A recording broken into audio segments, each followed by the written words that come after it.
And here we go.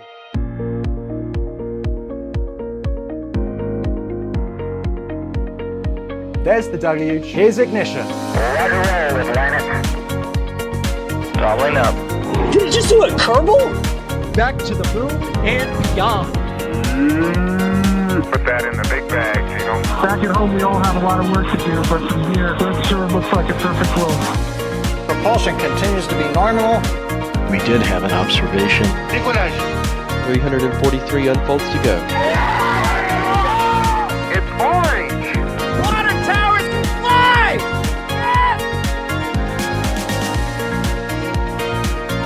Bingo! Right in the center.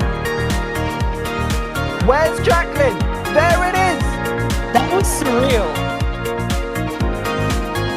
That's not what we want to see. No! Oh my god. Yikes, you bet. Sure. We don't need any more of these.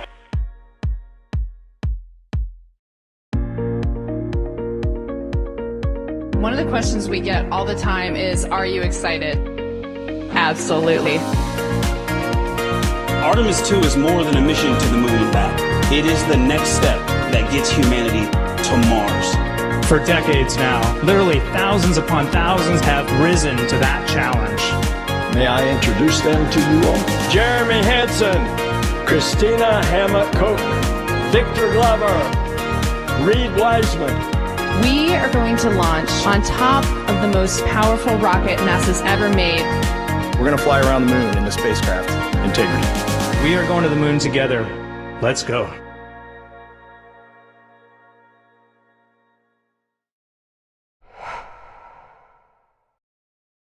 "53 years, 104 days, 13 hours and 13 minutes since humans last left the lunar sphere of influence. We are standing by for the launch of Artemis 2, which will be humanity's return to the moon, which could launch in as soon as 10 hours, 57 minutes and 27 seconds. That is the Space Launch System, which is standing proud at Launch Complex 39B in Florida. We are counting down to this historic mission, which is getting ever so real by the minute. My name is Ryan Caton. Thank you for joining us on what is going to be, hopefully, a historic day and nothing else, which I will not mention at this part of the day because that would not be good for morale. Moving swiftly on is, of course, not only my voice you'll be hearing throughout today. We have a number of people for the first part of our Stakeout coverage here. Alongside me is EJ. How you doing this wonderful morning, EJ? I'm doing great, Ryan. Thanks for having me here. I'm ready. I'm ready. I don't know about you, Chad. I'm ready to go. Let's do this. Absolutely. And of course, we have our whole field team out in force across the Space Coast. First of all, in Titusville, Julia Bergeron, as ever. Welcome to the stream. How you doing? Good morning. I am doing well. The sun is rising over the Indian River Lagoon. I am out here, not in the field at the press site, but in the field in Titusville. And it's already starting to get busy and we're getting excited.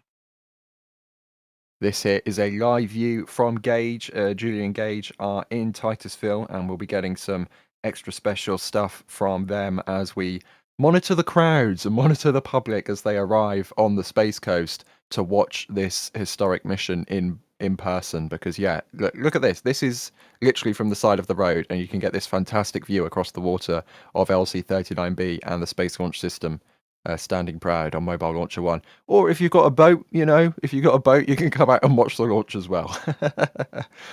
Also in the field at the press site at the Kennedy Space Center is Max Evans. How you doing, Max? Good morning, everybody. A very good morning, a very early morning, but a very exciting morning. Just watching the sun creep up over the clouds here to start the day. The clock just crossed under L-11 hours, and Big Orange is standing tall and proud over at Launch Complex 39B. Yeah, this is... But oh man, the atmosphere here feels so much different than what we have become used to over the hundreds of Starlink missions to this point. But for all positive reasons, and we cannot wait to see how today goes. I mean, this is a beautiful shot as we count beyond 10 hours, 54 minutes, and 48 seconds. Just look at this beautiful sunrise on Florida's Space Coast, and you can see like two vans creeping into the bottom of this shot, but that is a fraction of the media core which has come out in force to cover this mission, because of course, Max, you are out there for pretty much every single launch. With the Starlinks that launch every other day nowadays. How does the atmosphere? I know it's probably a bit difficult because they're drastically different, but how does this atmosphere compare 10 hours and 54 minutes away from Artemis 2 compared to, so let's say, 30 minutes before your average Starlink? It's not even comparable. And I would say it's not even comparable even when we were at L-3, when everyone began to really get here and begin setting up. Because I mean, we're only at, it's only 7:30 a.m. here locally on the east coast of Florida, and of course Eastern time as well here in the US.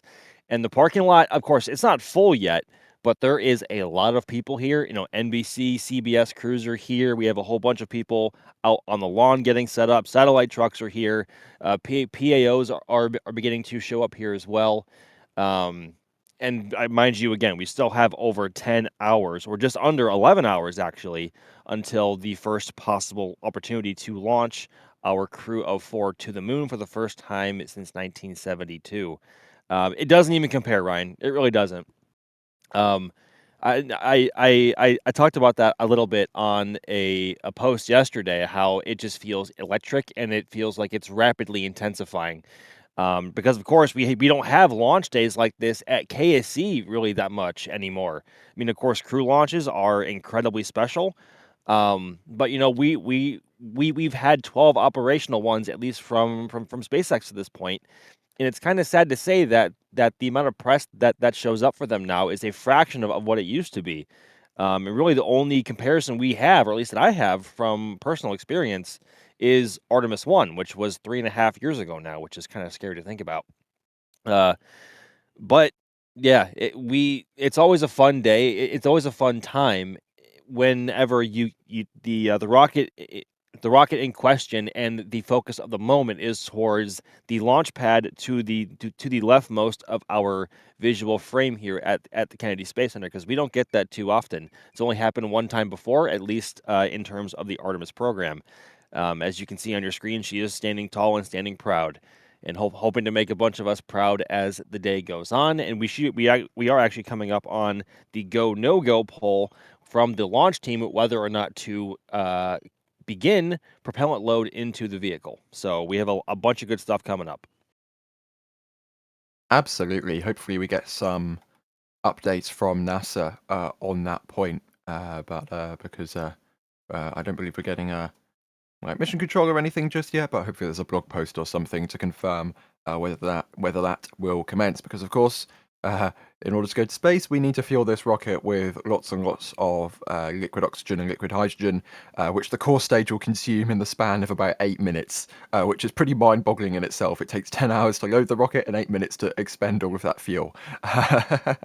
But anyways, continuing to count down, which is a great thing to say for an SLS launch. I did say at the top of the show that it's been 53 years since humans have last been inside of the lunar sphere of influence. But in terms of Launch Complex 39B, it's been much longer than that. It's been a couple years longer than that since it's actually seen a moon rocket on the pad, because of course the only Apollo mission, the only Saturn V Apollo mission to launch from LC-39B was Apollo 10 back in 1969, which is of course the dress rehearsal for the moon landing, which then successfully occurred on Apollo 11. So this is actually a pretty cool moment to see a moon rocket scheduled to take humans to the moon, which has only happened once before from this specific launch pad at LC-39B, which is, pretty cool fun fact. Of course, this pad has also seen many, many shuttle missions, and the best mission, of course, the Ares 1X test flight back in 2009. Great mission. No. Oh, no. No. I had to sneak it in at some point in the stream. I had to. Okay, we have already gotten a absolute load of questions, and that is without me doing some housekeeping and telling everybody, if you have any questions or comments, make sure to tag us in chat at NASASpaceflight or at NSF. We have plenty of time to address them today. We are live 11 hours before launch. We will be live for hours and hours and hours after launch. We are going to be doing continuous coverage of this mission, so do not go anywhere. And if you have a spare monitor, dedicate NSF streams to one of those monitors, because we will be bringing you absolutely everything there is to bring from Artemis 2, which could launch in 10 hours, 49 minutes and 25 seconds time. But hitting some questions. First of all, EJ, Painter Girl wants to know, how good do you think the chances are that it will launch today? Well, as Amit Kshatriya said in the press conference the other day, you don't want to tempt the space gods, and I very much agree with that. But I think that NASA's going to be about as ready as they can be. The weather is cooperating, Ryan. Last press conference from the 45th Space Wing indicated an 80% probability of go. There is some weather watch items. There's cumulus clouds, a little bit of surface level winds, but surface level winds are well within, constraints for the vehicle. And believe it or not, there's some solar activity going on. The sun decided to burp over the last couple of days, but that shouldn't affect the launch opportunity. So those are the three watch items. Those are not big. That's not a big deal. That's not a big deal at all. So I'd say the odds are pretty good. But, once again, we don't want to tempt fate here. Just the odds are pretty good, and we'll just leave it at that. Absolutely. I mean, the temperatures are all in range. The winds are all in range. You can see the forecast on the left issued by the Space Force for, like 24 hours before. I mean, things are looking good. According to NASA, the winds cannot exceed a range of 29 knots through 39 knots between 40 meters, 139 meters. So as long as it's not that windy at those altitudes, I think we're probably good to go today in terms of the weather. But this is Florida. Pop-up storms happen in Florida, but we will take it as it comes. We've got 2-hour launch window to work with. Let's be optimistic. There's plenty of things that can go well today. Let's have a look through here, because we have got so many questions and comments. Do you like jazz? Great username, saying watching from a plane on my way there. See you soon. That's great to hear. Although you might be a little bit late to secure a spot by that point, but all luck to you. We have a question here from William, who's asking, can you convince NASA to roll Mobile Launcher 2 over to the... Oh no, I cleared it. Darn, I cleared it. Sorry. This is we're testing a new thing, and it's much more responsive than the old thing, and I accidentally clicked the button twice, because I'm very used to having to click the button twice on the old thing, which is brilliant. This is real world data for Jay Keegan, who is in the background, helping to develop new things for the streams, which is absolutely wonderful. William, I apologize. I accidentally deleted your message. If you can send it again, I'll make sure to read it out. And we already answered Resisto Jet's question. EJ did 30 seconds ago. So I'm going to swiftly move on, and we can all pretend that didn't happen. I saw nothing, Ryan. I saw nothing. Yep. Okay. Sol SpaceX News asking, what do you think about the timeline of the launch tonight, and how powerful will the rocket be? Is it more powerful than the Saturn V? Well, Max, it is shorter than the Saturn V, and it can take less stuff to space than the Saturn V, but because of those big solid rocket boosters, it is much more thrust than the Saturn V.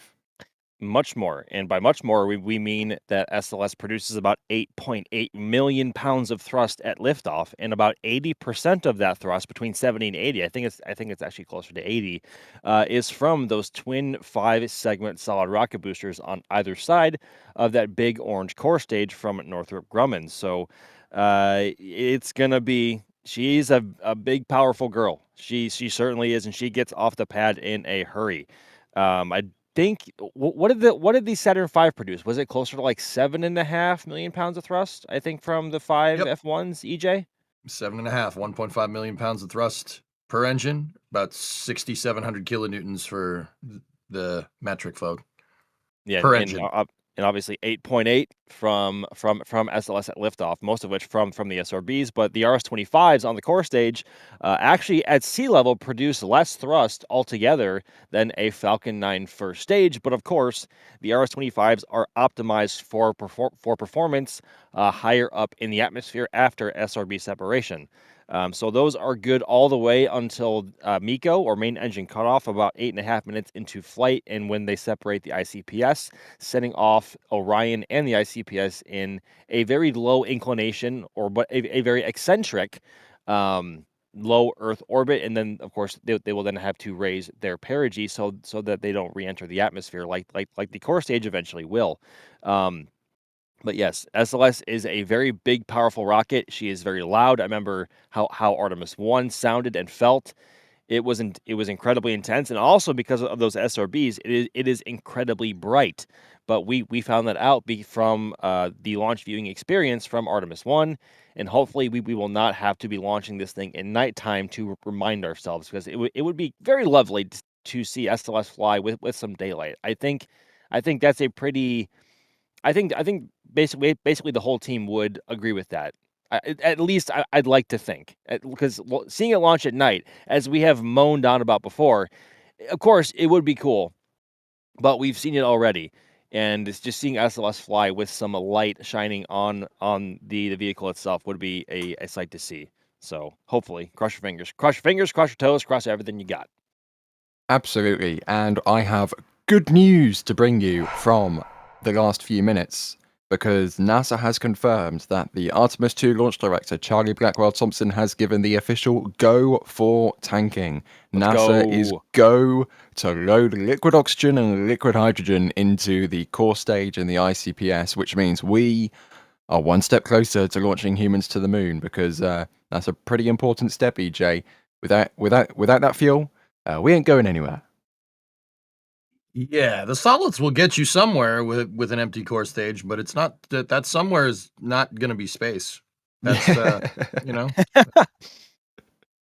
Yeah, you'll probably get about 2.5 minutes into flight, and then maybe end up in the Atlantic. Those 2.5 minutes would be great, but after that, you're going to have some problems. Yeah, we need some wonderful fuel for the RS-25s to guzzle, so they can actually get Orion and the ICPS into the initial Earth orbit. Speaking of which, we have this question from iLogic Gaming asking, why are they doing a free return trajectory instead of an orbit? EJ, why is Orion not going into orbit like Apollo 8 did? Well, iLogic, how much time do you got? I mean, we got 10 hours, 41 minutes. The short story here is that Orion's service module does not have the proper amount of fuel to circularize around the moon like the Apollo Command Service Module did. There's a lot of reasons why that's a thing. I'll go with this version of Orion is the MPCV, the Multi-Purpose Crewed Vehicle. Multi-Purpose Crewed Vehicle originally was designed to go to the Gateway, which is a near rectilinear halo orbit around the moon. That's a nice way of saying like a really high lunar orbit. Like it doesn't get near the surface. I mean, it kind of does. It's eccentric, so part of it gets near the lunar surface, but most of it is in higher orbit. Orion was originally designed to go there. So with the service module, I'll speak nerd for a second. You have about 1,500 meters a second delta V. And that is, I mean, could it capture the moon? Yeah, sure. You wouldn't have enough fuel to come home. When you're in lunar orbit and you're trying to get back to Earth, you need to perform what's called a TEI, or a trans-Earth injection. It's a nice way of saying go home burn. I want to burn that way, so I want to go home. I want to go back to Earth. Orion doesn't have the fuel to do that. It wasn't designed to do that. That might change in the future. We never know with Jared Isaacman's plans. And Ryan, I'm just gonna do it. The producers are gonna get angry at me for doing this out of nowhere. But Max, who's in here with us, had an interview with Jared Isaacman. If you want to understand kind of what his plans are for NASA, at least in the near term, his interview is out on the NSF channel, and it's really good, guys. Like I don't plug things, like that's not my style, but I would go watch this. There's some pretty cool tidbits of information in that one. So yeah, the Orion doesn't really have enough fuel. It doesn't have enough delta V to be able to circularize into low lunar. It can get to rectilinear halo orbit, but see, it's kind of useless because the space station that was designed to go to was supposed to be in near rectilinear halo orbit. That's called the Gateway, which is no longer a thing. So yeah, pure opinion. At this point, do I think Orion should have more delta V to get to low lunar? Yes. Do I think the service module needs an upgrade? Yes. Should it be able to do what Apollo can do? Yes. But yeah, this one doesn't have it. Anyway, Ryan, back to you. Like I said, how much time do you have? Like, I don't want to talk your ear off for 11 hours straight, even though we could, We absolutely could, but in that time, the question queue has literally doubled in length. So yep. That's why I was no. That is not an exaggeration. William is back with his question, and I'm going to press the button once this time, and I'm taking my hand off the mouse. William is asking, can you convince NASA to roll Mobile Launcher 2 to the gantry at LC-39 so that on the KSC bus tour, visitors can take the elevator to the top? I think that would make a great attraction. If we could put some cameras on top of it, I think it would be an even better attraction. But Max, as Jared Isaacman said in that interview, industry is actually taking an eye on ML2, which I was quite surprised by. Me as well. It was nice to hear that confirmed, because I think we've all heard rumors, X and Y company or so and so might want it or could use it, just speaking off of complete hypotheticals. But he confirmed that there has been commercial interest and inquiries about ML2, which begs the question: who asked about it? What could it be used for? And does that also invoke the fact that there's also commercial use or viability for use in High Bay 1? So depending on who that might be, we could be in for a very exciting future for ML2 alone, beyond it just being scrapped, which would be an incredible shame, because that is one big expensive piece of hardware over there that is about 85% or so finished and never used. So yeah, I would like to know who that was and what vehicles it could support. But I guess by using just going down the list of launch service providers here in Florida and their ability to get around and what size vehicles could potentially make use of ML2, I think that list is kind of short. So I guess we can imagine who that was for now, but maybe ML2 has something pretty exciting in store soon. Would be pretty wild to see a New Glenn or something rolling out of the VAB on the crawler. Oh my god, dude! Headed to LC-39B. Dude, if Blue launched from LC-39B, our views of it would be so much better. There wouldn't be a TE in the way. There wouldn't be the hangar wouldn't be in the way. We'd have total views of it no matter what. And it also begs the question, if that's just, again, complete hypothetical, if ML2 was going to support the 9x4 variant of New Glenn, for example, that would mean that it's going to be vertically integrated without any TE, obviously, because of the mobile launcher built the way it is. So again, there's a whole bunch of neat little tidbits there to, I guess, think or ponder on quite a bit. But yeah, I don't know. I think it's safe to say for now, ML2 is not yet for sure getting scrapped. I think that much is fair to say. Absolutely. Okay, let's have a look through here. We have a lot of jellyfish questions. So Julia, I'm going to throw this your way. Everyone's basically asking, is a jellyfish possible? Will we get an SLS jelly? Could SLS even do a jelly? Well, could it do a jelly? Well, let's put it this way. If you're thinking the boost back sort of jellyfish, well, we don't have a boost back in this case. Or like a nebula, shall we say.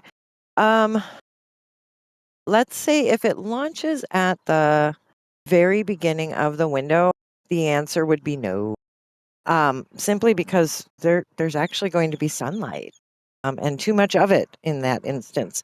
A little bit later in the window, as the sun has gone down on the horizon, there is a chance that there could be some illumination on the contrail, but that's all going to be very dependent on what point in the window we go.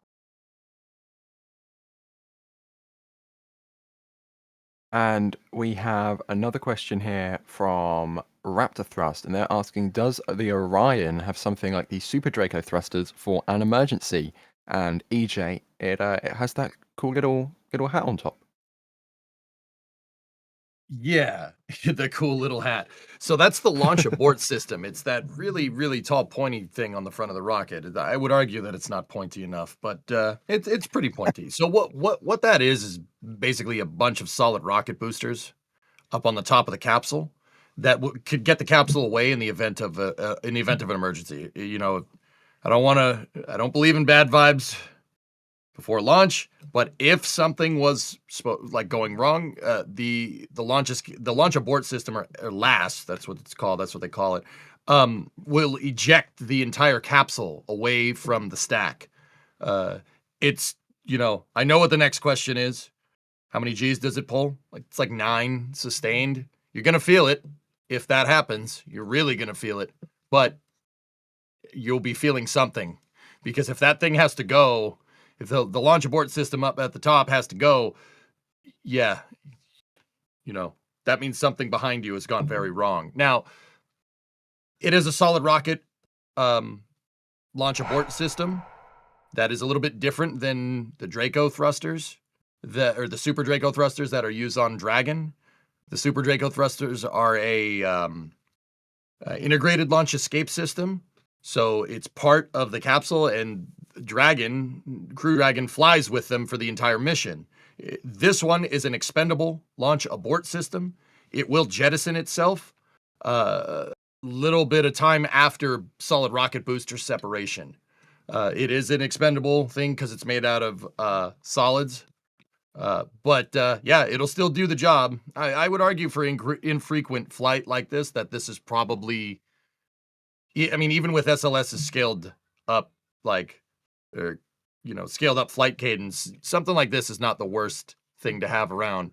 You got to remember, Orion is very heavy. That is a very heavy capsule because it's got a service module behind it. So solids to get that thing away from the rocket is probably a good idea. But yeah, that's what that is. So, for all intents and purposes, it's basically an ejector seat, but it's an ejector seat that's going to eject the entire capsule. Good stuff. Good stuff. Thank you, Carson, for the zoom on that picture there. Carson producing this part of the Stakeout stream. We have gotten a lot of support, and I mean a lot of support. So I'm going to rattle through this as quick as I can because, it's intense. It's intense. First of all, Flipper79 McGregor, part of the team, thank you for gifting 10 Red Team memberships. We have Alessandra, thank you for the €3 super. No message, but thank you for the support nonetheless.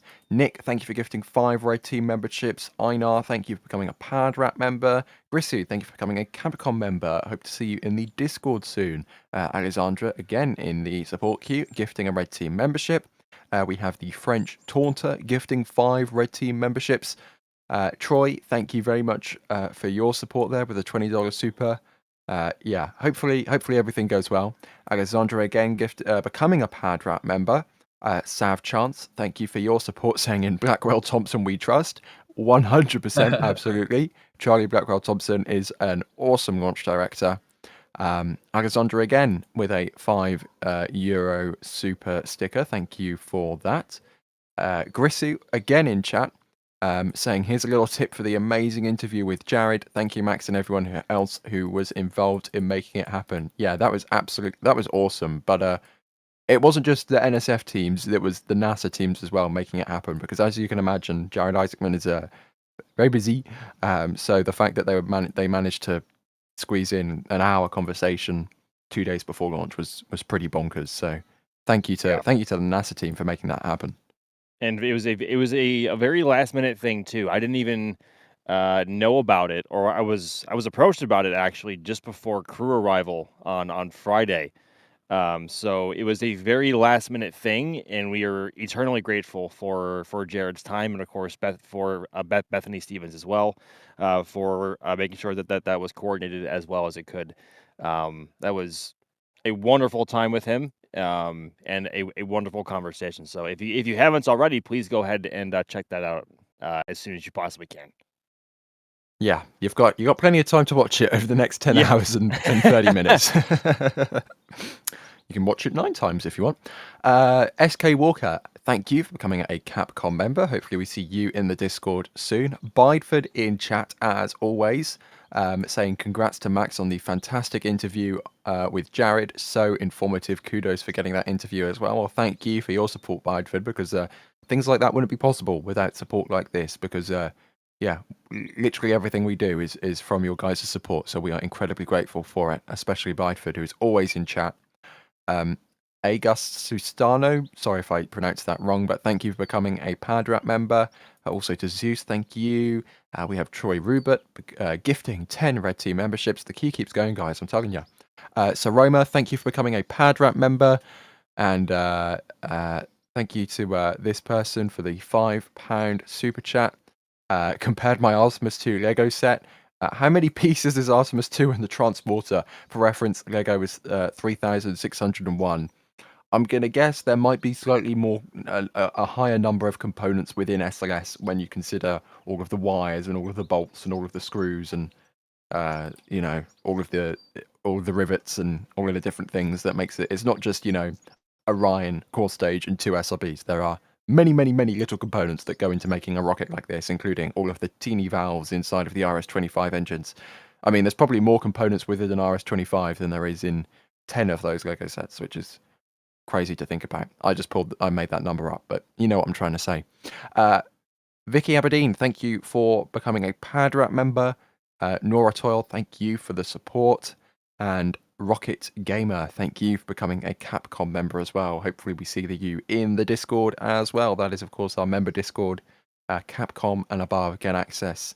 And some interesting things happen in there. And sometimes you get some sneaky previews and some sneaky early access to the shop, which is something to look out for. All I'm going to say is if you are a member and you happen to look in the member area on YouTube or the member Discord, then might be some instructions on how to get some Artemis 2 shirts and a patch and a pin ahead of public release.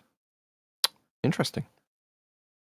Anyways, let's look at some more questions. We have this question from... Oh, we've got an update. Actually, we've got an update from a few minutes ago. NASA says that the Artemis 2 launch team has initiated liquid oxygen and liquid hydrogen transfer line chill down for the SLS core stage. And they go on to say that chill down is a critical step in preparing the rocket for safe and efficient fueling. Of course, Max, you want to chill your lines. You want to make sure that your lines are in the correct thermal conditions before you flow propellant through them. That was difficult to get out. Yes. But yeah, you don't want to shock your ground systems.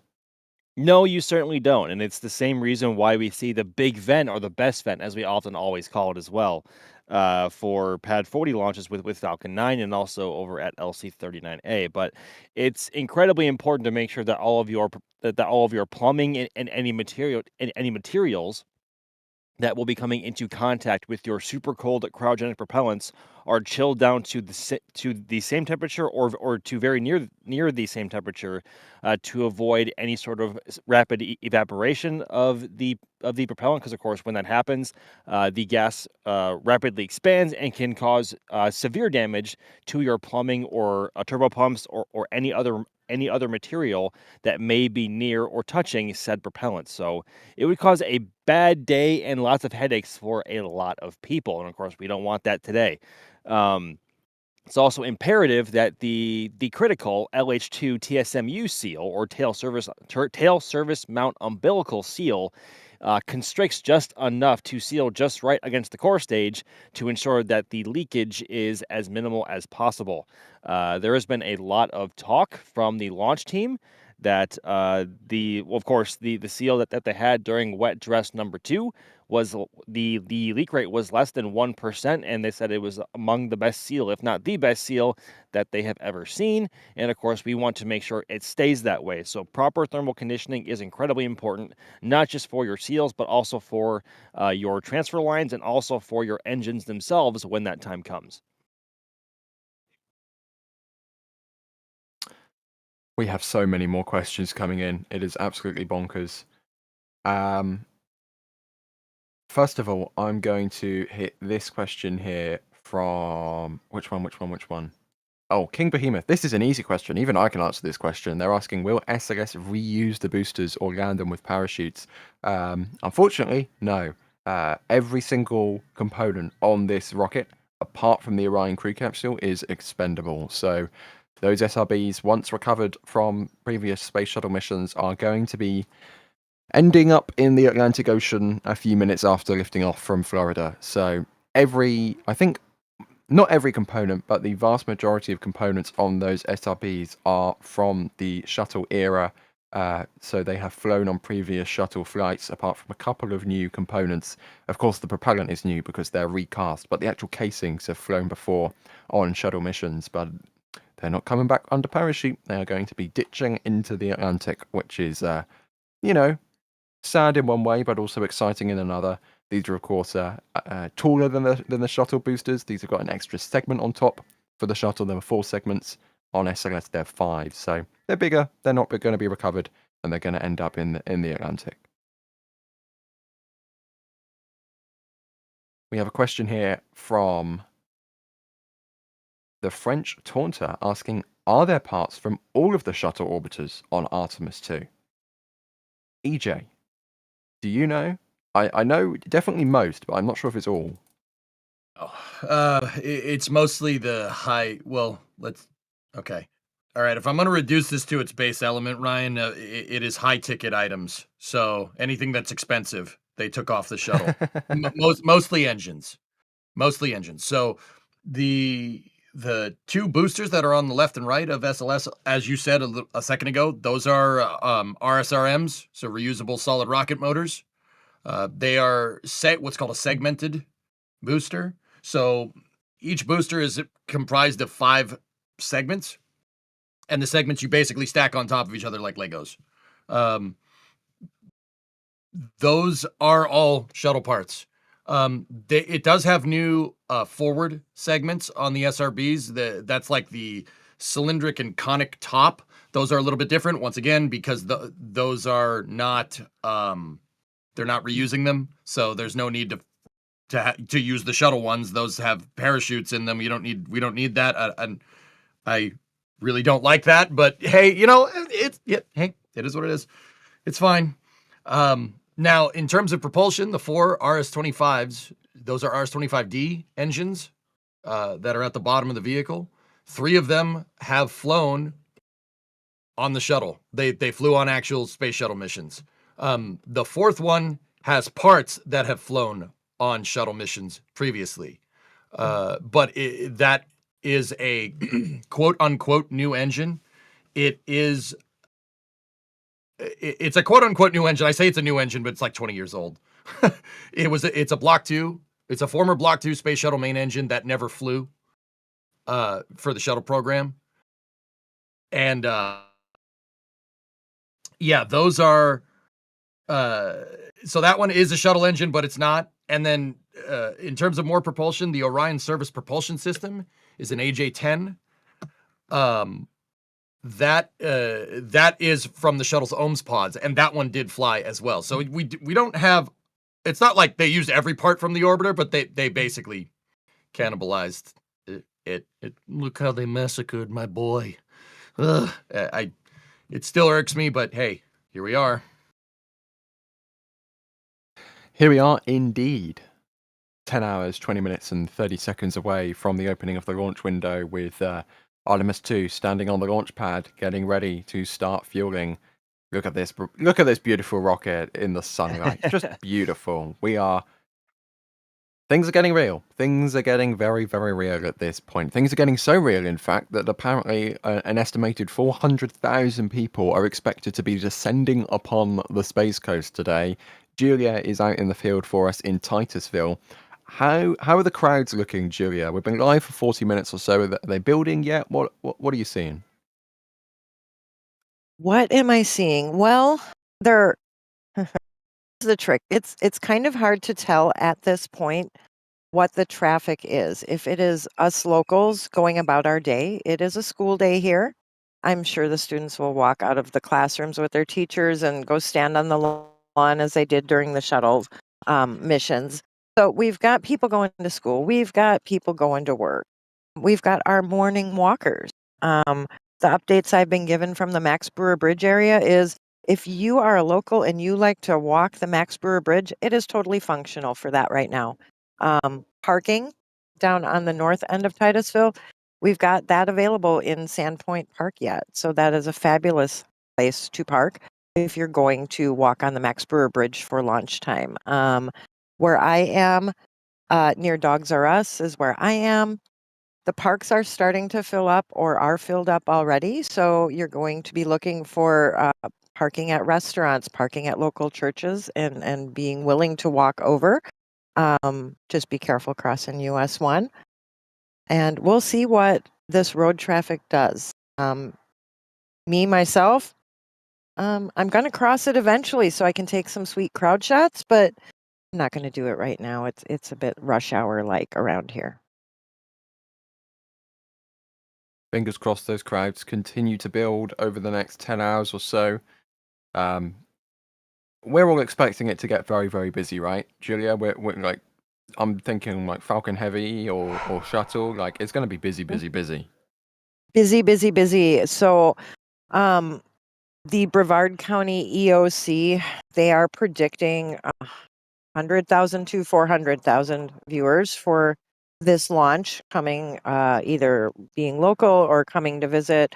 As far as internationally, I've seen posts of people coming from Germany, all over the place, in all honesty. So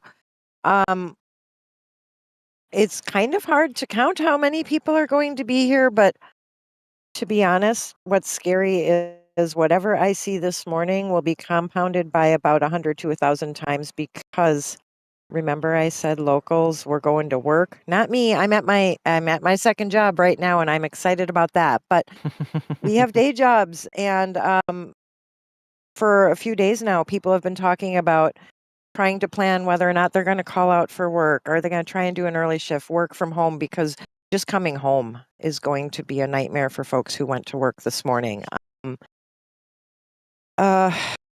Locals also are used to stepping out their door, myself included. I am literally 5 minutes away from this coast. So we step out our door maybe 20 minutes before launch to go to the coast, and they know that's not going to work for this this particular launch, right? The good news is no matter where you end up at the end of the day, I've heard forecasts from local weather folks in Orlando that depending on our cloud cover, you will even hear this launch as far as 45 miles away. That's how big this rocket is. And as soon as it clears the pad, wherever you are, you're going to get a view of it in the sky, as long as the clouds cooperate with all of us, right? So the one thing I do want to share is there's no wrong place to be to watch this launch. Just keep that in mind. As long as we all have a shared experience, I think it's going to be an amazing.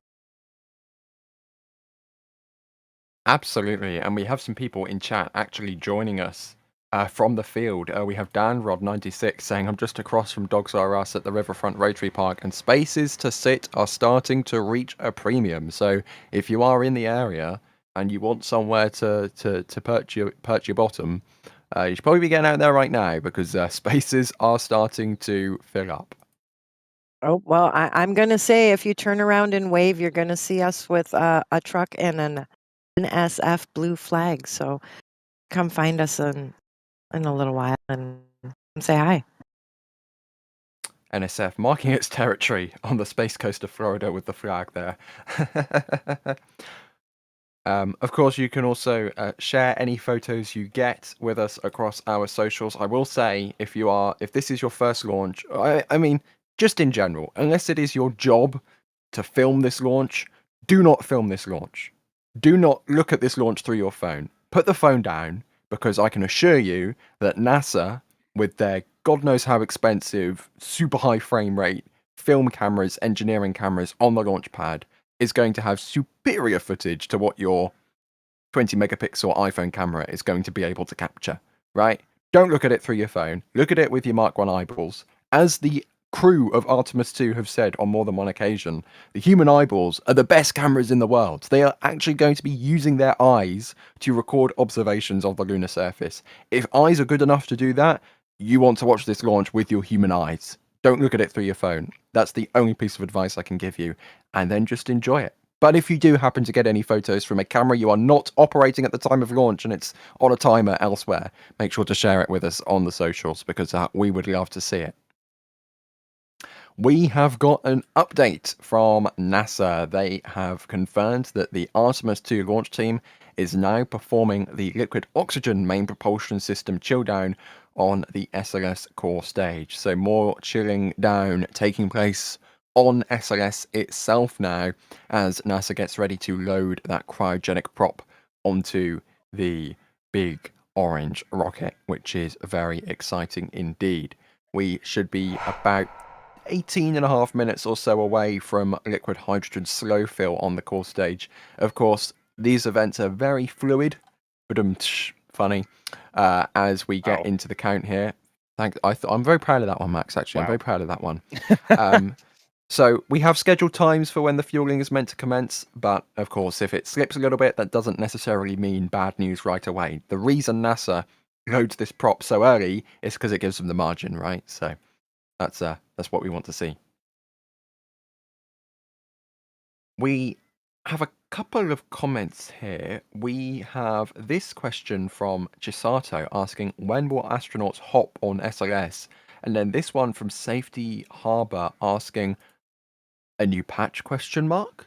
And it's interesting that I bring up those two messages together, because at around 1 hour and 40, 2 hours and 20, 1 hours and 40, both hatches, the Orion hatch and the launch abort system hatch, will be closed ahead of flight. And it's interesting you notice there's a new patch there, because we do of course have the Artemis 2 patch, and that is going to be publicly available at the time of hatch closure. So right now, all of the Artemis 2 merchandise is available to members. If you want to know how to get access to that, go to the YouTube member area or look in the member Discord if you have access. But if you are if you're not an NSF member, you can get access. We'll be opening that up to everybody at hatch closure, which will be just about 2 hours before launch time. So if you want to make sure that you cash in and you want to get your Artemis 2 merchandise over the next 8 hours, then you can do so by becoming a member for as little as 99 cents per month. As you can see there, thankfully blurred out. We've got some interesting things, not just patch merchandise. We've got some looks like we've got some Sophie merchandise as well, and some booster merchandise available to members right now. So looking forward to hatch closure.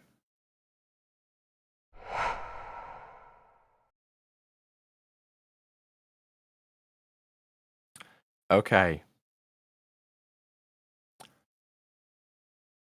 Let's have a look through here. We have got so many more questions coming. Carl is asking, could it make it to low Earth orbit with a dry stage, only SRBs? I don't think so. I think those SRBs only burn for 2.5 minutes. I don't think you're getting to LEO in 2.5 minutes.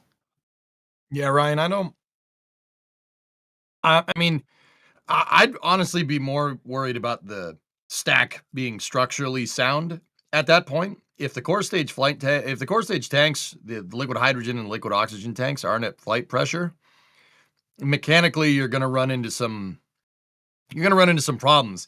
And I think it's a good thing to mention this, because they just they've initiated fuel and oxidizer flow into the vehicle. Let's pray to the space gods that nothing weird happens here, right? But SLS needs to actually be cold to launch correctly. The core stage actually tenses up. You know, think like if you're outside in a short sleeve shirt and it's really cold out, you're gonna burr, right? You're gonna tense up. That is exactly what the core stage does. And only when it's full of fuel is SLS structurally sound to launch into space. The whole vehicle actually contracts. And when it contracts, that's when it becomes structurally sound. The shuttle tank actually did the same thing. It's core stage is kind of sagging right now, but when they put that propellant in, it'll actually tense up, right? And the whole vehicle will become structurally rigid. So, you know, even if like, you know, some crazy scenario where you launch this with just the SRBs and no fuel in the core stage, I don't think you'd get very far. I don't think you'd get to booster engine cutoff. That's for sure. You'd be starting to run into some, let's say, dynamic load issues on the vehicle. And also, just to comment on that further, EJ, with the core stage contraction, I actually put out a tweet during wet dress number, I think it was number 2. And you can, on one of the engineering cameras that they have pointing at the engine section on the ML tower side of the vehicle, you can actually see, if you compare a visual from the vehicle in a state that it's in now compared to when it's fully fueled, despite it weighing so much more because it's full of propellant, you can actually see the lower struts on the solid rocket motors actually straightening up a bit and shifting. Like, that's how much the core stage actually shifts and contracts. So it's a really big deal. I think that's anywhere in the realm of 6 inches to a foot. It's probably not that much, but it's visually noticeable, like incredibly so. 10 hours and 8 minutes left to go. Almost under 10 hours, which is going to be very, very exciting. We've gotten some more support, which I'm going to very quickly get through because, of course, we at NSF could not do this without your guys' support. Quickly getting a little from the wet dress rehearsal, a little comparison between there it is. The sagging of the core stage. So, guys, if you're wondering why so when the struts are if you look at the aft SRB struts, Ryan, they're at the top of the screen, kind of in the second shot, they're kind of by the 8. Right, there you go. When they're pointed downwards, that's when the vehicle is unloaded. When it's fueled, like Max said, despite all that fuel going in there, the vehicle actually contracts because your propellants are cold, and that's when it gets structurally rigid. It can only launch like that. You're not like I said, you ain't getting very far with an empty core stage. And also, if you're wondering why those checkerboards are there, it's for stuff like this, to see the vehicle dynamics, so you can see it shifting. It's kind of a easier frame of reference to be able to see the vehicle, all the vehicle's subtle movements during fueling, during flight. That's why it has all those checkerboards on there, to see stuff like this with the cameras. Part of engineering analysis, you know, with flight data is actually filming the vehicle and seeing how stuff moves. All these little things. There's a lot of moving parts here. I mean, we don't see a lot of the moving parts, but there you go. There's one of them right there. So cool to see. This thing is so big, and yet it still moves so much, just based on fueling. Pretty bonkers to think about. The rockets literally come alive when you put fuel on board. It's crazy to think about. Okay, time to hit some support, because as I was saying, we couldn't do what we do here at NSF without your guys' support. So we truly, truly are so grateful for everything you guys do. Even to everybody just watching right now. Thank you for joining us. Thank you for getting excited. Let's go back to the moon. Shazbert, thank you for your $5 super chat, saying that Rook is a cool guy. That interview was awesome and Max did an amazing job.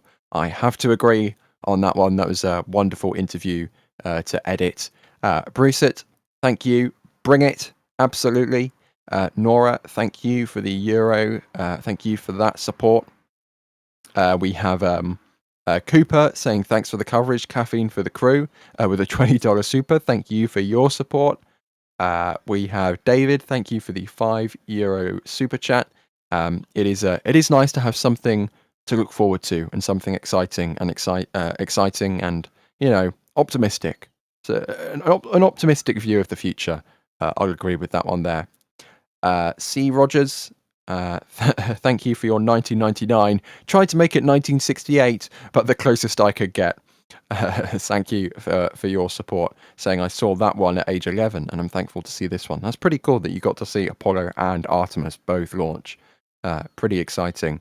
I'm slightly younger, and I did not have that opportunity. So I'm very much looking forward to seeing these Artemis launches as we head back to the moon for the first time since 1972.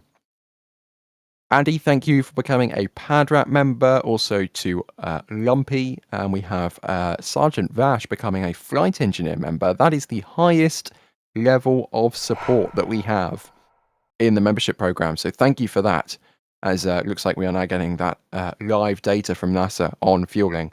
Rocket's empty right now, but that is where we will see the fuel start to pour into the Space Launch System on the left-hand side there.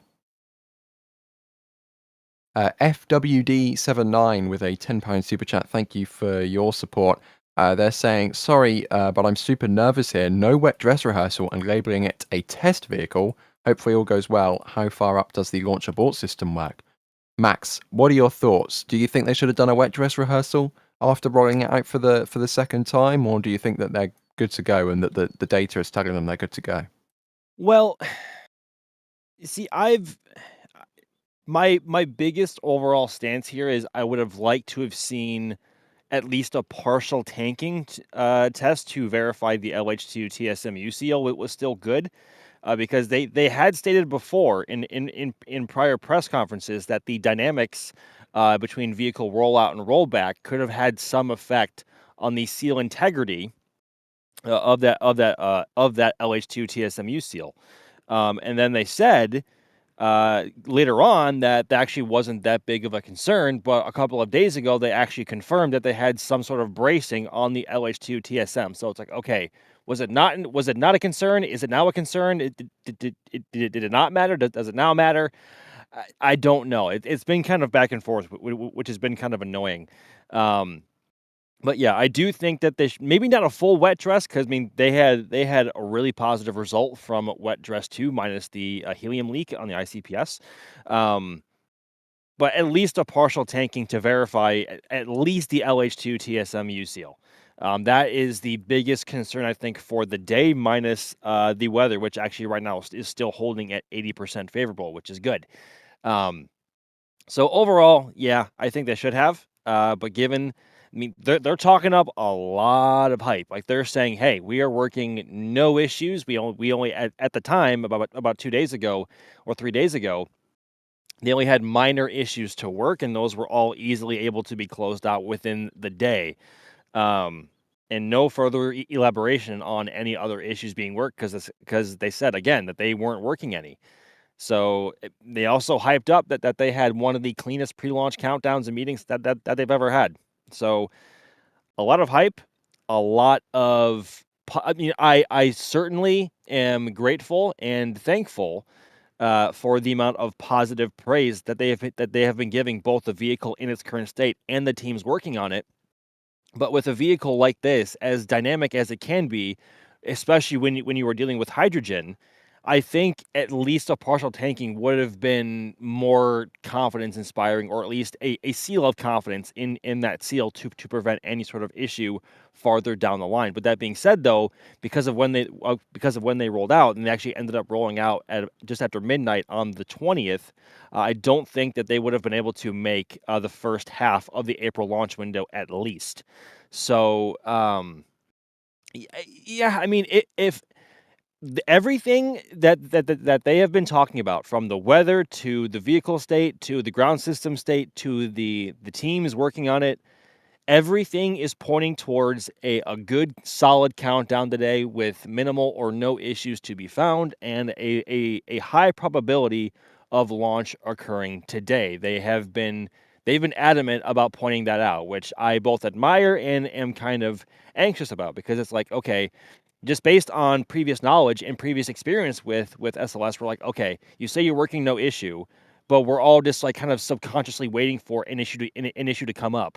And we are actually coming up on the point in time where they will actually begin to flow LH2 into the core stage via the slow fill method first, which is the first the first time that the LH2 seal will be seeing hydrogen of any really substantial amount so far in most capacities. So yeah, lots coming up. And lots to look forward to, and lots to be a bit skeptical about, in my opinion. But again, everything is pointing towards everything going well today, and for everyone's sake, we certainly hope that it does. 10 hours to go until the launch of Artemis 2. Just crossed that milestone in the countdown. By the way, Max, a seal of approval for the TSMU seal. Yeah. What's that? Come Okay. on. I'm not BSing you guys. I'm not playing. That was 100% not intentional. I don't believe you. I promise you that was not intentional. I swear. I swear to God, that was not intentional. I'm so sorry. Oh my God. Oh man. I don't know, Ryan. You think he's telling the truth? I'm not sure. Yeah. Well, you know what, guys? Screw you guys. I'm going home. No, I'm not. It's Artemis 2 launch day. Never mind. I was gonna say no. No, you're not. No, I'm not. No, I'm not. Now, we have this excellent question from Potrapika. Sorry if I pronounced that incorrectly. Julia, I'm going to throw this one your way. They are asking what the crew is doing right now, and I'm also going to add in, what have the crew been doing since they arrived at Kennedy on Friday? Well, they are doing some final checks, right? They're always training. So going over basically their own mission timelines, prepping, making sure they don't have any last minute questions while they're on the ground. Think of like a fighter pilot. Before they run their missions, they're running it in their mind. They're touching base with their crew. Since they've been in quarantine, well, they've been guests of Kennedy Space Center. And although I didn't see any posts, some may have gone to the beach house out near Launch Complex 40 and 41 to spend time with their family. We've seen astronauts posting moments, just little snapshots of time before they have to start suiting up and creating their own core memories, because not only is it a special mission for us, it's a special mission for them.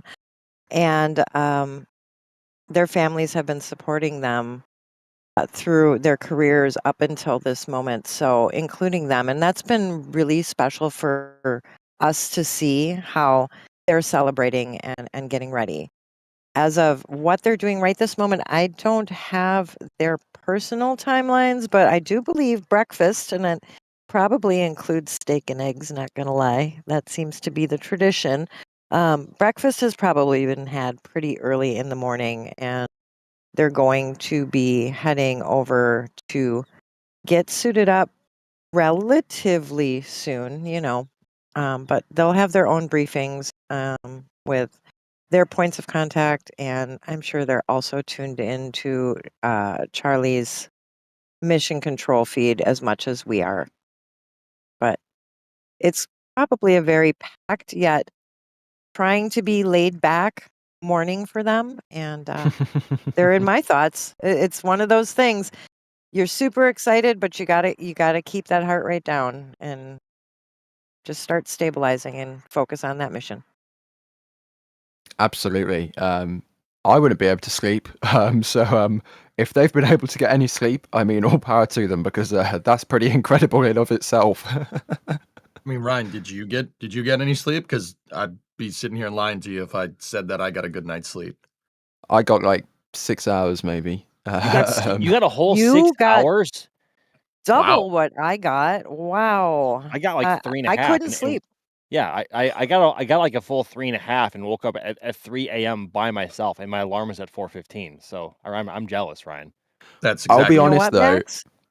That's a lot for Max, considering all of the happenings in the last few days. I'm proud of you, Max. Accurate. Yes. Accurate. Ooh, a shot inside the LCC. Yeah, I was just going to quickly say this is live inside of the Launch Control Center at the Kennedy Space Center. This is just a portion of the LCC, but you can see there right up top in the big chair is Charlie Blackwell Thompson, Artemis 2 launch director, watching over the rest of the we've lost it, the rest of the LCC team. But we of course have everybody in that firing room, everybody else at Kennedy.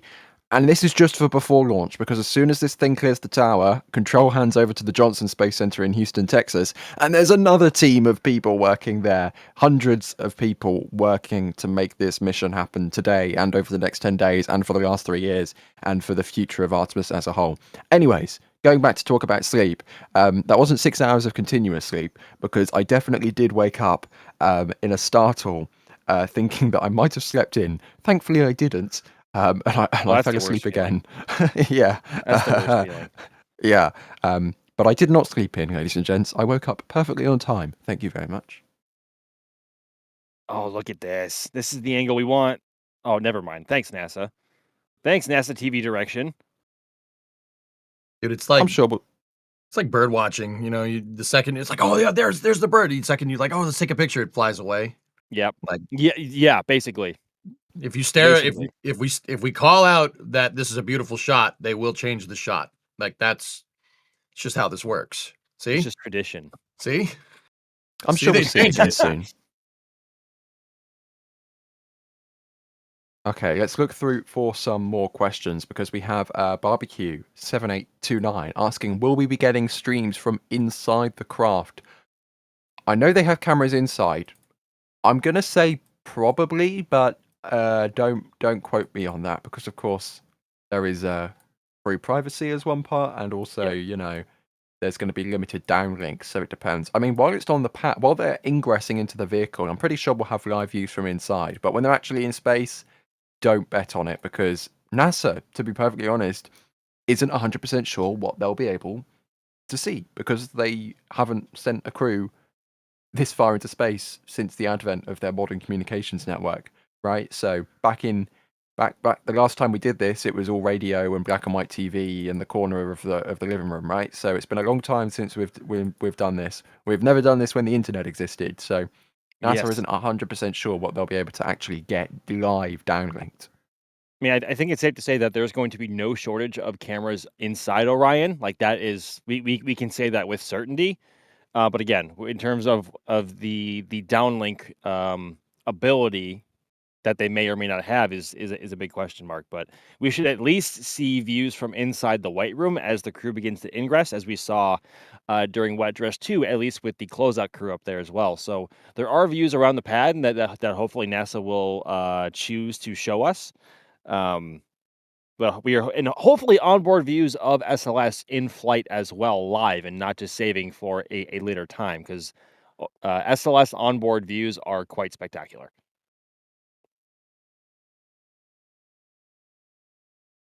We have got so many more questions coming in. While we have this shot, we have a question here from Paul, who is asking, why is there a cable running from the top left of the launch tower to the ground? EJ, I'm going to throw that in your direction.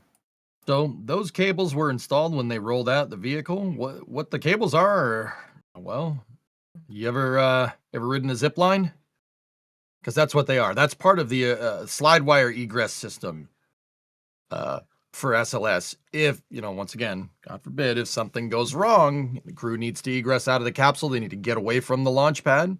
There are slide wire baskets at the top of, at the tower level that has the crew access arm in the capsule.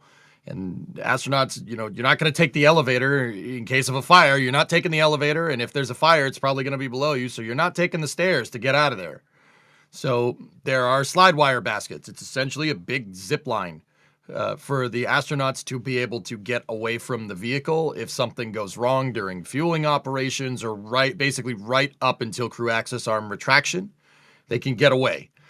And I know what people are saying, like, okay, so they got away from the vehicle. If there's a fire and something goes wrong, like, what do you do? Well, at the end of those slide wire baskets there's armored vehicles. During the shuttle era, if you guys are tank nerds, during the shuttle era, they were using M113s, which is a light troop transport APC, I guess. Yeah, M113s are pretty pretty cool. And now they're using MRAPs, which is a Oshkosh armored vehicle. They're painted white, so they look weird, but they have to paint it white because it's NASA. But yeah, that's what that system does. It's a way to bug out. And they have to install those every time they roll it to the pad. Now, during the shuttle era on the fixed service structure, they were just fixed because the shuttle didn't use a launch umbilical tower. It used a fixed service structure, a little bit different than what you see with SLS. But yeah, those have been there. There's been an emergency egress system basically throughout the entire shuttle program and now into SLS.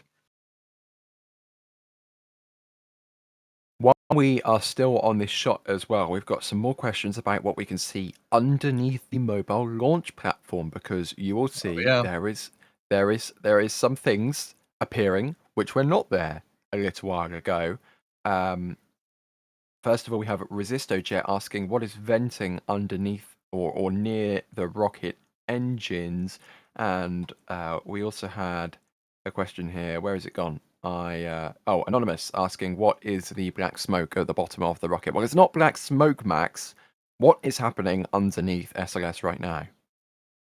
Thermal conditioning of the engines, and that gas that you are seeing now is venting out from the nozzles of the RS-25 engines, 4 of which on the big orange core stage. So it's all part of the process. You need to vent any excess gas once you are done flowing it through the engine bells to make sure that they are thermally conditioned, but also through the throat and the combustion chamber of the engine as well. So what you are seeing is just the exhaust byproduct being vented out from the nozzles themselves, as those engines, all four RS-25s are thermally conditioned over a multi-hour process. So it's all part of the prop load procedure, and that is of course. I think they use EJ. Help me out here. I think do they use oh my god, I cannot say it.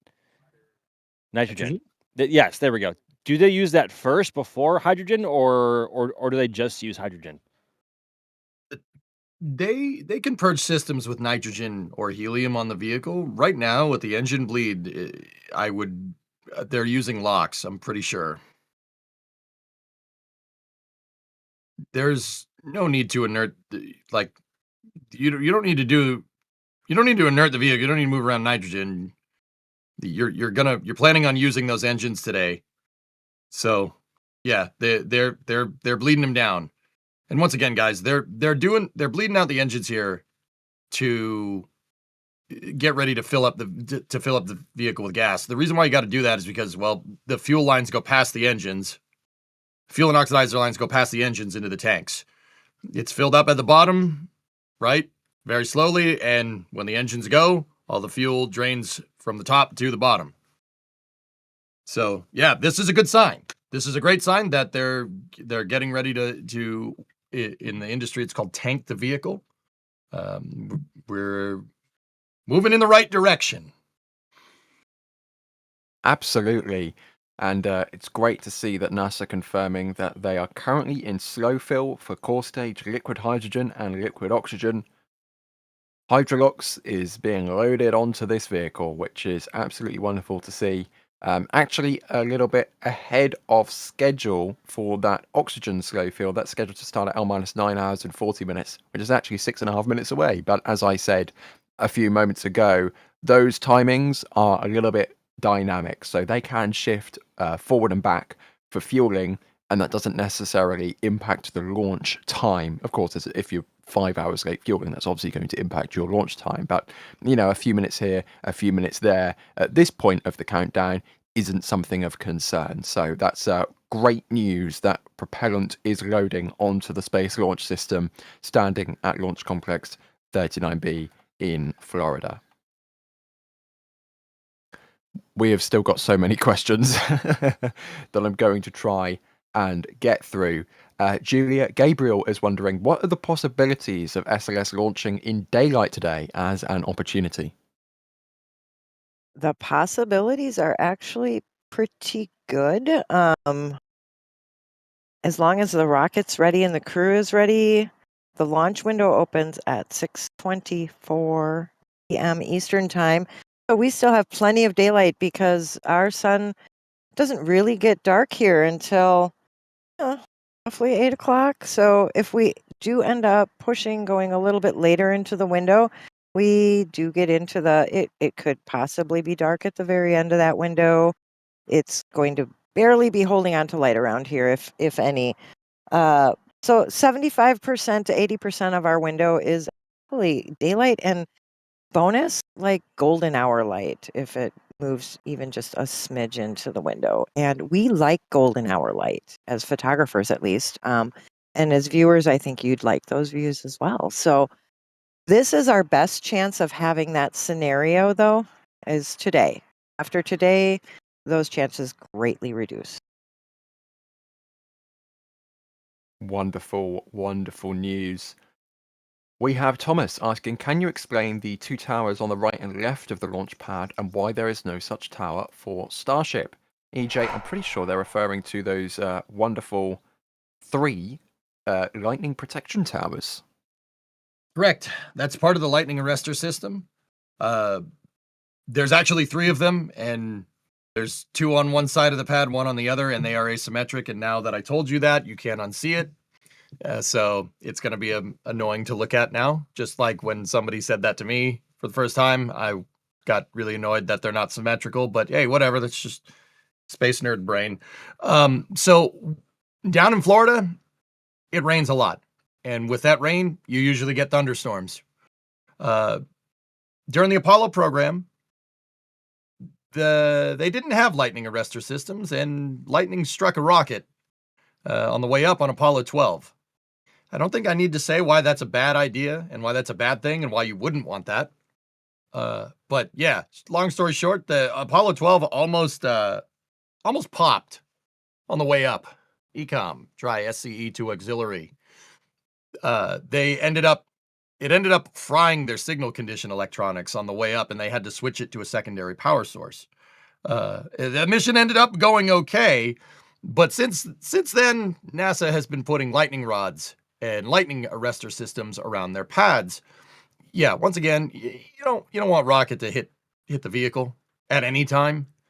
I mean, will it be fine? Yeah, it'll probably be fine, but yeah, probably is not the type of risk you want to take, especially with a mission like this. So, you have 39B has those 3 arrestor towers, and they are all connected to each other with a wire. There's wires that go from one to the other here. And then from there, at the very top, you have your actual lightning rod, and then there's an insulator from the rod to the rest of the tower. And if you can barely see it on the upper left-hand side of your screen, there are wires that go from the lightning rod down to the ground. So not only is this designed to channel lightning, to not have lightning strike your vehicle, it's designed to move it away from the vehicle. So all the lightning towers are connected, and they're all grounded out with wires that go out basically away from the rocket. Because if you guys know about electricity, it can arc. Just because it hits the lightning rod doesn't mean it won't arc to the rocket. It's unlikely, but they're giving electricity the path of least resistance to the ground. And yeah, it's there so you make sure that your big orange rocket doesn't get hit by lightning. I don't even want to imagine what would happen if that happened. Let's not entertain that reality here. The vehicle is fine. Everything is fine, right, Ryan? Absolutely, but I will say, from Artemis 1, there was some epic lightning storm action going on when SLS was at the pad, and some of the stills from some of the security cameras on the lightning towers, and you could see the lightning striking the cage. So cool, so cool. Not ideal, but really cool. Yeah, that's one of the dangers of launching in the summertime when the weather is a lot more, I guess bipolar might be an appropriate word. I guess more dynamic might be more appropriate because the weather can change around here rather quickly, especially in the summer months, as we are now obviously in April, and we are now transitioned away from the relatively dry winter months, and now entering the somewhat wet spring months coming into summer. So the risk of a weather issue getting in the way of a launch or any other spaceflight operations is increasing by the day, unfortunately. There is so much support, and we are, excuse me, We are, of course, very, very grateful for all of this support, and I'm going to try and get through some of it once again. Negative Ascent Specialist saying, good morning from Kansas. Let's go launch day. Thanks for all of the hard work, NSF. Hope you all get a big candle to celebrate the effort. What do you think the live video quality will be at the moon?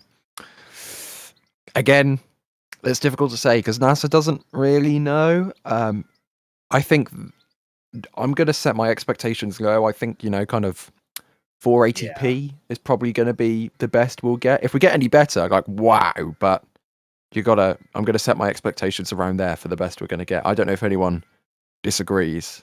No, I wouldn't disagree, but also keep in mind that once they're around the backside of the moon, we're not going to have anything because they'll be in comms blackout. So, hopefully they'll send something live from Orion, if not from inside, to see the crew. Hopefully, all smiling and happy. But I think it's going to be pretty limited, no matter what. Unfortunately, at least for now. Now, Max, we are about 8:45 in the morning local time at the Kennedy Space Center. We just saw a few cars parked up at the press site. How have things been for you? How's the buzz, and how are things getting in this morning? Very early ahead of Artemis 2. Well, the buzz is certainly buzzing, and in like 5-minute increments, more and more people are beginning to show up. It's nice to see, and that is why the atmosphere around here, as I said yesterday in a post, is rapidly intensifying because there are certainly more events to come here, not just with the vehicle, but also here at the Space Center as well, between crew arrival and the crew getting to the pad, which we are very lucky that we are going to be at later on today. That is, I believe, scheduled for just before 2 p.m. local time with the crew departing crew quarters. So very exciting. And again, in like 5-minute increments, actually, it seems like by the minute now, more and more people are arriving.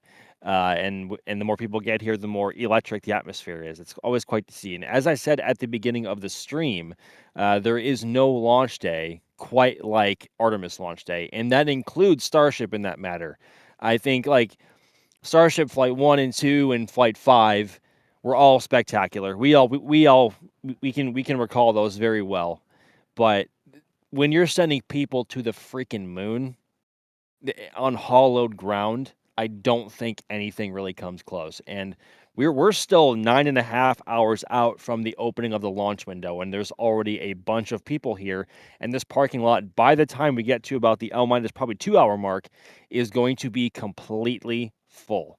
So lots to come, lots to see, and things are progressing in the right, I guess in the correct direction and the more exciting direction.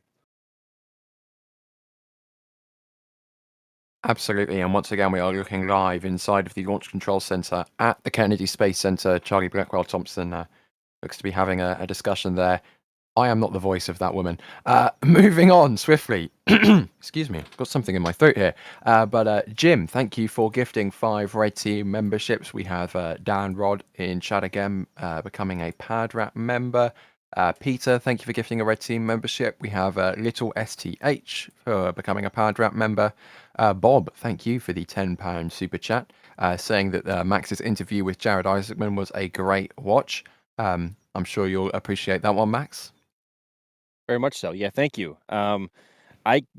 Honestly cannot stand the sound of my own voice, so I don't think I'm going to listen to it back, to be completely honest with y'all.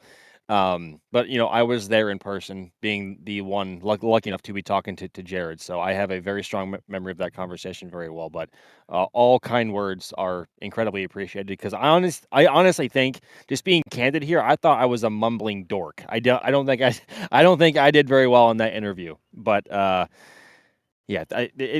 does mean a lot. Thank you, everybody. And we are into fast fill of liquid oxygen on the core stage of the Space Launch System rocket. In the timeline, that is scheduled for L-9.5 hours. So again, we're a few minutes ahead of schedule on the liquid oxygen side of things, which is wonderful news. EJ, would you like to just give us a little, a quick comparison why there's slow fill and why there's fast fill? What's the difference? Well, I mean, Ryan, okay, if we're just going to take it for what it's worth here, like a lot of what I like to tell people is that engineers are not good at coming up with special names for things. Slow fill means they're slowly moving propellants into the vehicle, and fast fill means they're moving propellants quickly into the vehicle. There really is there's really no other way to do that. Now, the key here is another way to describe that. The key here is to understand why. So why would you slow fill? Well, these propellants are really, really, really, really, really cold. We're dealing with fully cryogenic propellants here. That is a really nice way of saying they're cold. Liquid hydrogen and liquid oxygen. I don't know if you guys are familiar with hydrogen and oxygen. They do not like being liquids down here on the surface. They really want to be gases, especially hydrogen.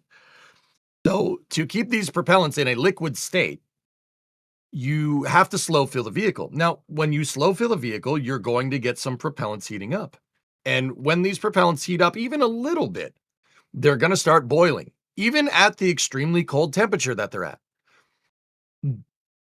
So they slow fill to kind of cool everything down. Make sure that everything is nice and at temperature for the propellants, because when you go into fast fill, right, you want to minimize propellant evaporation. Now, keep in mind, to an extent, these systems the propellants are always going to evaporate a little bit. That, once again, no bad vibes.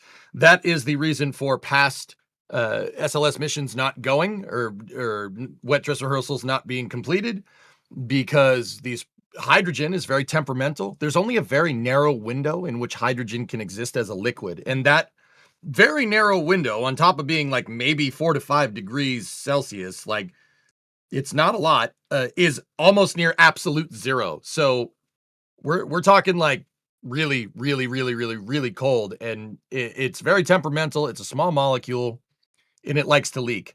So you want to slow fill that first, make sure everything's at temperature to minimize propellant heating, and that minimizes evaporation. So you don't get any, I'm not saying the L word. I'm not doing it. We're not doing that. Right? So they slow fill a vehicle to get it cooled down, get everything nice and happy. Make sure all the seals work. Right?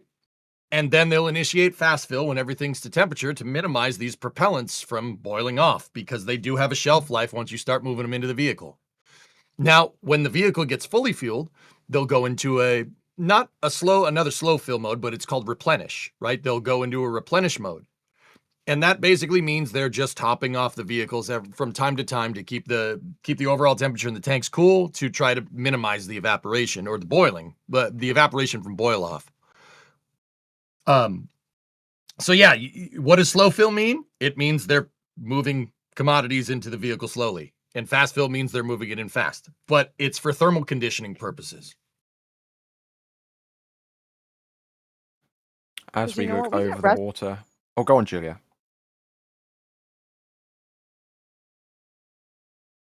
Julia?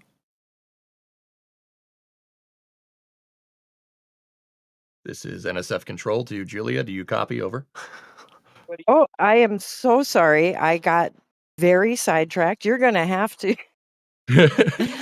I was talking. I'm in the field. What was your question, EJ? No, we didn't have a question, but we heard you talking and I stepped on you. So I thought I then went back to you. I didn't know if you had something to say, but if you my goodness, no. If you're just getting ready in the field, that's absolutely okay.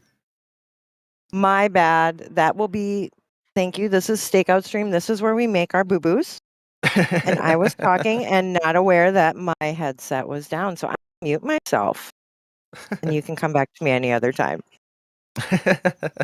As we approach 9.5 hours, as Max is saying, more people arriving at the press site, more people getting set up. And I mean, the skies are looking clear, the winds are looking relatively calm. I'm not going to jinx it, but you know, things are continuing to go smoothly. Things are continuing to look good, which is absolutely wonderful. We have a Pele Joe Music. Thank you for the $5 or €5 super chat there. How do they connect the escape lines? Do they just hang on until the tower is where it's supposed to be?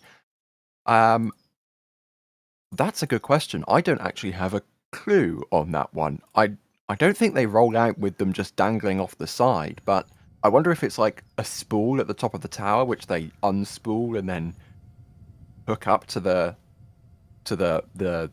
like the offload, like the end of the line where the armored trucks are hanging out? Does anyone know? I'm just going to throw that into the ether.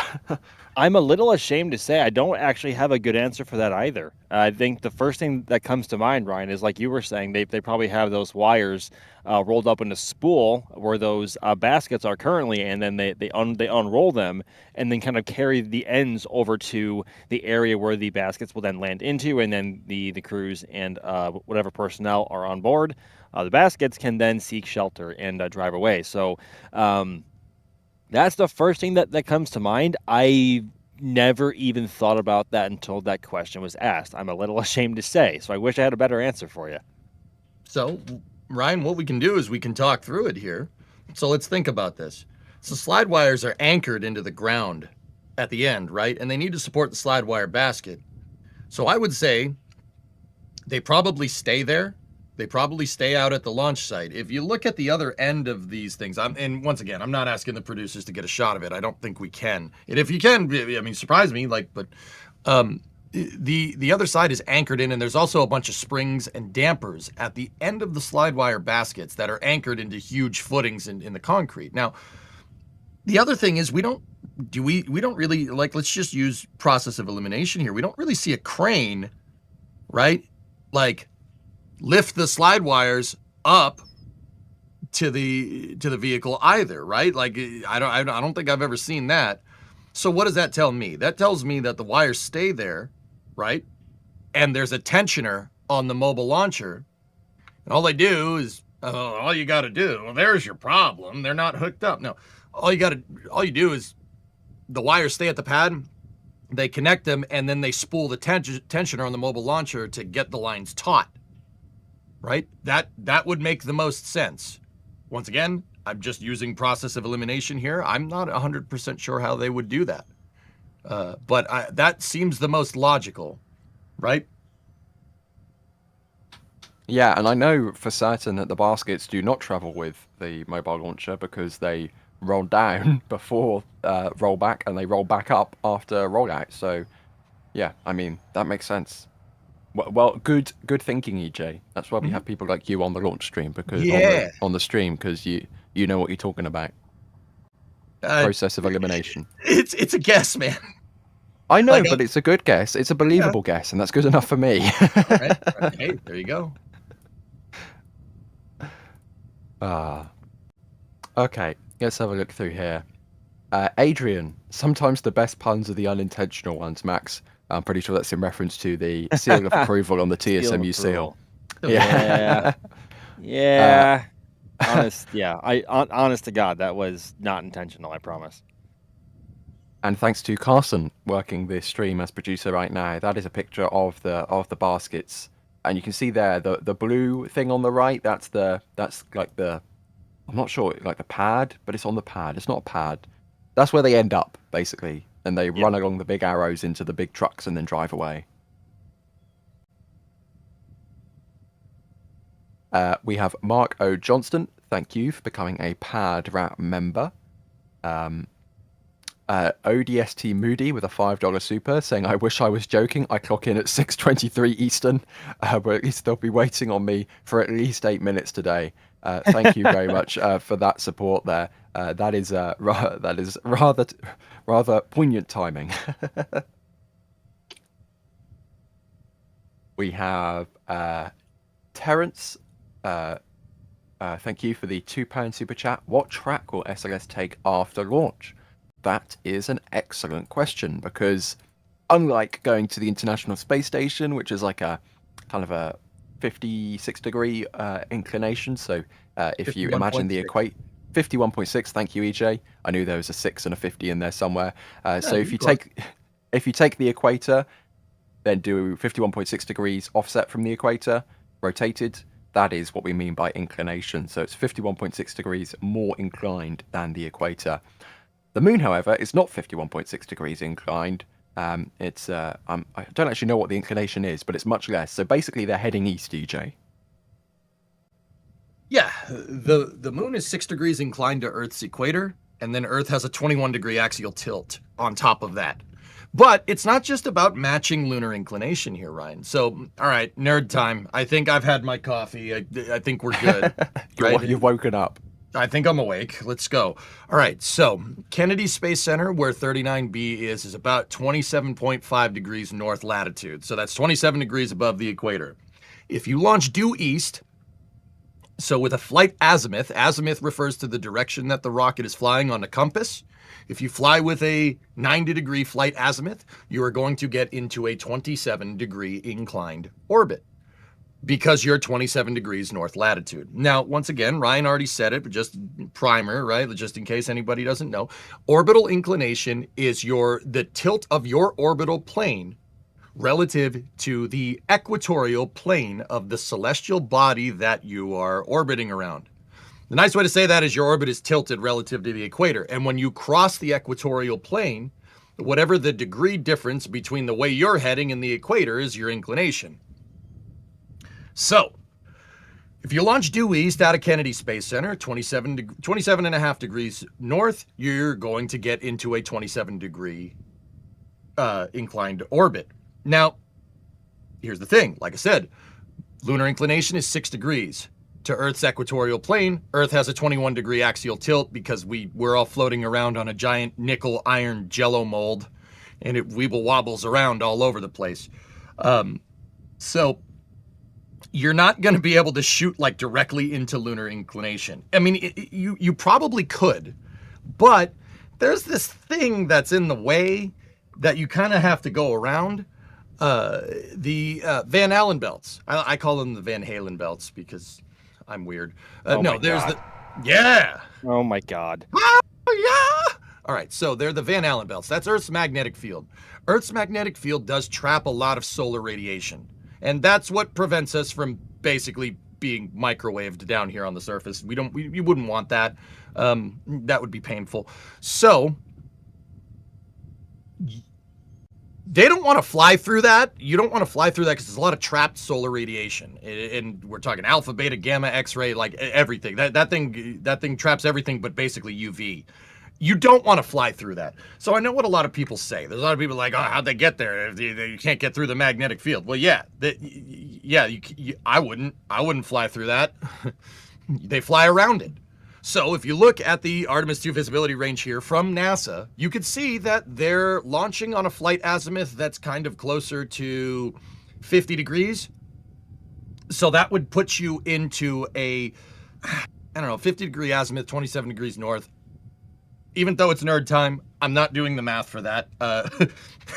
I'm definitely not doing it in public on stream. That'll probably put you into, I'd say, a 40 or 50 degree inclined orbit, because like the Apollo program, they fly around the magnetic field. It's a belt. It only goes around certain parts. You can actually go around it. And that's why they're flying on a low flight azimuth here. So we're talking 45 to 50 degrees, but the flight azimuth does shift with time. Your flight azimuth will change. If they target the end of the window, the flight azimuth's going to be a little bit different, right? But we're looking at a range anywhere between 50 degrees on the compass to 90 degrees on the compass, which will get you anywhere between a, let's think, like a 40 or 27 to 40 degree inclination. Once again, that's just back of the napkin math, but that should be about where you're going to end up. The big reason why, Ryan, is because they got to go around the magnetic field. You got to go around it. You don't want to fly through that. Even during the Apollo, they went around it. Flying through that is bad for the spaceship and definitely bad for the meat bags on board. We do not want this. Hashtag bad for the meat bags. Yep. That's nice. Yeah, let's get that on a shirt, can we? It sounds like a song name almost. Bad for the meat bags. No, that's the name of my grunge band. No, that's just meat. Never mind. Go get another coffee. Go get another coffee. I don't drink coffee, EJ. We've been over this. Go get another caffeine-induced beverage or something. I have one. Thank you very much. I should probably get another.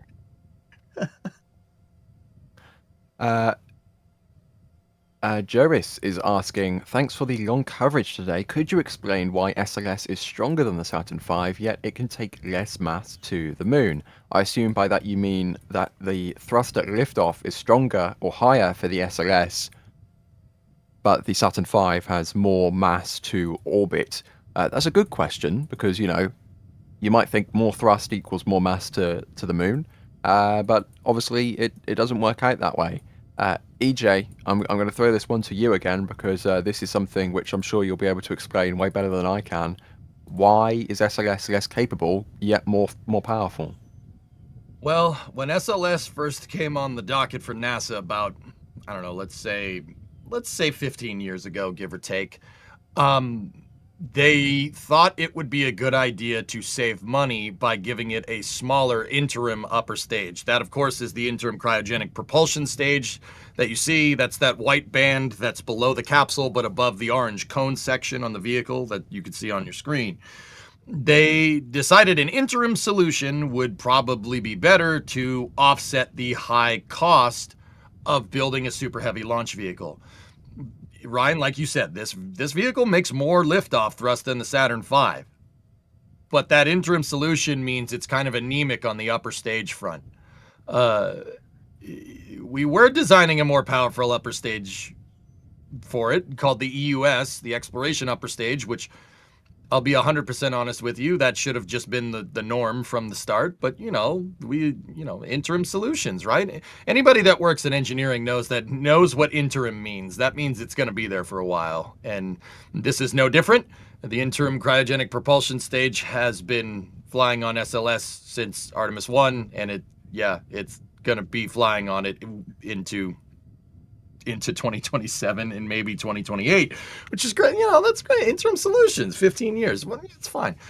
So SLS wasn't really designed with what's called a high energy upper stage. They decided to do that to save a little bit of money. I would argue that didn't, none of those things. It wasn't interim and it didn't save you any money at all. But the truth of the matter is that that's what happens when we don't take our national space program seriously. You get half measures like this, and that's a shame. But okay, looks like we got fueling operations for liquid hydrogen and fast fill on liquid oxygen there, Ryan. Nice, very nice, big milestone, big moment. Yep, it is. Yep. It is 13:06 Coordinated Universal Time on the first day of the 4th month of 2026, and there is hydrogen loading onto the Space Launch System once again. This is the big one, boys and girls. This is where things didn't go 100% well during the first wet dress rehearsal. This is where things went significantly better during the second wet dress rehearsal. This is where Artemis 1, over its many tanking tests, saw a number of issues. Will the hydrogen not leak? I mean, it's going to leak, but I mean, will it leak within the margins to launch? Because I don't like it's the going way to you leak, say that. but I want it to less leak. But we have to accept some leak, but I want less leak. Yes. Good leakage. We need good leakage. Good. Wow. Is you that guys even all right? No. But Bane's not having okay? a strong. You sure? I mean, so if we're setting expectations pretty high, or rather they are, because and by they I mean the launch team and the people who are actually hands-on with the vehicle. Because if we remember, during wet dress number 2, launch director Charlie Blackwell Thompson was able to confirm that the leak rate during fast fill operations was less than 1% on the LH2 TSMU seal. I think that is the lowest they have ever seen, for both from the TSMU and the ground umbilical carrier plates that they used on the space shuttle. I mean, less than 1% leak on hydrogen is phenomenal containment. And it only spiked to about 1.5% when they began to pressurize the tank just a couple of minutes before liftoff, or what would have been liftoff was the T0 that was being simulated. This is completely subjective and just my opinion. I don't think we're going to see leak rates that low today, but I don't think it's going to be alarmingly high, assuming all goes well. I mean, they went into LH2 fast fill ahead of schedule. That is an incredibly promising sign. We have to say that. That is an incredibly promising sign of or just being ahead of schedule in general. That's what we want. And hopefully the leak rate stays below a certain margin to keep everybody happy. And also, as a reminder, their cutoff is 16% leak concentration before they had to immediately call off and abort operations. So I didn't say the S word. Not going to say the S word. But yeah, What, I think scubbed? Scubbed, yes, scubbed. You're right. Yes, CJ, scubbed. But yeah, I think again, like I was saying earlier, everything is pointing towards smooth operations and a good outcome from today's target. So hopefully this all continues. Under 9 hours and 15 minutes now.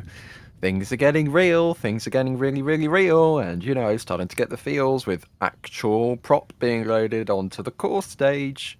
Once again, things are getting exciting. This is when things get real. I mean, you can't exactly tell from the outside. I guess you can see some venting, but apart from that, you can't exactly tell from the outside. But trust me, inside of those tanks, things are getting real. We just passed 9 o'clock in the morning local time. Julia, I'm going to ask you once again, how are things looking from your location in Titusville? How are the crowds? How's the traffic? How are things going? Because we have some people in chat who are in Florida in person, and they want to know what's happening. Where should they be going? How's the traffic? Have they already lost a spot? You haven't already lost the spot yet. Traffic is still flowing well on US 1. I am located basically center of US 1 at Dogs R Us to give you a perspective, and traffic is flowing just fine here. I can tell now that our morning rush hour for school and work has ended, and we are into day-to-day traffic, which isn't entirely too heavy considering. With that being said, I can start at the north and tell you there is still parking at Sandpoint Park, which is adjacent to the west end of the Max Brewer Bridge, that highly sought after area for viewing because you are elevated. Florida is flat, and that's a great spot to catch it from an elevated point of view, right? There is still parking available there. I wouldn't even try to venture to go over the bridge, to be honest, at this point. Stay on the west side and walk up. The next kind of area is Spaceview Park. That had already basically filled parkside parking and on the street by time I had gone past this morning before getting to my spot. So be prepared if you want that point of view on the water. We'll be walking from street parking. There is parking available in restaurant parking lots, mall parking lots, the Titusville Mall, as well as a bit of free parking yet along the coast that I can see. Bring some cash. Now, what I have been told is it's still flowing. I'm gonna toss to Max after this, but as far as I can tell, we're still flowing over the NASA causeway.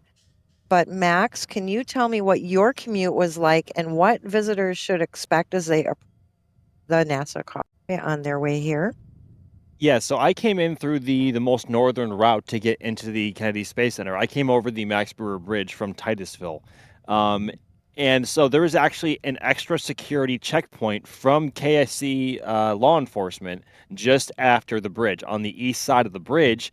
And if you did not have a badge for KSC, you had that was your endpoint. That you could not go any farther. So of course, obviously, with us being credentialed, I then drove towards what would have been Playa Linda Beach, and then made a right towards KSC's North Gate. And honestly, I mean, I came over at about maybe 4:45 this morning.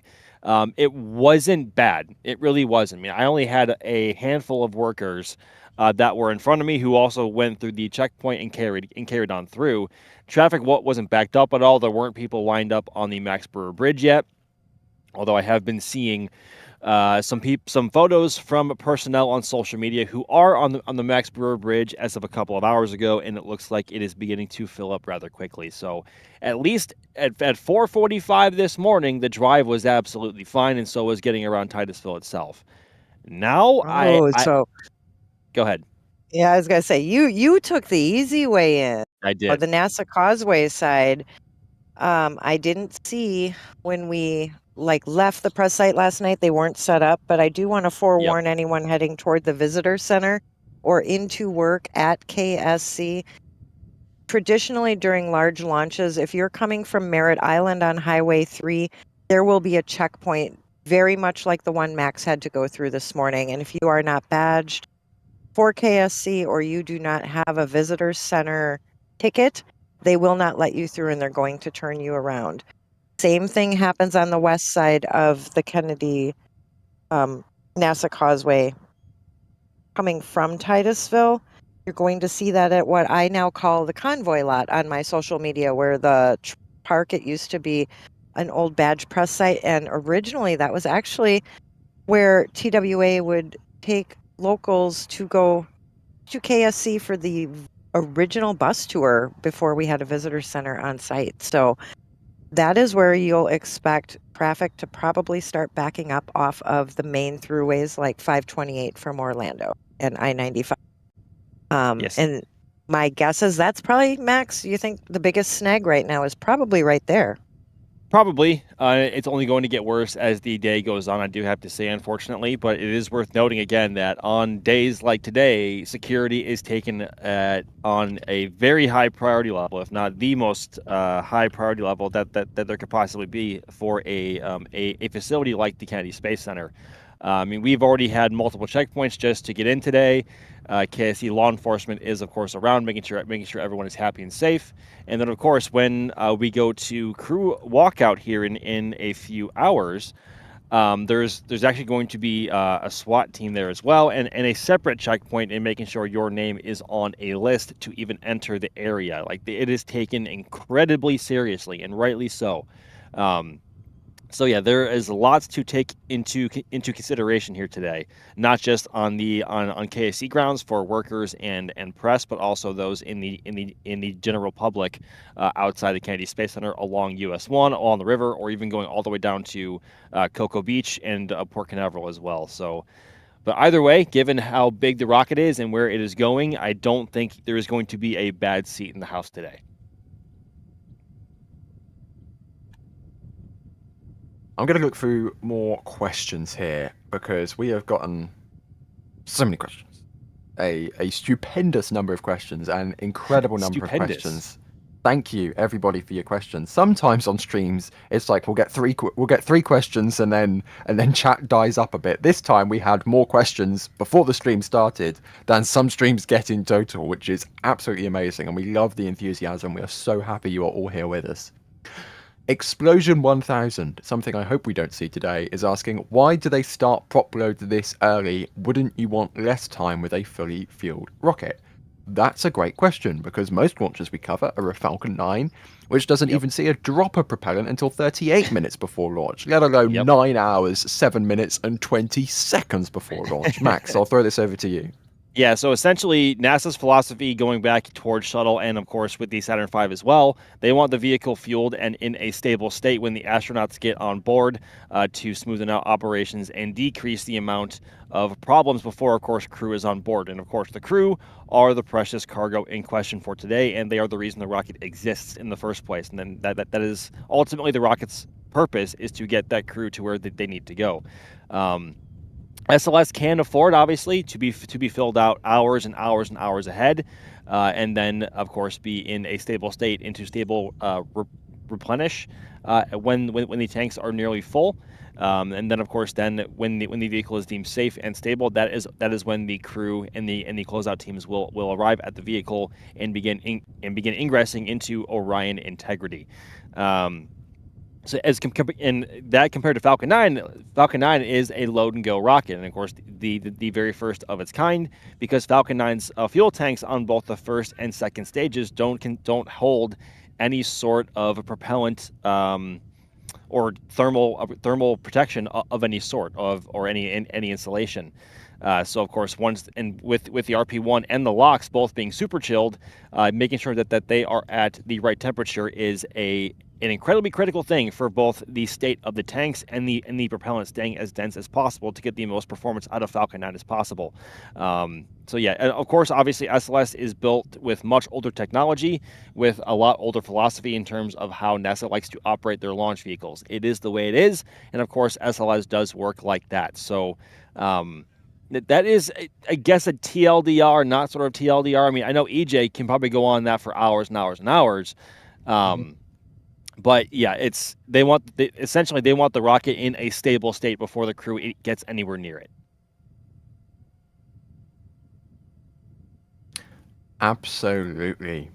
Okay, let's have a look here. I think I'm going to go through the question queue again because the queue's long again. The queue's long again. We have Xavier Brown Racing saying they built the space launch system in Kerbal Space Program last night. Multiple failures before I got it, but that's how Kerbal goes. That's how Kerbal goes. Thank you for the support, as EJ will know. Look, in Kerbal, if you're not making stuff pop, you're not playing the game right. Oh my God. Jeff Rishoff, thank you for your support at $25 super. Max saying you asked so many of the questions we all wanted. By the way, as a past cryo delivery person, great explanation of the tank fill. I certainly try my best. Thank you very much. We have Rian's 3, from what I with a not sure on the currency there, but thank you for your support nonetheless. From what I understand, the boosters and core have hold-down clamps to the ML, but the ML is just held down by gravity. EJ, I don't think there's actually clamps. I think it's just sat there under its own gravity, unless I'm incorrect. Yep. Yeah, that's about right. The launch umbilical tower in the mobile launcher is somewhere north of 8 million pounds. It's not going anywhere. They do have alignment dowels. There are 6 alignment dowels for 6 posts that hold up the mobile launcher. There's 3 on either side. Even SLS has actually some reinforcement built into its flame deflectors. If you actually look right at the bottom of your screen where you see smoke, well, not smoke, it's bleed coming from the engines. That's gaseous oxygen. There are actually additional posts on the 2 triangle-shaped flame deflectors down there. That's to hold up SLS because it is heavy. There's 6 posts they're on the sides of the ML, of the mobile launcher. The flame deflectors that they roll in there after they set the thing down on the pad are there for additional support. There are supports built into them. Because once again, SLS with those 5-segment solid rocket boosters is very, very heavy. That is right. What you're looking at right there, Chad, is the heaviest vehicle that NASA's ever rolled out of the VAB by a long shot. I believe the SRBs are between the 2 SRBs, it's 2,500 tons. Just the SRBs. They're fully fueled. Remember, yep. It is a beast. But yeah, the mobile launcher is just sitting there. Gravity is holding it in place. And that's actually a good point, EJ, with the weight of the SRBs and just how heavy SLS is in general in combination with mobile launcher ML1. That's actually why they had to recertify and upgrade CT2 or Crawler Transporter 2 to transport ML1 with SLS on top of it. And even when that core stage is empty, you take into account the super reinforced and larger mobile launch platform in combination with the actual launch tower and the vehicle on top of that with the 5-segment SRBs on either side of the core stage. You have an incredibly heavy payload to move. And of course, the old CT1 design, which is what CT1 still is now, cannot carry it with it in its current state and current performance levels. And that's why CT2 had to be upgraded. It is currently the largest and I think the heaviest, it's the heaviest self-powered vehicle in the world as certified by the Guinness Book of World Records as of about maybe, I think it was 3 years ago when that was announced. So yeah, SLS is a very heavy vehicle even when it's empty. We have got a question here from Methane Subcooler asking if Orion is Cygnus Roll back, roll back. We have a question here from Methane Subcaller who is asking if Orion is Cygnus derived. I don't think it's Cygnus derived, but there is it's definitely it's the service module is derived from a different cargo transport vehicle which is no longer flying. Orion's service module is derived from the European Automated Transfer Vehicle, the ATV. ATV was an ISS resupply vehicle. It flew 6 times to the ISS, and then that production line switched over to building European service modules instead. Yep. There's a big difference, though, between the service module on the ATV and the service module on Orion. Orion has a Service Propulsion System, or SPS, which is an Space Shuttle Orbiter Maneuvering System engine. An actual one that flew into space that is on the service module. So the SPS has because of the Service Propulsion System, the European service module has a little more kick behind it than the ATV's service module. The ATV didn't have one big rocket engine on the back because it was just going to the ISS. But yeah, it's not Cygnus derived. I get the joke. I get the reference acknowledged, but it's ATV derived. It is derived from a resupply vehicle. It is.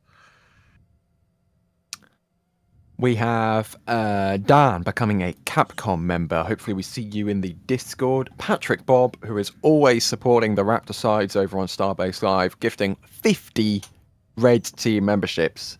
50 people is a lot of people, and that's 50 people who now get access to the membership area completely free of charge for an entire month. And, you know, I want this thing to launch today, but even if it doesn't launch today, there are 4 other attempts in this window that they can hit. They've got the end of April as well. This membership is going to cover that month, and believe me, there is going to be so much member content coming out of this launch, from the photos. There's probably going to be behind the scenes videos. There's going to be so much stuff coming out of this launch. So if you've just become a member, whether from Patrick Bob's incredible generosity or on your own dime, I mean, seriously, there is so much stuff to come. And even better, those 50 people now get access to the sneaky link, which gives you member access to the shop where the Artemis 2 patch, pin, and all of the other merch is available exclusively for members until the crew boards Orion. So when the crew is on board Orion, we'll be opening that up to the public, but that's in like 4 or 5 hours time. So if you want early access, membership is how you do it. Either you are very, very lucky and you get one from Patrick Bob, or you become a member for as little as 99 cents per month, and that'll give you exclusive sneaky access to the Artemis 2 merchandise on the shop there. So something to look out for. We are under 9 hours to go now, which is very, very, very exciting. Missy, thank you for becoming a PadRat member. And we have Mac, who is asking, how closely is the SLS core stage derived from the Space Shuttle external tank? I hate to keep throwing all of the questions to EJ, but all of the questions keep, you know, this is an EJ question. This has your name written all over it. I mean, Max, if you want to take a stab at this, I wouldn't have any problem, but I can answer this one. I mean, I can try and give a TLDR answer, and the answer is very. I mean, it's built using the same. I think isn't it built using the same jigs as they use to weld the ETs, EJ?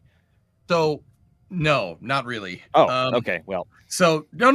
It's the same core diameter. It's an 8.4 meter core diameter, and it's similar. But for SLS, they did redo the tooling, Max. They the SLS it's a I forget if it's 7000 series aluminum or aluminum lithium. I think it's aluminum lithium. That's a guess. Somebody correct me on that one. But they're using billet. They have billet aluminum that they machine stringers to. It is a rectangular ortho grid on the inside, and they basically mill out on the panels. They mill out the stringers. What are stringers, guys? Stringers are structural rigidity that's added to the inside of the tank so it can stay up, right? And then they stir weld them together. The big difference between the ET and the SLS core stage is that the SLS core stage components are made in a vertical friction stir welder. The external tanks didn't really do that, and the external tanks were assembled horizontally. Now we did have core stage 2. This one was assembled horizontally, but from now on they'll be assembling SLS core stages vertically in high bay 2 in the VAB. So it is similar, dude. The tooling, there is some tooling that carried over, but the external tank did not have billet stringers. They actually had riveted stringers, which is a little bit of a more old school design, even for the later versions of the external tank that came through the shuttle program. But yeah, this is, long story short, they used the billet method because it's more modern, the billet stringers, and the billet stringers are frankly way stronger. And with this configuration of this vehicle having the main propulsion system, the MPS down the bottom with 4 shuttle engines and carrying an upper stage on top and Orion and the launch abort system, you're going to need a lot stronger core stage than you did with the external tank with the shuttle.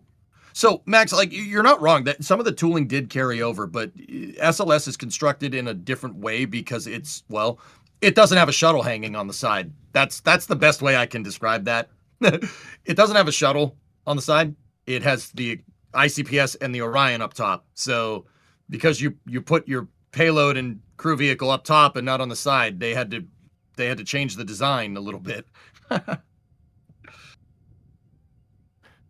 And very quickly to round this part of the stream out, we have Louis the Rocket Man. Will the chair make an appearance today? Exclamation mark chair. And Alan Perez, do we know how the chair is doing today? Please, we need to know. Unfortunately, we do not have a live view inside of the vehicle assembly building today because we are focusing on Launch Complex 39B at the Kennedy Space Center.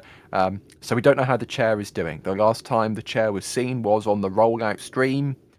Thoughts and prayers for the chair. Anyways, at this point in the stream, myself, Max, and Julia, we're going to take a break. We'll be back later on, don't worry. But in the meantime, I'm going to leave you in the... Oh, thanks, NASA. Really great timing for this. We've got actual data from the core stage. Okay, very quickly. Liquid oxygen, 29% filled. Liquid hydrogen, 30% filled. Things continuing to go. Again, keep an eye out. Liquid hydrogen is the big ticket item at this part of the countdown. Anyways, now we've got that addressed. Myself, Max, and Julia will be heading out for a bit. We will be back later on as we get closer to launch, so do not worry. But in the meantime, we'll be leaving you in the capable hands of Alice, Alex, and Ryan Webber. Also, EJ is sticking around. So we'll see you guys a little bit later, and you guys can take it away. Good morning or good afternoon or whatever it is where you're watching from right now. It seems like we are a little bit ahead of schedule, which is definitely a very good sign. I'm your host, Alice Carruth, with you for the next couple of hours, and I am joined by the lovely Alex and Ryan, and we'll be talking through all things SLS and Artemis 2 mission over the next few hours as we continue on. Alex, have you been watching the stream so far? What would you think you've taken away thus far? Well, so far so good. It looks like fast fill on both liquid oxygen and liquid hydrogen. Not heard anything about any potential leaks or anything like that, right? Like that's the main concern when they're starting liquid hydrogen fast fill. That's when they find these issues normally, because that's when you actually have a lot of these hydrogen going through that quick disconnect line, right? Like that connection to the rocket. And right now, I have not heard anything. We've seen this graphic before a couple of minutes ago indicating up to 30% now of the hydrogen tank has been loaded on the core stage. And so far, so good. Let's hope it keeps being that way for the remainder of the count. Absolutely. Ryan, have you been watching anything? Has anything stood out for you? No, not really. Everything seems to be going just exactly as it's supposed to, which is always a good thing, especially when you got crewed launch. And I mean, any launch in general, it's always good to make sure things are going just the way you need to. But yeah, nothing's really stood out to me so far. And hi, everyone. How's it going? It's hi, everyone. It's always the way to start it off. There's a lot going on at the moment. We're getting a live update from NASA right now. Let me just see if I can read that up on screen. It looks like we have got, we've officially woken up. How exciting. I did hear Julia talking about what was going on with the crew earlier, and I heard that they are having a bit of a lie-in this morning. They've got a long day. They were up 8 hours, which is what it is about now, ahead of launch. So, they are officially starting their day at 9:25 a.m., which is what we've just passed, and they'll be marking their final preparations for the historic Artemis 2 mission around the moon. So good morning to the crew. I hope you had a good rest. I'm not sure how well I would sleep the night before I was launching to the moon. How would you guys feel waking up knowing that you're about to do something as historic as this? Sleep? Wait, what? We were What's supposed that? to do that? We were supposed to do that, Alice? Wait a minute. And just a reminder, like, these people are not, so if this launches, they are not meant to go to sleep until like almost 3 a.m. Eastern. So it will nearly be like, 18 hours completely awake all the time? Alex, That's a long time when you're going into... They're doing a split stream schedule between the perigee raise burn. So yeah, like this is going to be a long day. Right? Exactly. So they go to sleep around 8 hours, eight and a half hours into the mission. That should be around 3 a.m. Eastern. And then they'll wake up about 4 hours later for the perigee race burn and then go to sleep again. So on top of being awake for a long time, then when they go to sleep, it's only for a few hours to wake up again, do another mission thing, right? And then go back to sleep. And this is like... really, really high energy thing where it's like, you gotta do all the preparations to get on the rocket and everything, and then you get on the rocket, you stay on your back for hours at a time, and you still have many more hours to go once you're up there because they're not stopping. So I wonder how difficult it's going to be to get their schedule going like that, because if they're anything like me, when I go travel anywhere in the world, I don't sleep the night before because I know I've got to get up and I've got a million and one things to do. I can't imagine what it's like knowing you're going to be going off on such an important mission. They can't have slept overnight. They can't really have been as rested as you'd hope you'd be before all of this. Kind of amazing. Were you going to add something there? I was just so. I mean, I was going to add something, but we'll just keep talking about sleep. I don't know about you. I was waking up every hour on the hour, just like you were saying. Like I'm like, oh, is it time yet? Oh, is it time yet? Oh, is it? Oh, I could sleep for another 30 minutes. If it's difficult for us, the commentators, imagine the actual astronauts, right? It's like, who? I did the same thing, EJ, as well last night. I was checking every so often. Is it still going? When you've got such a long countdown, we started at 49 hours and 50 minutes ahead of launch. And there were so many hurdles to get through between then and now. And then, of course, before the launch itself. I kept thinking, is there going to be a hiccup? Is there going to be something that stops them or causes that pause? I don't want to say we're going for the S word, but there are they've put some contingencies in place, correct? That there could be some pauses in there. So I was very conscious of that overnight. EJ, do you remember what wiggle room there was for those pauses? I don't remember off the top of my head. Yeah, I was watching see, this is a problem when you've got... holes?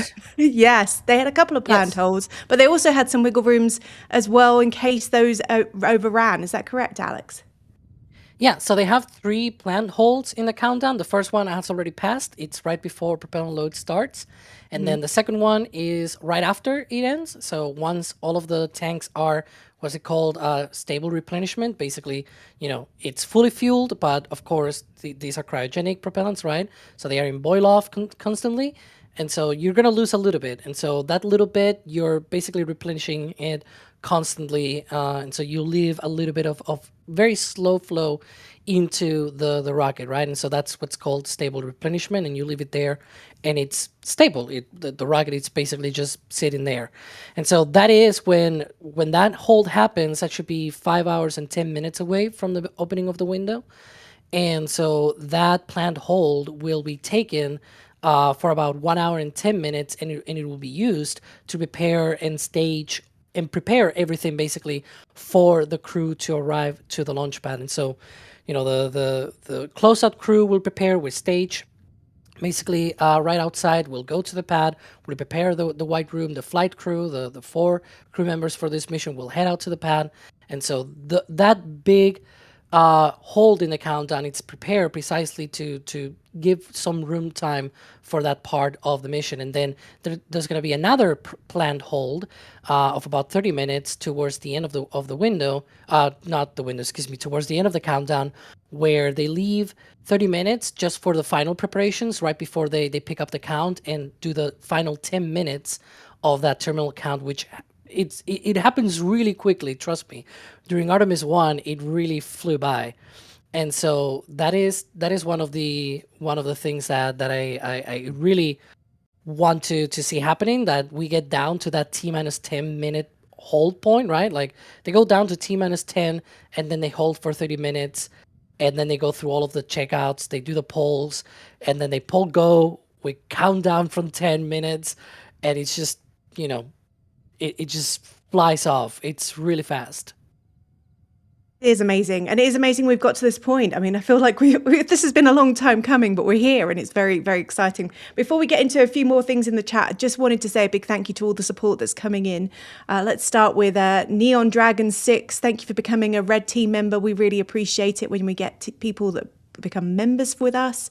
Then we're going to talk about Half a Homer 9949, who's also become a Pad Wrap member. Really exciting to see that coming in. Stillfinger 7 and Stillfinger 721 has become a Pad Wrap member. We've also got a lot more coming in. It's great to see so many comments coming in as well in the chat, and we'll get through those. But I just want to say a big thank you to Dojo HNSO for becoming a Capcom member as well. We will get through all of these wonderful memberships and thank yous that are coming in on the chat as we go through today.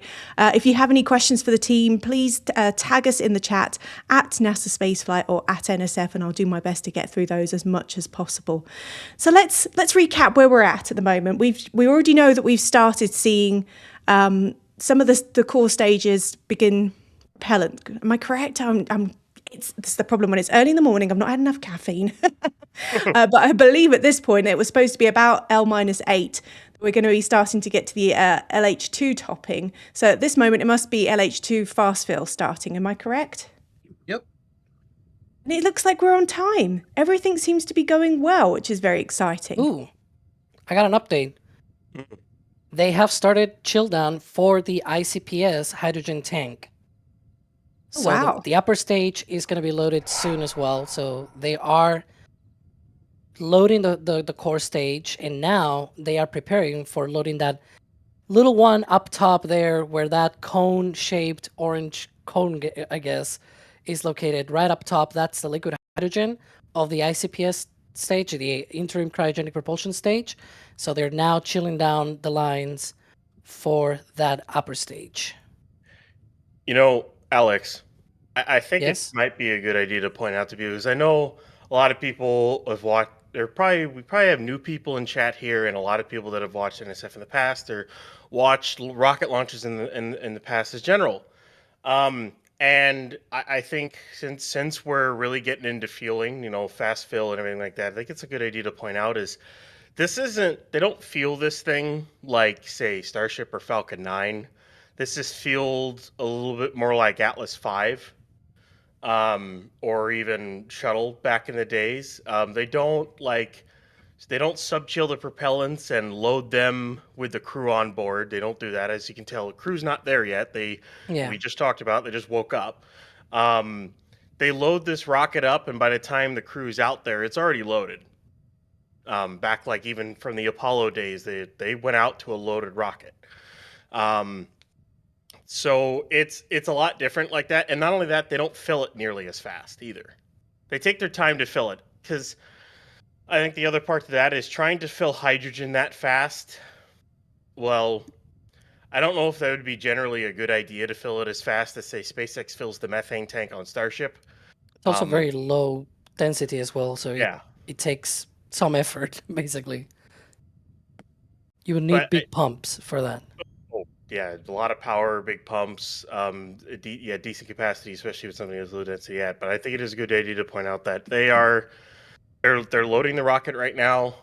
It'll definitely be loaded and ready to go by the time the crew is out there. and it's more of the traditional way to do it, if that's a way to say it, at least in the past. Subcooling really wasn't a thing on rockets until SpaceX started doing it on Falcon 9. So thought I'd just point that out. All great context there. Thank you for that, Ryan. We're going to go into talking a bit about all the people that are out there in a minute, but I just wanted to get through a few more thank yous that are coming in. We've had a lot of support on the chat, and we really do appreciate it. Thank you to Rosimati, who's become a Red Team member. We always appreciate you guys when you join us and become members of us. Roger S. NSF has gifted 5 Red Team memberships. Go and grab those, guys. It's a really good opportunity to join us. And Poop Dude 42, loving this name, says he's given us a $10 super chat and said he wanted to thank us as he's now a current Orion engineer. He thanks NSF for inspiring me to reach my dreams. And if you want a good spot on the Banana River Causeway, let him know. Where is all the good places to go around here? Because it's difficult, isn't it? They're expecting, 400,000 visitors right now? I know Julia's been giving us some updates, and hopefully we'll get her back on the stream in a little bit. She's moving around to give us an idea of where to watch. Have we got anybody else on the ground who's able to let us know what it's like down there at the moment? Last time we checked in with Julia, Alice, she was telling me that parking spots were getting to be a premium. I bet. And we're 8 hour 40 out from launch. It is going to get hectic. It's going to get real hectic down there. It is crazy. And I just want to say to that guy who's come in with the super chat, Poop Dude 42, that's where my boss is watching from. She'll be at Banana Creek today. So if you want to go say hi to Michelle Lucas, she'll be down there. She's currently on a helicopter ride around Kennedy Space Center, as you do the day before or the day of launch. Lucky lady. Yeah, as you do.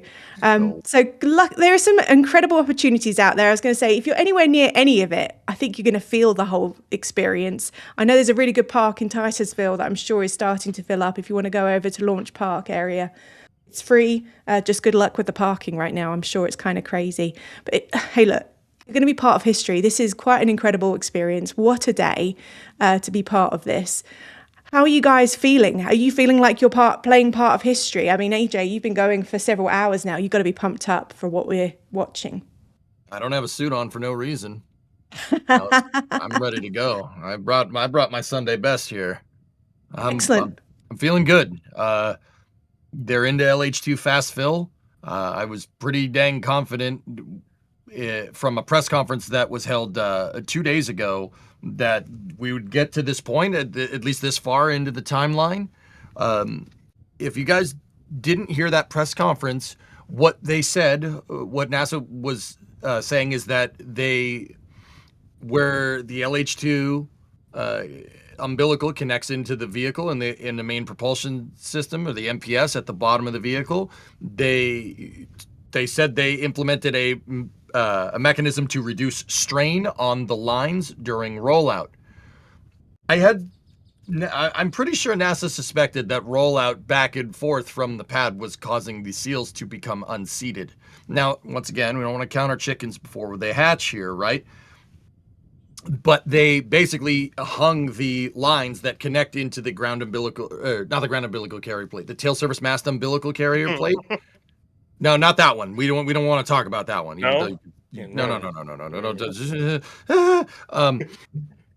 So they actually hung the lines that connect into the tail service mast umbilicals to prevent strain on the lines, which, if I had to guess, that's probably what was gacking the seals in previous versions of previous attempts for SLS, even going back all the way to Artemis 1.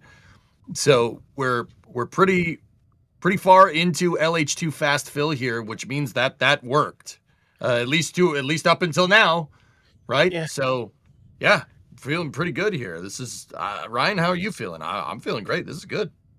I'm feeling great about this. You know, EJ, when NASA said that they did that, I thought to myself, that's a SpaceX fix. That is something like SpaceX would do. Like, hey, we got this problem, we just keep moving. Why don't we just kind of like tie them off to the side? That is a SpaceX fix. It's a MacGyvered fix. Like, let's try this out, see if it works.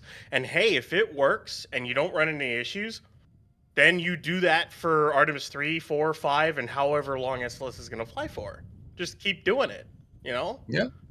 I mean, Ryan, the other thing is that what hosed the vehicle after wet dress rehearsal 2 was the helium seal on the ICPS umbilical. They could not actuate helium flow to passivate the stage.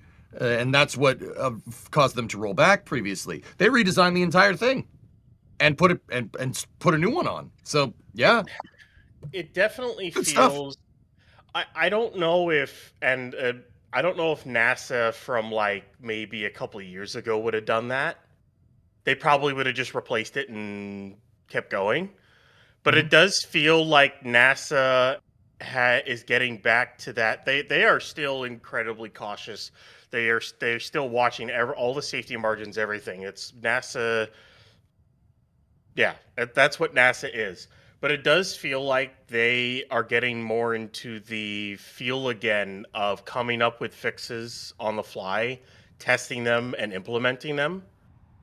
Since Jared started, it feels like it really does feel like he's reinvigorated a lot of the engineers that are there, plus the technicians, and kind of be like, hey, well, what if we just did this? You know? Well, there's your problem. Just Why don't you replace just it. fix it? Yeah. Yeah. There's your problem. Just fix it. You know, that's definitely what it feels like. I feel like that's just peak engineering, guys. Yeah, it makes me confident about this. I know it's still liquid hydrogen and everything. We all know what liquid hydrogen is and seals are, but I don't know. It makes me even more confident in this mission, and even more that they'll launch today. I think they'll go. I think, what was it? Chris said 60-40. I think it was on a Raptor side recently. I'm going to go with 70-30. I'll go with 70-30 today. I know it's still SLS and it's only the second launch, so you never know what can prop up. And NASA, of course, will not take any risks at all, especially not, they won't take any risks. Yeah. But humans I'm involved. confident. And we're going to talk a bit about those humans and what they're going to be doing on that mission in a bit. I just wanted to say thank you to some of the support that's coming in on the chat. Big thank you to Chris Newbolt, who's become a Red Team member. It's always exciting to see when people become members. Stephen Peller has become a Pad Rat member. Thank you for that. And then we've got Niceable, who's become a Red Team member as well. And a big thank you to Mike Alpha Tango Sierra for gifting 50 Red Team memberships. Go and grab those guys while they're available. It's always very exciting to see that coming in on the support. We've got a few questions that come in. I think we should kind of get through them, and it gives us a chance to talk a bit about the mission overall. I'm going to start off with this one that's come in from Anonymous. It asks, NSF, when will the crew reach the moon for the flyby? Let's talk a little bit about the mission trajectory. Why don't we start with you, Alex? Let's talk through what it is we're going to be expecting once they've launched today and what's going to happen following that. Yeah, so right off the bat, as they separate from the ICPS, so they first obviously get into a sort of low Earth orbit, in quotes, because it's not super duper low, but still sort of low Earth orbit. Then the ICPS does a burn, actually two burns. One of them is to raise a little bit the perigee, because the initial orbit, once they separate from the core stage, is actually going to be so that the core stage is disposed of in the Pacific Ocean. Then the ICPS, so it raises a little bit the perigee, then does an apogee raise burn, and then the Orion spacecraft separates from the ICPS. Right off the bat, once they do that, they're going to be doing a rendezvous and proximity operation demonstration. Basically, the Orion will turn around and they will demonstrate that they can, manually navigate with Orion and being able to basically keep next to another object in orbit, which will be very useful in the future when they have to dock to a lander. Once that demonstration is ended, the Orion will separate itself a little bit away from the ICPS, from that upper stage, and it'll be in this sort of 24-hour orbit, right? So on flight day 2, what they'll do is they'll come around back to Earth, and they'll burn for about 8 minutes on that European Service Module main engine, and that'll bring them up to translunar injection. That's the translunar injection burn, which should happen, if I'm not mistaken here, around 25 hours into the mission. And again, that'll last for about 8 minutes, in total, and that'll push them out to lunar distances. Now, the flyby itself doesn't occur until flight day 6, and that should happen. So actually, the sphere of influence, basically the point where the gravity of the moon overcomes the gravity of the Earth, should actually happen earlier on flight day 5, and but flight day 6 will be when they do the flyby of the moon. Right now, the closest approach to the moon, if they launch today at the opening of the window, should be at 6:54 p.m. on April 6th, and that will be 6:54 p.m. Eastern time. And so there you go, a little bit of the trajectory that I was talking about. So yeah, the first part, that when they do the proximity operations, they do a little of a perigee race burn with the Orion, then the translunar injection to push all the way out there to the moon. They do a few corrections on the way. There are 3 scheduled trajectory correction burns. And then I'm waiting for the for the graphic. This is a great graphic, by the way. I think this is one that Ryan made, and it seems far better to scale than most of them I've seen. The closest approach, Earth maximum distance, which happens by a 3-minute or so difference, and then they exit the moon sphere influence, and then they have also return trajectory corrections and whatnot as well to fine-tune as they come back that trajectory to return to a splashdown in the Pacific Ocean about 9 days after the launch. Very exciting. Let's hope that everything goes to plan and they continue with exactly the schedule that they're hoping to achieve. While all of that was going on, I believe we just missed the ICPS chill down. Ryan, what does that mean for the audience that are just tuning in? Oh, basically it means that they're chilling down the tanks, especially the LH2 tank, to accept liquid hydrogen. I mean, liquid propellants are really cold, and you don't want to just take a room temperature tank, well, maybe not room temperature in Florida, but outside temperature tank, and just flow liquid hydrogen or liquid oxygen into it right away. You don't want to do that. That's not usually good for metal and whatnot, shock cool, things like that. So what they do is they slowly bring the temperature down to as close as they can to the liquid temp, and then they start slowly filling it with liquid, which helps bring the temperature even more, and then they can start the fast fill once they get to that point. So you don't want a shock cool thing. It's the same thing for any rocket that uses any cryogenic Ryan, pellets. we should probably tick down another item there in that timeline, because they have confirmed now ICPS is now on fast fill for the liquid hydrogen. That's amazing. That's ahead of schedule, if I believe. When the schedules came out, they said that they were going to get to this point somewhere around the 7:55 mark, if I remember correctly, and we're still L-minus 8 hours and 28 minutes before we see launch. So it's great to see that they're moving as quickly as they are. Yeah, it's certainly nice to see everything is going. Things are going. We're gonna go with that. always good, and to err on the positive side. We've got some more support coming in on the chat. Thank you so much for the super chat from Matt PD, who's come in with a €5 super chat, who's asked a really good question for the hams. Will there be any signals worth searching for, SSTV images, or a chance to talk to Orion at some point in the mission? Now, most of the astronauts are ham radio enthusiasts. Does anybody know if they've got an answer to this question that's come in from Matt? Taking the silence as not sure. I'm not sure that you'll be able to contact the crew directly for like the ham radio operators out there. They're obviously doing public affairs events every day, every flight day. They're rather busy, aren't they? Yeah, exactly. Yeah. There's going to be a lot to do despite being in that capsule for 10 days, Alice. I will say this, though. They are going to call the ISS. Yes. Can you tell us a bit about that, EJ? Yeah. During the mission, they will call the ISS. So the ISS astronauts will talk to the Artemis 2 astronauts, and it'll be the first time that we've had a ship-to-ship communication like that ever. During the Apollo program, there was no space station. So They were communicating through a ship that had a ground tracking station built into it. I mean, on top, as it orbits around for certain areas, right? So yeah, that'll be the first real ship-to-ship communications call from beyond low Earth orbit to low Earth orbit, which is actually pretty neat. But yeah, not sure about the hams. I'd have to go look. Have you got to add to that, Alex? Oh yeah, I was pointing out in the back channel that we actually know when that will happen, and it's currently scheduled to happen after the lunar flyby. So they'll be able to talk to the ISS about, that really interesting view out the window. It's like, you got the Earth, right? I got the Earth and the Moon. Really close flyby of the Moon. But yeah, it's gonna be about 140 hours into the mission, so around April 7th. And that will be 2:29 Eastern, 2:29 p.m. Eastern. Sorry. Amazing.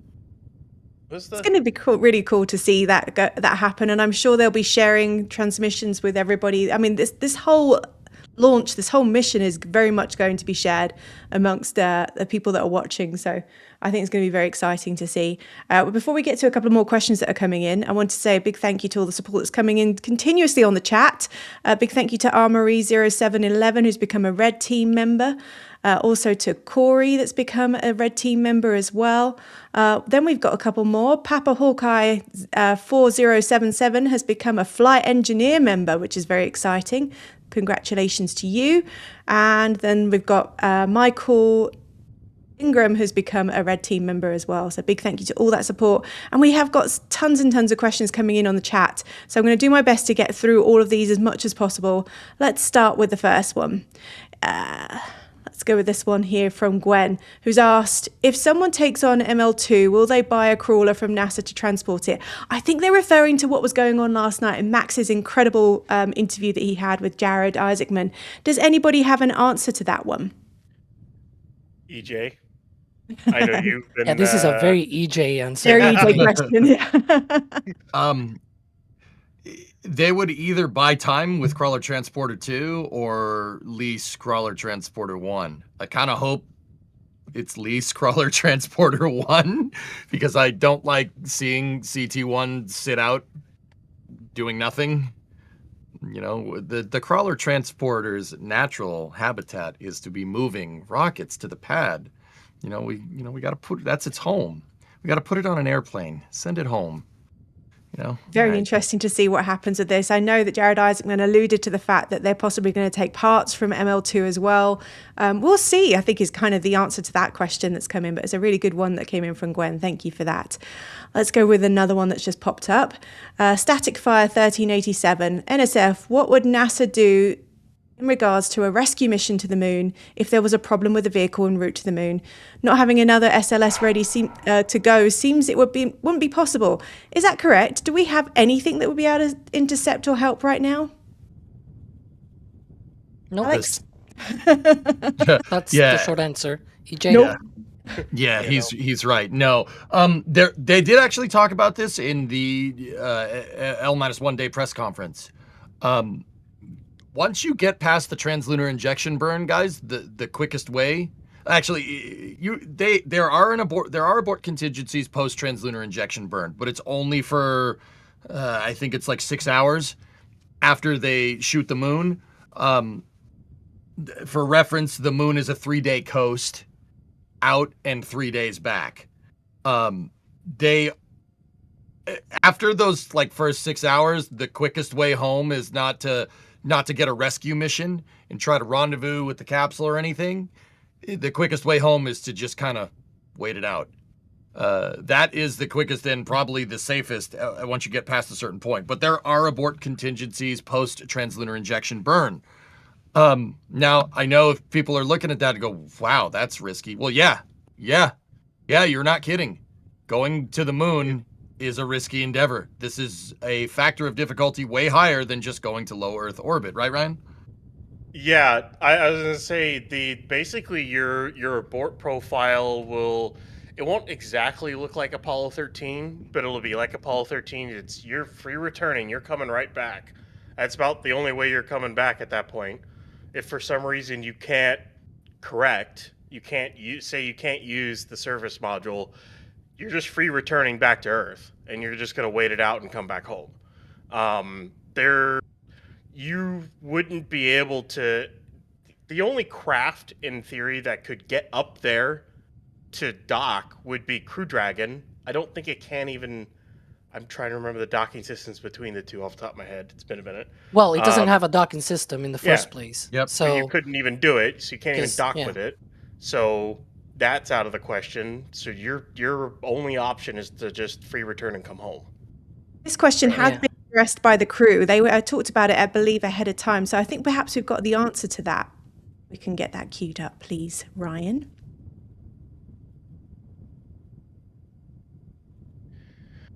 It's definitely one thing that we have noticed is that as we go through all this is a first flight, and not every procedure, to the best of our verification method, it's sound. It's 100% ready to go. We should be able to run that procedure without any misgivings. But we have found that this is a first flight, and basically every time we send a command to this vehicle, we take ownership of this vehicle, we have to think about what we are doing right now. So as we're running through these procedures, we have to be thinking at all times, every single step, what are we doing, what are we asking of the vehicle, and what is it telling us in response? And then we also have had to build a tremendous amount of communication and trust with our mission control team in Houston. 3 of us have flown on the International Space Station. We have operated with mission control for months, if not years of our lives. We know how this process works. But this mission in a small, highly dynamic spacecraft, it is different. And working through that process of how we're making decisions to move forward in this flight has been a really neat thing. And there's been give and take. There's been things that our flight directors, Jeff Radigan, Judd, and Rick, have given to us, and there have been things that we have given to them. And as we have built out this entire team, it just feels really good. We all know each other, and we're all ready to take on this challenge. I'll throw out a couple salient examples of moments. I think the first that comes to mind is rendezvous and proximity operations. Our test for that, our pod, we call it. And we've talked a lot about that, won't go into detail, but all of our simulators, we have ones that have very high fidelity volumetrically, we have ones that have very high fidelity flight software-wise, we have ones that have very high fidelity views out the window. We don't have a motion simulator, and I don't think even if we did, we could really know how the vehicle will respond. So that's when we got to test in space. Another that comes to mind is the flyby, looking at the moon. What will it actually look like through our eyes, through the windows of Orion? That is something we're all really looking forward to. And some of the other big ones are our life support systems. We will be venting the carbon dioxide that's removed from our breathing atmosphere inside the vehicle the entire mission. That was not done on Artemis 1, and it does have some effects on our navigation and guidance. So we'll have to get to space to really see how that affects the vehicle. And if I'm going to say a fourth, I'm going to go with the exercise device, because it is a very small spacecraft, and not all of us are very small.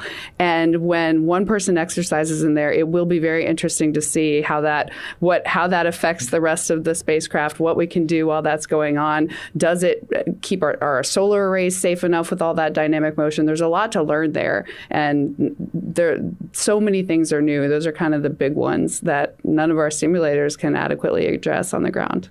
We have a fantastic training team that has helped us to get to this point, but also I want to just put a plug in for training systems like simulators. One thing, it's not a procedure, but across all of the training, the ability to stop and restart a simulator or run it fast to get to a certain point, that has been something that has been a challenge, and something I think we're going to have to really push on and do better in the future missions. I think what we can take from that is that they've trained for pretty much every eventuality, and this is, at the end of the day, a test flight.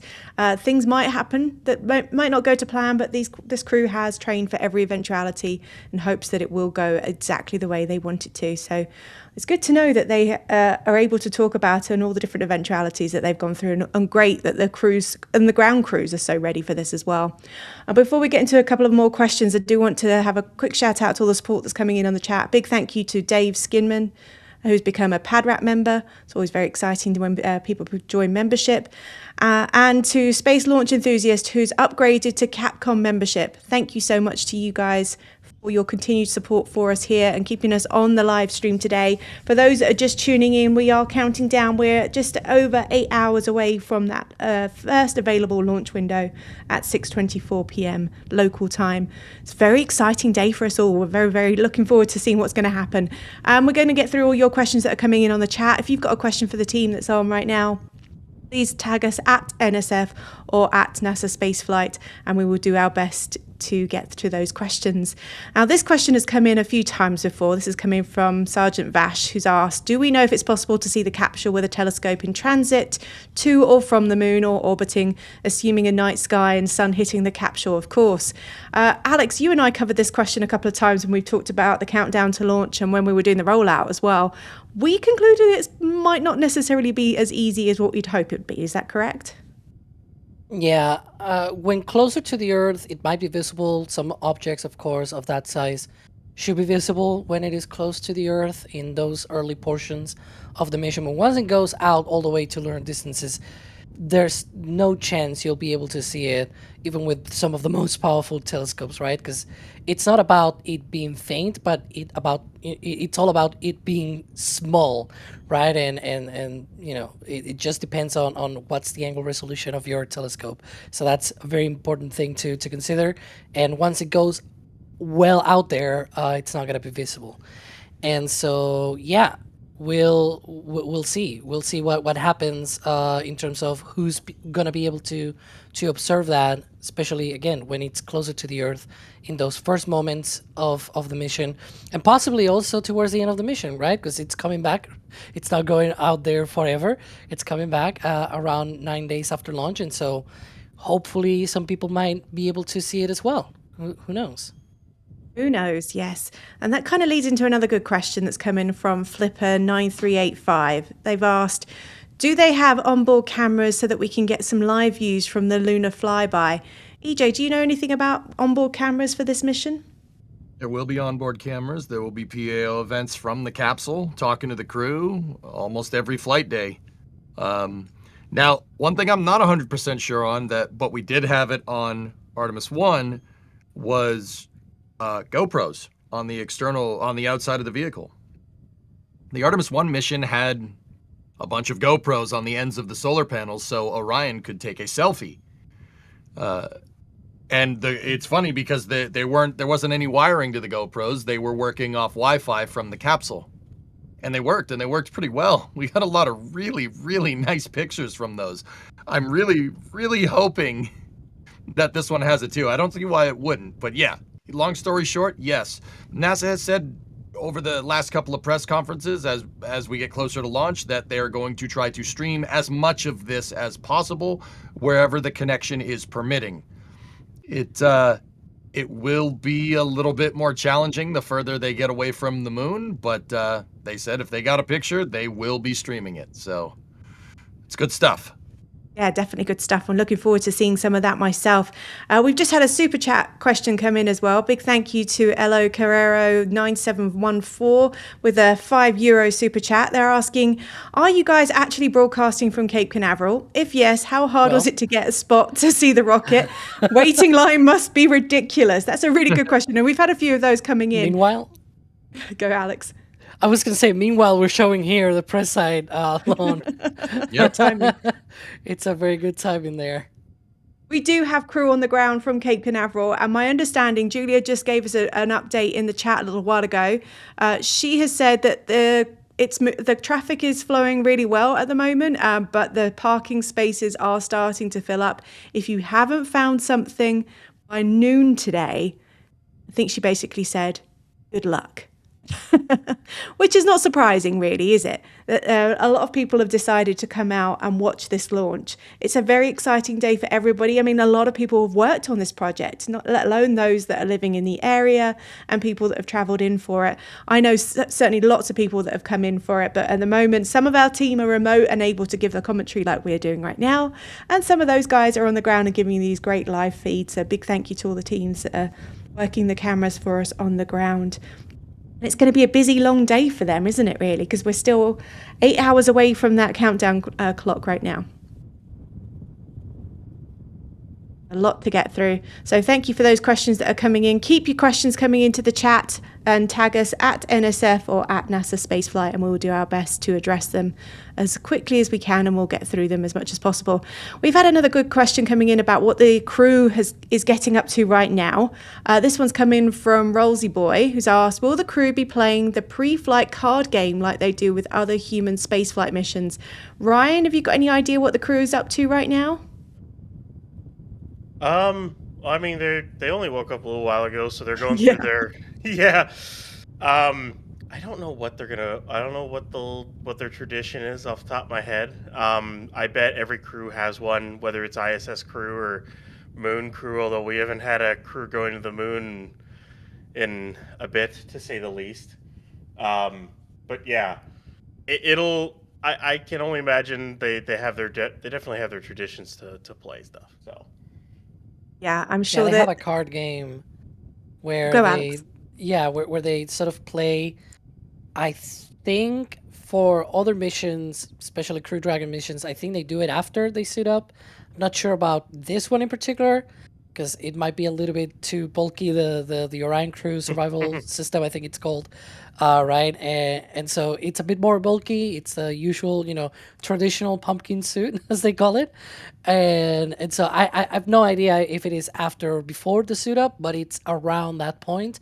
And I think it goes until the commander loses, and then they'll be able to walk out. I think that's the rule of the game, that the commander has to lose in order to get to that point.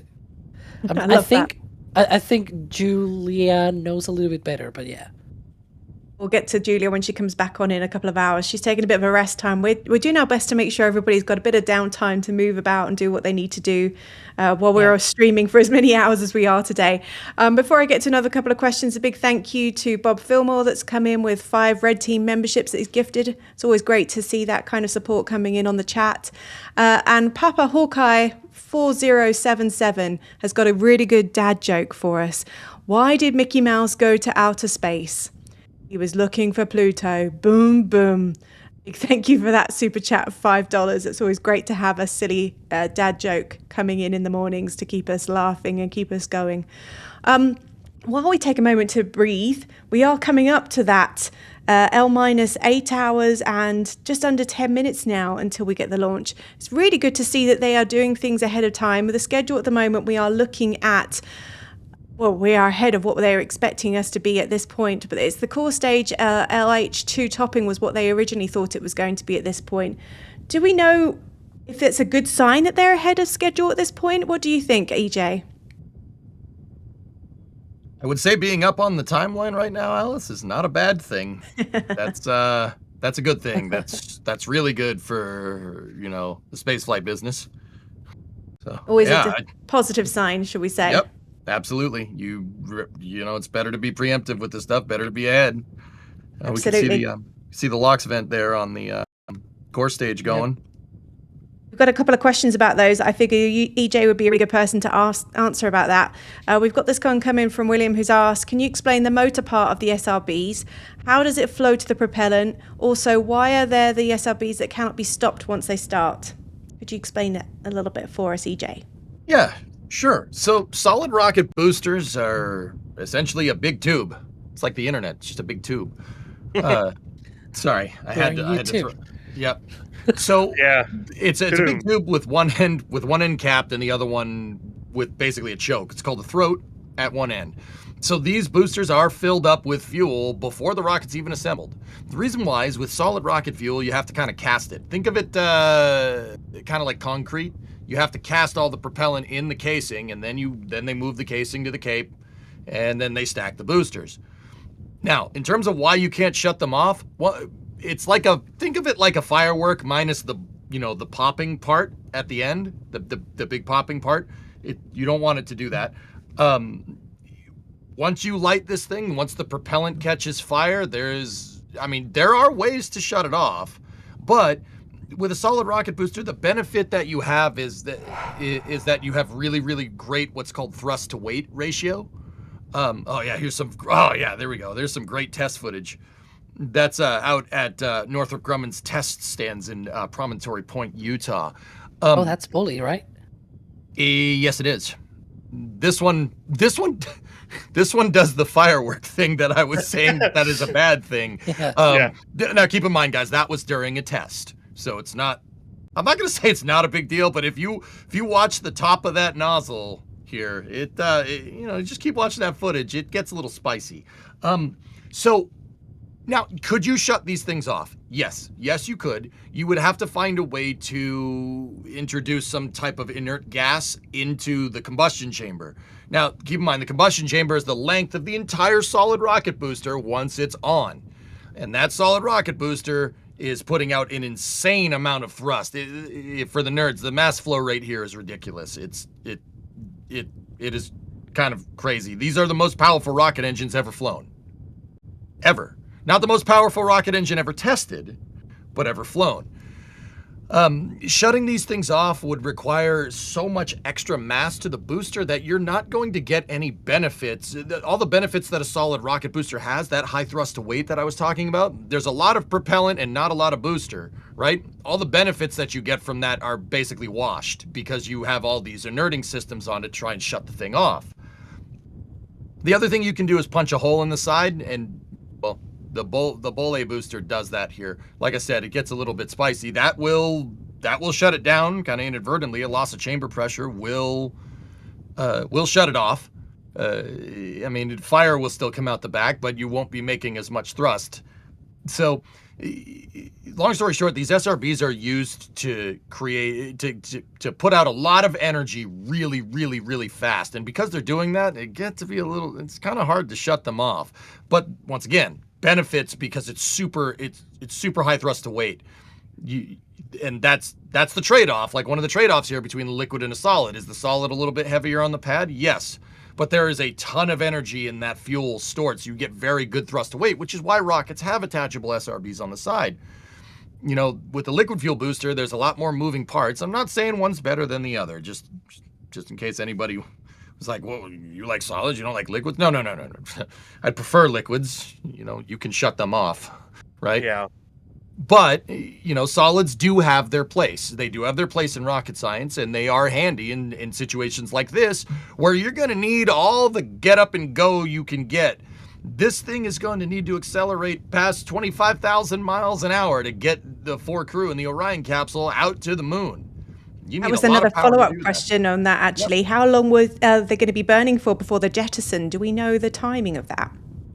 2 minutes and 30 seconds, or a little over 2 minutes. I think it's 2 minute 30, if I'm remembering correctly.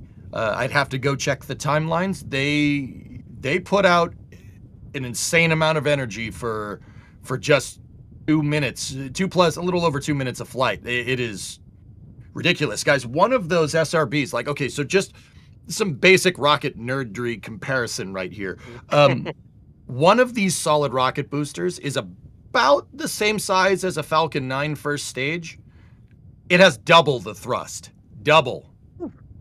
Like it's like 1.75 times the amount of thrust. But that's what I'm talking about with the power that these things put out.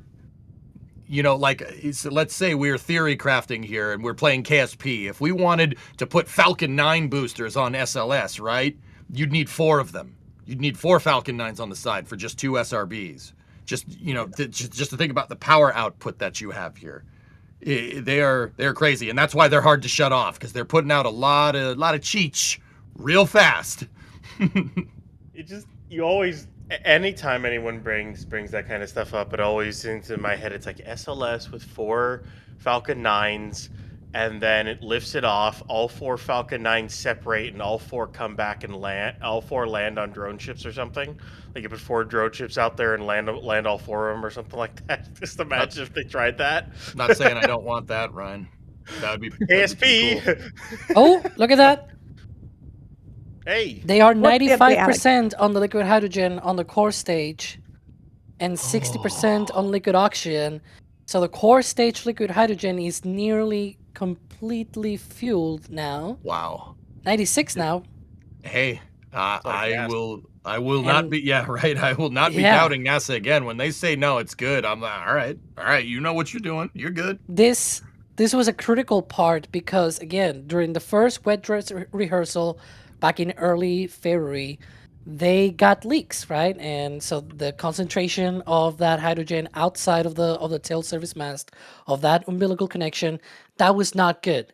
And so they had to stop multiple times during the countdown. And they also had issues later down the countdown because they eventually fully loaded the hydrogen tank, right? But it was because they were able to sort of stop and continue the flow and stop and continue the flow. And that is not optimal because they blew out entirely the launch window, right? Like if that had actually been a launch, they will have completely not been able to launch that day, basically. But on the second wet dress rehearsal, they had replaced the seals. They had tested some of those umbilical connections. And when they went into the propellant load sequence, it went well. The big concern was because they had to roll back to the VAB, to the vehicle assembly building, and roll out again, that those seals will degrade from the different vibrations and things like that from that roll action, right? But so far, it seems like they are basically now fully loaded on that hydrogen tank on the core stage, and no issues have been seen. If some issues had been seen, of course, they will have stopped at some point. And so that's why we're getting to that conclusion right now based on how much they've been able to fully load that tank. We're coming up to L-8 hours until launch. Look at that image that's coming in. I believe that's from Gage, who's doing a live image for us. We've had a lot of questions coming in about the traffic and what's going on right now in Titusville. As you can see, it's looking like a pretty normal day. There is obviously a lot more vehicles in the parking lots, as I'm sure there's going to be. If you are planning on getting to Titusville or that area to go and watch the launch today, get there early is our suggestion. It's looking like it's starting to get busy. People are realizing it's a busy day. It's a very big day for everybody. We're finally seeing humans return to the moon for the first time since 1972.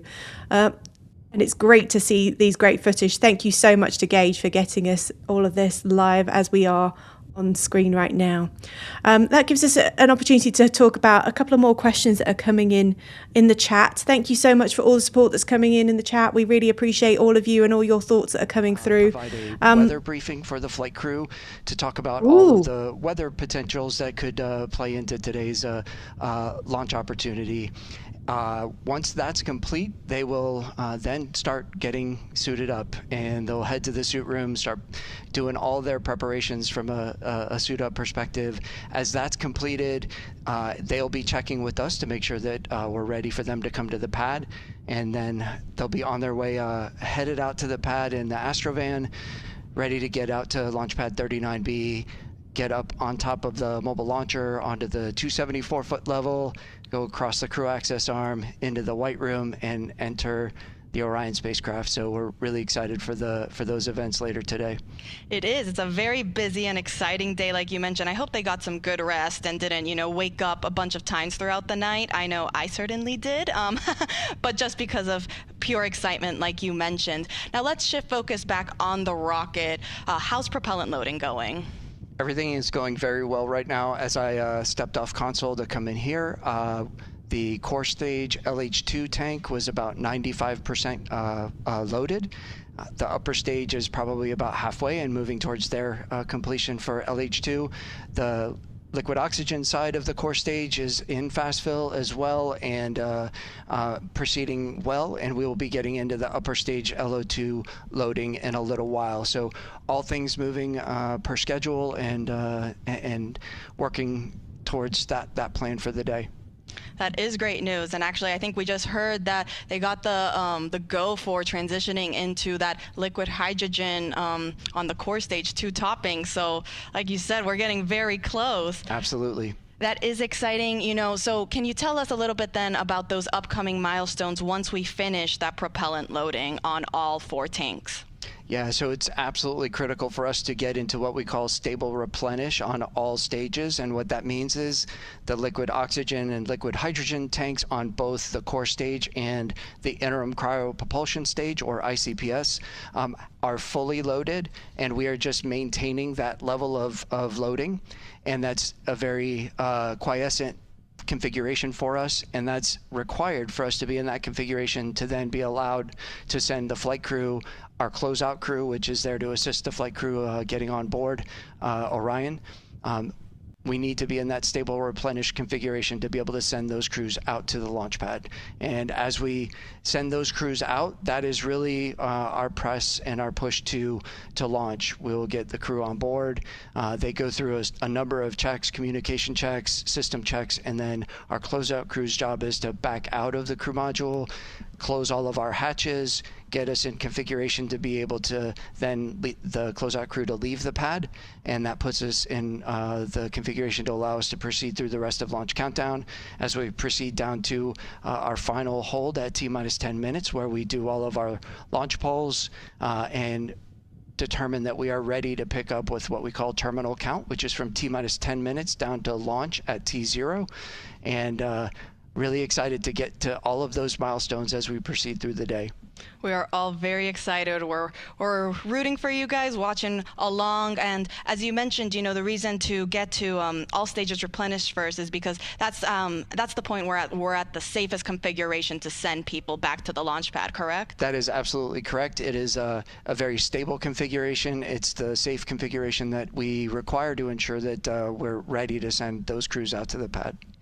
Jeremy Graver, thank you so much for taking the time to speak with us today. We're rooting for you, wishing you the best of luck, and we'll let you get back on console. Excellent. Thank you, Tony. Appreciate it. Go Artemis. Go. That was an update coming in from the Launch Control Center at Kennedy Space Center. It's always good to know that they are doing well and that everything seems to be going normally. I don't want to jinx things, but it's looking very, very positive for everybody involved in the Artemis 2 mission. And then we're looking like we are 7 hours and 55 minutes away from launch. You can see the crowds there. It's looking like it's getting busy. That's the media area where the big clock is. I've spent some time there myself. It's a quite amazing area to stand by that clock and see the countdown, and no wonder they're taking their photographs in front of it. We heard from the crew that's on the ground that there's lots going on.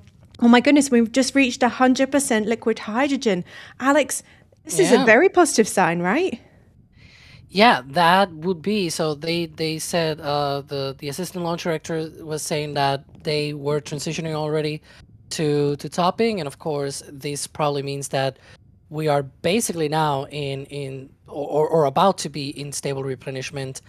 And so once it goes to that point, the leaks are less of a concern because the really high dynamic portion of the fueling is that part of the fast fuel, right? That's when you have the most flow through that umbilical to the rocket during fast fuel. It is not the only time, though. There's going to be during the terminal count of the countdown. Basically, in those last 10 minutes of the countdown, there's a point in which they pressurize the tanks on the core stage of the SLS rocket. And when that happens, they also do a bit of drainbacks, as they are called. And so during that pressurization point, there's also high flow of hydrogen, but on the reverse path, basically away from the rocket through the line. And so what happens is it's another chance for those leaks to appear if there were any leaks. Again, today's countdown has been smooth so far. They have not stopped at any point, right? And so that is great news. But you never know when those might reappear or when might happen, right? And so this is why we should be cautious that there's still another point of big risk there for a potential leak that may pop up. But again, core stage, liquid hydrogen loaded. So that is a big sigh of relief because, it might mean that they'll be able to complete the fueling, and hopefully in about 3 hours, we'll see that crew getting ready to depart for the launch pad. Absolutely. We're looking at some live images now of the parking lot right next to that media center, not far from the VAB and Launch Control Center at Kennedy Space Center, and it's looking busy. I know when I was there for the last time I was there for a crewed flight was Crew 9, and it was not that busy when it was then. And obviously we're still nearly 8 hours away from launch time. It's incredible to see how many people are turning out for this, and we've had a couple of questions for people asking about the international interest in this. We are seeing a lot of international journalists that are covering this launch as well. Obviously, we know that there is a Canadian on board this flight, so there's a lot of interest coming from Canada, but it's great to see that there are lots of others coming in as well to cover this event, which is just exciting. It's a very, very exciting day. There you go. That's the media center we can see coming up with that great mural on the right-hand side of your screens right now. We're going to get through some more questions that are coming into the chat. Thank you so much for all your questions and support that have been coming in all day today. We've been broadcasting since 7:24 a.m. local time. And we will continue to broadcast all the way through launch and as long as we can after launch as well. So let's get to these questions then. Jeff has come in and asked, is SLS insulated? If it is, why? Especially when Starship doesn't. Is it important because it uses hydrogen instead of methane? I'm going to throw that question to Ryan because I feel like it threw in a little Starship comment there, and I know it's really your area of expertise. Well, it kind of also goes with there's a bunch of other rockets too that are insulated and not insulated. A part of it does have to do with hydrogen as well. Hydrogen loves to leak. We're just going to say that. It loves to even leak between metals. So there's a reason why they have a spray foam on the core stage. And I know like EJ or Alex would have more information on the spray foam than I do. But they use the same thing on the external tank as well. Now, not everything that uses hydrogen uses spray-on insulation. We can go look at Saturn V or Centaur. They don't really have spray-on insulation foam, but they still use hydrogen. So a lot of times it's choice on how you want to build your rocket and things like that. Starship doesn't need it. Any kind of insulation like that, as we know, and especially as we've seen with Block 3, with some of the recent testing with Booster 19, that they load this thing 30 minutes. They load that entire stack 30 minutes before launch at this rate, is what it looks like they're going to do. And don't really need to insulate that because from the time they start loading to the time that the booster is empty is going to be, like 38 minutes max at this rate? Maybe a little bit more than that, maybe 40 total. They want to try to keep the temperatures a little bit more controlled on something like SLS, so you keep it insulated. And because as we can see, they just finished hydrogen load, and we're still 7 hours 50 minutes from the opening of the window. We just saw some, it looked like leakage going on there. Can someone talk me through how normal that is? What do you think, EJ? Which leakage are we talking about here? It was just a little bit of clouding that came across. There you go. You can see it from that angle perfectly. Yeah, the LOX venting. Yeah. So that is the core stage liquid oxygen gaseous oxygen vent. That's normal, guys. That's normal. That just means there's propellant on board. Just wanted to make sure that we were making everyone realize that was normal. You remember from the shuttle era? They had the beanie cap on top of the external tank. Yep. That's what it was for. Instead of venting it off, it would just collect that venting from the oxygen tank, because the oxygen tank on the external tank was at the tip, right? And it had that sort of ogive shaped. And so, yeah. I would add, though, to this that there are parts of this rocket that are insulated and they don't have any propellant. And there are other parts of this rocket that are not insulated and they do have propellant. So, and both are actually around the same location. So you can see there that cone-shaped portion, right? That is the Launch Vehicle Stage Adapter, LVSA. NASA loves their acronyms, right? So that cone shape it doesn't hold any propellant. It's just an adapter, basically. But it does carry that insulation because it's useful during ascent, because it gets very hot when you go through the atmosphere, right, at really high speeds, and as you try to clear off the and get into space and everything, it gets very hot. So they have that insulation there. But inside is the ICPS liquid oxygen tank, the second stage oxygen tank, basically, because all you can see outside, that white portion of the stage is just its hydrogen tank. Inside of that LVSA, of that cone adapter, is the liquid oxygen tank, and that one, it only has foil basically, to put it in a very succinct way, right? In a very blunt way, and so it doesn't have the foam, the spray-on foam, because it doesn't need that during ascent or on the ground, because it's already protected by the launch vehicle stage adapter, that cone there. And so yeah, it's only used in space basically. By the time it's exposed to the elements, it's already in space, so it only needs this sort of reflecting foil, so to speak, and that'll help reflect all of the, sunshine and everything, all of the radiation from the sun. Thank you for all that information, Alex, and everyone. It's always good to see we have an abundance of knowledge when it comes to the team here at NSF. If you want to ask them some really difficult questions, do throw those questions in the chat and tag us at NASASpaceflight or at NSF, and I'll make sure I put them to the team. We've had a couple of comments and questions coming in about the international support that goes on with this launch. GeoHound65 has said, can we give a shout out to Goonhilly Earth Station on the Lizard in Cornwall, who will receive data from Orion around 2 hours after launch? Go Artemis, go SLS, go NSF. We appreciate that. And we always appreciate the fact that Goonhilly Earth Station are involved in a lot of the deep space, as is the station over in Australia. Thank you for pointing that out, GeoHound. It's always good to make sure that we cover those. Let's get to another question that I can put to the team, though. This one's come in a couple of times this morning, I've noticed, from Daniel.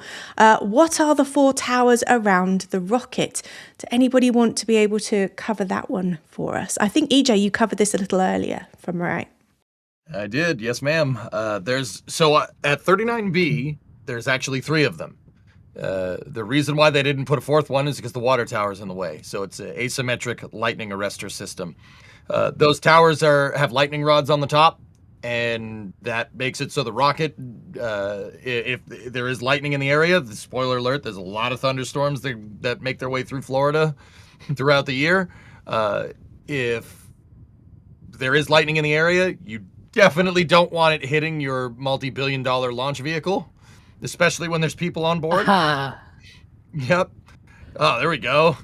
That's a great graphic right there. So you can't actually see it exactly in that picture, right? But the lightning arrestor system is basically designed to channel lightning away from the vehicle and then arrest it into the ground. There are wires from the towers that go down and away from the vehicle, so you're giving electricity the path of least resistance right to a ground. Yeah, don't want the big orange getting hit by lightning. That they tried that once during Apollo. It did not end well. Well, it kind of ended well, but remember Artemis 1 when they had the. Remember Artemis 1 when they had the lightning hit one of the catenary wires? Yeah. That was so cool. Yeah, I do remember. So it works. Wow, dude. Yeah, I remember that. Yeah, the lightning arrestor system actually did prevent Artemis 1 from getting nailed by lightning on the pad. I forgot about that. Yeah. They kept it out there in a tropical storm. Yeah, right. Oh my God. Which is kind of nuts, but yeah. First. We have lessons learned from all of this. It's always good that they've adjusted things as they've moved forward. This is a great graphic. Thank you for that. I really appreciate Ryan, who's got that one that pulled it together. Another good question that's come in. Why aren't the SRBs reused or fished out like the shuttle SRBs? That's coming from Flippers79. EJ, I know that's another one that you're quite well up on when it comes to the shuttle. Yeah, infrequency of flight. Guys, so I mean, if it was me, I'd go get them. But these SRBs don't have parachutes on them. They redid the nose cone section on these. That's actually newer to not have parachutes. Low frequency of flight is why they're not fishing them out. Reusing SRBs don't make sense unless you do it in scale. So with the shuttle, which they were planning on flying once a week. That really makes a lot of sense. You basically try to beat the problem with scale. But if you're flying once a year, hopefully twice a year in the future, I mean, if I had my way, it'd be 4 times a year, then maybe. Yeah, Let's hope Jared Isaacman can pull that one off. I'm rooting for him. He certainly insinuated that yesterday in his chat with Max. Right? If you haven't seen that, go back and make sure you watch it. It was a great conversation that they had last night. Yep. They if you're not flying a lot, it doesn't make sense. Guys, another way to look at it would be like if you look at Falcon 9, look at its fairings. Reusing fairings doesn't make sense. But reusing fairings if you're flying every other day makes a lot more sense. The reason why is because fairings take a long time to make. If SpaceX was expending their fairings every mission, they would not be able to support this flight cadence because fairings are a long lead item. They take a long time to manufacture. You basically have to, it's basically, think like carbon fiber, but like it's carbon fiber, but it's wrapped over an aluminum mesh. So it's like carbon fiber, quote unquote, paper mache. And then you have to bake it in an oven for a couple of weeks. And by oven, I mean a high pressure autoclave and that takes time. That's why SpaceX reuses the fairings, not necessarily because they're saving money by doing it, but to support flight cadence. The SRBs with the shuttle were the same way, but I don't know if you guys noticed, there's no shuttle on this, so that's why they're No, but there's lots of shuttle parts. I loved that graphic that was up before with all the different parts of where it comes from. It's always good to see. We have been really mean to the SLS about how it's not reusable, but it is good to see that they are at least reusing components for part of this. We've got a couple of more questions coming in. Why don't I throw this one to Ryan? NSF, why do they load so early compared to Starship or Falcon 9? That's coming from K Green 892. Any idea about that one, Ryan? Well, they don't sub-chill the propellants. The reason why Starship and Falcon 9 load so early, they call it load and go, is because they sub-chill their propellants. So they use liquid nitrogen or helium in order to sub-chill the propellant down to a colder temperature. Not to a solid, of course, but they chill it down colder so it becomes more dense. And the denser you make the propellant means you can put more onto the rocket so you can get more performance out of it. So that's how SpaceX does it with Starship and Falcon 9. No other rocket in the world does that. It's pretty. SpaceX is one of the first ones that's pioneering in it. We know New Blue Origin is gonna try to do that with New Glenn down the line, I think it was. But SLS and like Atlas V and Shuttle and Saturn V, Vulcan, we can just kind of go down the list of older rockets. They load early so that they check out all the systems, everything's loaded, ready to go, and then they launch. And they just constantly replenish the tanks. As it boils off, they either vent it out and replenish it, or they try to recapture what they can in order to recondense it back into a liquid and then either put it back into the propellant tanks or back into the storage tanks. That's why they don't load, like right before launch or something like that. And not only that, it's kind of hard to do a really, really quick load of hydrogen. It's not really the greatest field to do a really, really quick load in. It's something you have to kind of take your time with because of leaks and just the way hydrogen acts as a whole. It's a lot easier with methane and RP1. RP1, of course, as we know, is it's kerosene, so it's a liquid in at room temperature, which is much easier to push through than say a cryogenic fluid. So. Awesome. Great answer for that one, and a great question that came in from K Green there. I just want to take a moment to say thank you to some of the support that's coming in on the chat. Ko Fong Long, and I apologize if I pronounced your name wrong, 6819 has just become a new member, a PadRat member. It's always great to see people coming in and buying membership during this stream. And Hop Hayes has asked a question about viewing and chatting. They've come in with a $10 super chat. Big thank you for that. They've got friends in East New Jersey and in Cancun, Mexico. Will either of them be able to catch a glimpse of the launch? And he says, cheers from his desk in Indianapolis. Godspeed, Artemis. Alex, what do we think? Is there a chance for him being able to see it in New Jersey or Cancun, Mexico? What's the trajectory looking like? Are they going north or south? Because that really depends, right? Well, yeah. So generally it's going east, right?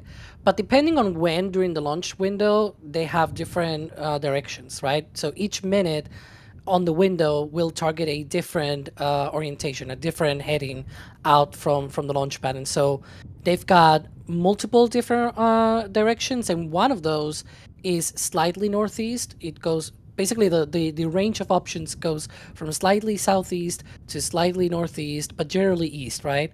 And I don't think it's gonna go so northeast that it may be seeing in New Jersey, unfortunately. It's not going up the coast, essentially. EJ made, he did a really great explanation like an hour or so ago, where he was like, they gotta hit the moon, and so the reason why that sort of direction changes is because in those 2 hours the moon moves relative to the launch location, because the Earth rotates, right? And so because of that, they need to target different orientations, different headings.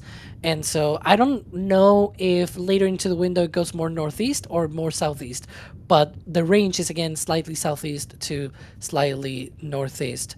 So I don't think it'll be visible in New Jersey. I don't know about Cancun, probably not either. But other places sort of in the Bahamas may be able to see something.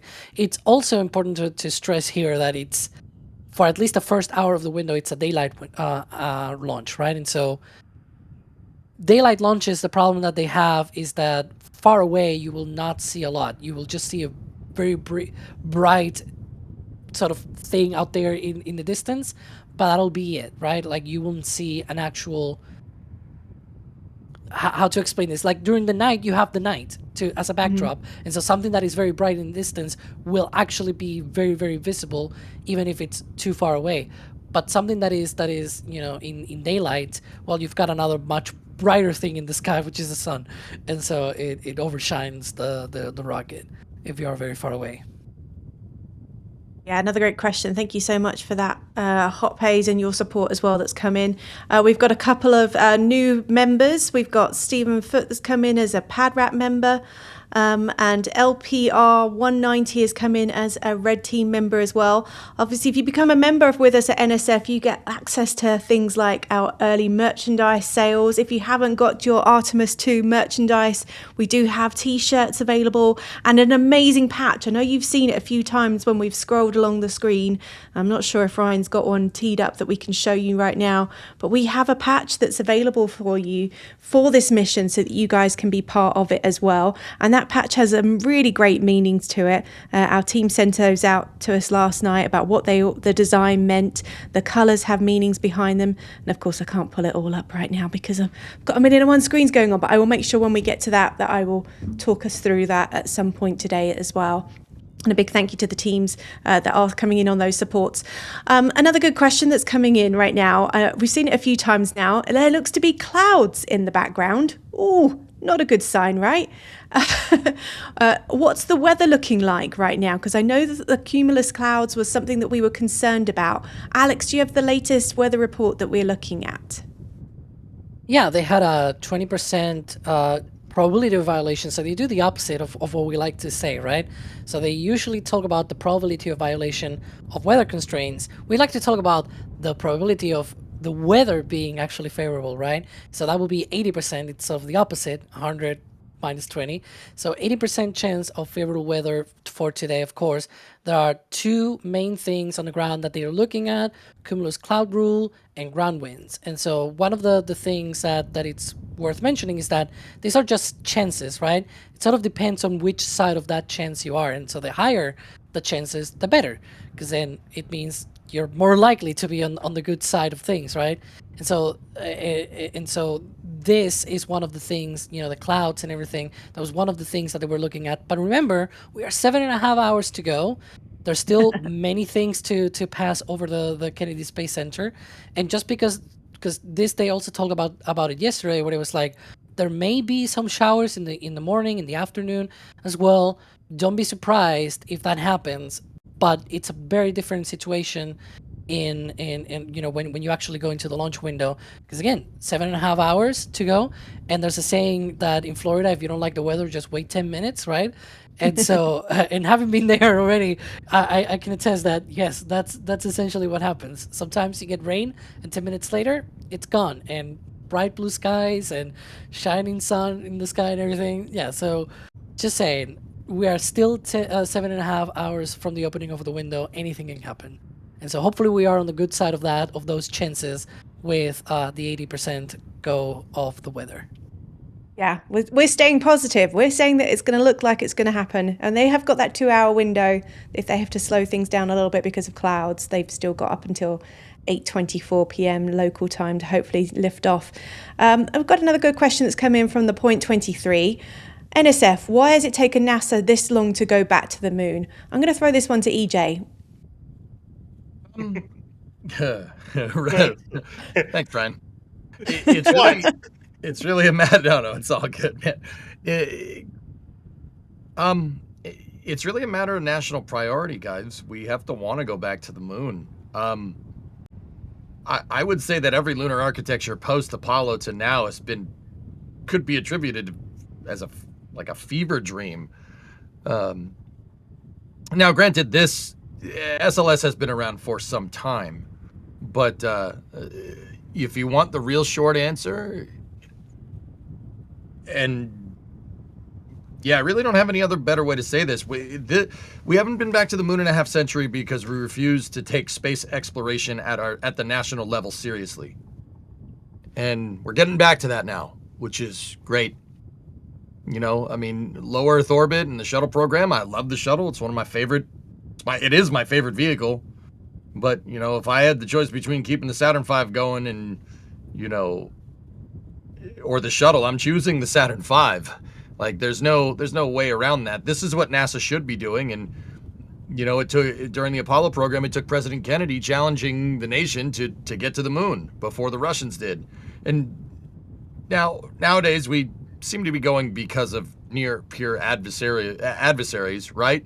But either way, no matter how you cut that, we're looking at taking spaceflight at the national level seriously again, and that's a great thing. We're checking the clouds here. Yeah, no, we had some F5s in the air. I think that's what we were looking at. I think Gage was doing an incredible job. I know there was so much going on at that point. I apologize. I should have jumped in earlier, but we were looking at some F5s that are airborne right now, doing some flybys and some birds. You know, there's lots of birds that are also airborne at the moment. But it was a good question. You know, the answer is generally it costs a lot. I always think that's the easiest one. It costs a lot, and it's very difficult to get to the moon compared to low Earth orbit. So very much thank you to Gage for tracking those F5s that were moving at speed through the clouds. It's always great to see shots like that from the ground, and it's great to have the crew there that are able to help support that. We've had a question come in from Coffee Monster 12. Is today the only daytime launch window? Now, I know we do have a backup tomorrow, but do we think that there's even a possibility of us being able to do a 24-hour turnaround? Alex, I know you and I covered this a little bit earlier this week. Yeah, so they have options, right? It all depends on what will cost them to not be able to launch it today, right? If it's weather, well, maybe tomorrow it'll be better, right? And so those sorts of things will allow them to be able to launch. But provided that everything is good to go, right? That they don't really have to do any work on the rocket or any work on the ground systems or anything. Say that they just weren't able to launch today just because, right? And everything is perfect, but they just decided not to launch today. Then a 24-hour turnaround will just be constrained by the ground resources, right? All of the things on the tank farm, like the liquid hydrogen, the liquid oxygen. And so they do have the opportunity, the ability to potentially have enough commodities for a 24-hour turnaround, right? So in theory, if they were to not launch today, I'm not saying the word, so I'm saying not launch today, which is different. If they were not able to launch today, then in theory, in a perfect world, they could do a 24-hour turnaround from a commodities perspective.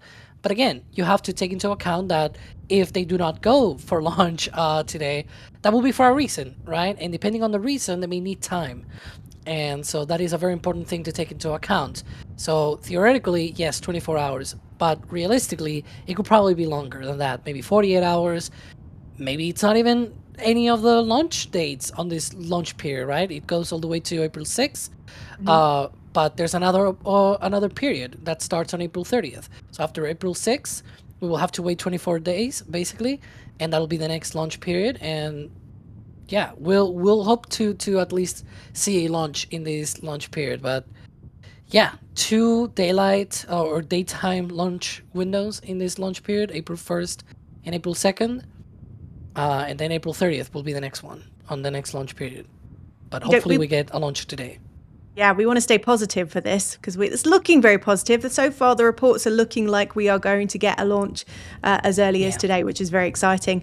Another question that's come in from Andy, who's asked, when does the crew move to Artemis? Do we have a rough timeline? We do. I'm throwing our producer, Ryan, under the bus a bit because I know there's a lot going on. Oh, look at that. This is the timeline. It's popping up right now to give us an idea of what we're expecting today. Ryan, do you want to talk us through this? Yeah, so as you can see, we're core stage is well underway in fueling, and the ICPS is getting there as well as we're going through LH2 fast fill, and LOX fast fill should start within the next hour or so. And then about L minus 1 hour 27 minutes where you got flight crew weather brief. Then you get closeout in the white room at L minus 2 hours 16 minutes. Or so, at least from this point. Actually, sorry, I am going through that in my head here. My time got all messed up there. So within the next hour and 26 minutes, we're getting flight crew weather brief, and then within the next 2 hours 16 minutes is closeout crew to the white room, and then of course we're just under 3 hours till crew gets to the pad. They'll get up to Orion. They'll get in. They'll strap in. They'll go through hatch preps and closures, as well as they'll install the fairing panel over the door. So basically, there's a whole fairing that surrounds Orion and the launch abort system and everything. They'll close all that stuff out much closer to flight. Then they'll go ahead and clear out the pad.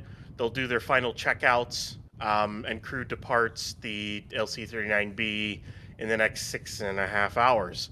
And then of course you get about the last hour of final checkouts, comms checks, Orion, SLS, ICPS, SRBs, everything will get checked out before they get closer to launch. Very exciting, and we are looking like we are ahead of time on a lot of the schedule, which is very, very good to see. I believe Alex has got a quick update on what's going on with the ICPS and tanking fills. Yeah, so right now they have finished the fast fill on the ICPS liquid hydrogen tank. So the liquid hydrogen tank on the ICPS is pretty much full. Not entirely, they have a little bit more topping off to do, but that last 5%, it's sort of like, it's just basically very, very trivial in comparison for the rest of the tank, right? And so the next thing after this should be wrapping up the core stage liquid oxygen load, which should be very, very close as well in the timeline. And then after that will be liquid oxygen load on the ICPS on that upper stage. And once that happens, once that is complete, we will have a fully loaded rocket. So very, very close now to that milestone. Absolutely. Very exciting to see. I just want to have a quick shout out to the support that's coming in on the chat, to Andrew Wiley, who's sent us, or Andrew Hilly, sorry, that sent us a Red Team membership, or has just given himself a Red Team membership, I should add. Very exciting to see that. And to Laudry, who's also become a PadRat member as well. Membership, as I mentioned before, gives you access to all sorts of great things. Alex, do you want to talk us through what a membership like a PadRat will do for those that are watching? Well, PadRat members, for example, they get their names turned green in the chat. For example, they get access to some of the behind the scenes content, multi-views as well. Those are accessible. Like PadRat member is like the lowest tier of support, so everything above that will get everything that PadRat members get, but also you get pictures, right, from our field teams, either from Starbase, from Florida, some other places as well, if we have events at some other places. So yeah, PadRat members, lowest tier, but you still get content like the access to multi-views, behind the scenes content, stuff like, oh, we've got there the We lost him. Squirrel. I saw Oh, I saw no, it on it's the so side of fast. the camera. The F-15s. But yeah, so even though it's the lowest tier, you still get quite a good number of different things. And you can get for the a pad running. merchandise early. I should add that one in there as well. I don't know if you've been keeping up with the last few days, but we've got some great merchandise for the Artemis 2 mission that was made available to the members early. So it's always worth it for that. Of course, there are other merchandise that is available to you on the NASA Spaceflight shop. So go check that out. I myself am wearing the Artemis 2 t-shirt this morning. That's the, should we say, Swedish furniture company inspired design, which I think is always a lot of fun. Why not have some fun and really commemorate this incredibly historic event that's happening right now? I've just had a text come in from one of my really good friends who's just parked up at KSC, and she said, my heart's beating so fast, I can feel it, it's going to happen today. And I have to say, I completely agree with her. Rani, have an amazing time, and I'm living precariously through you. We've got a couple more questions that are coming in the chat. If you have got questions for the team, do make sure that you send them to us and tag us at NSF or at NASA Spaceflight, and we will get to them as quickly as we can for you. Rico has asked, and I love this question, what's the checkerboard pattern purpose on some of the panels? EJ, I know you covered that a little earlier. Do you want to talk us through what that is? Yeah, sure. Those are they're instrumentation marks to measure, well, vehicle dynamics. That's the vague answer. So part of the engineering analysis when something flies, like obviously you have your telemetry that's going to tell you what the sensors are doing on the vehicle, et cetera, et cetera. But NASA does have engineering cameras all over the pad and around in the surrounding areas, and sometimes on board the vehicle. You're looking at one of them right now. Those engineering cameras, like just physically shooting the rocket, with a camera, not with anything else. Don't want to do that. No ULA sniper, right? It really helps with understanding how the vehicle works. With those checkerboards, they'll be able to measure the movement on like the core stage relative to the SRBs.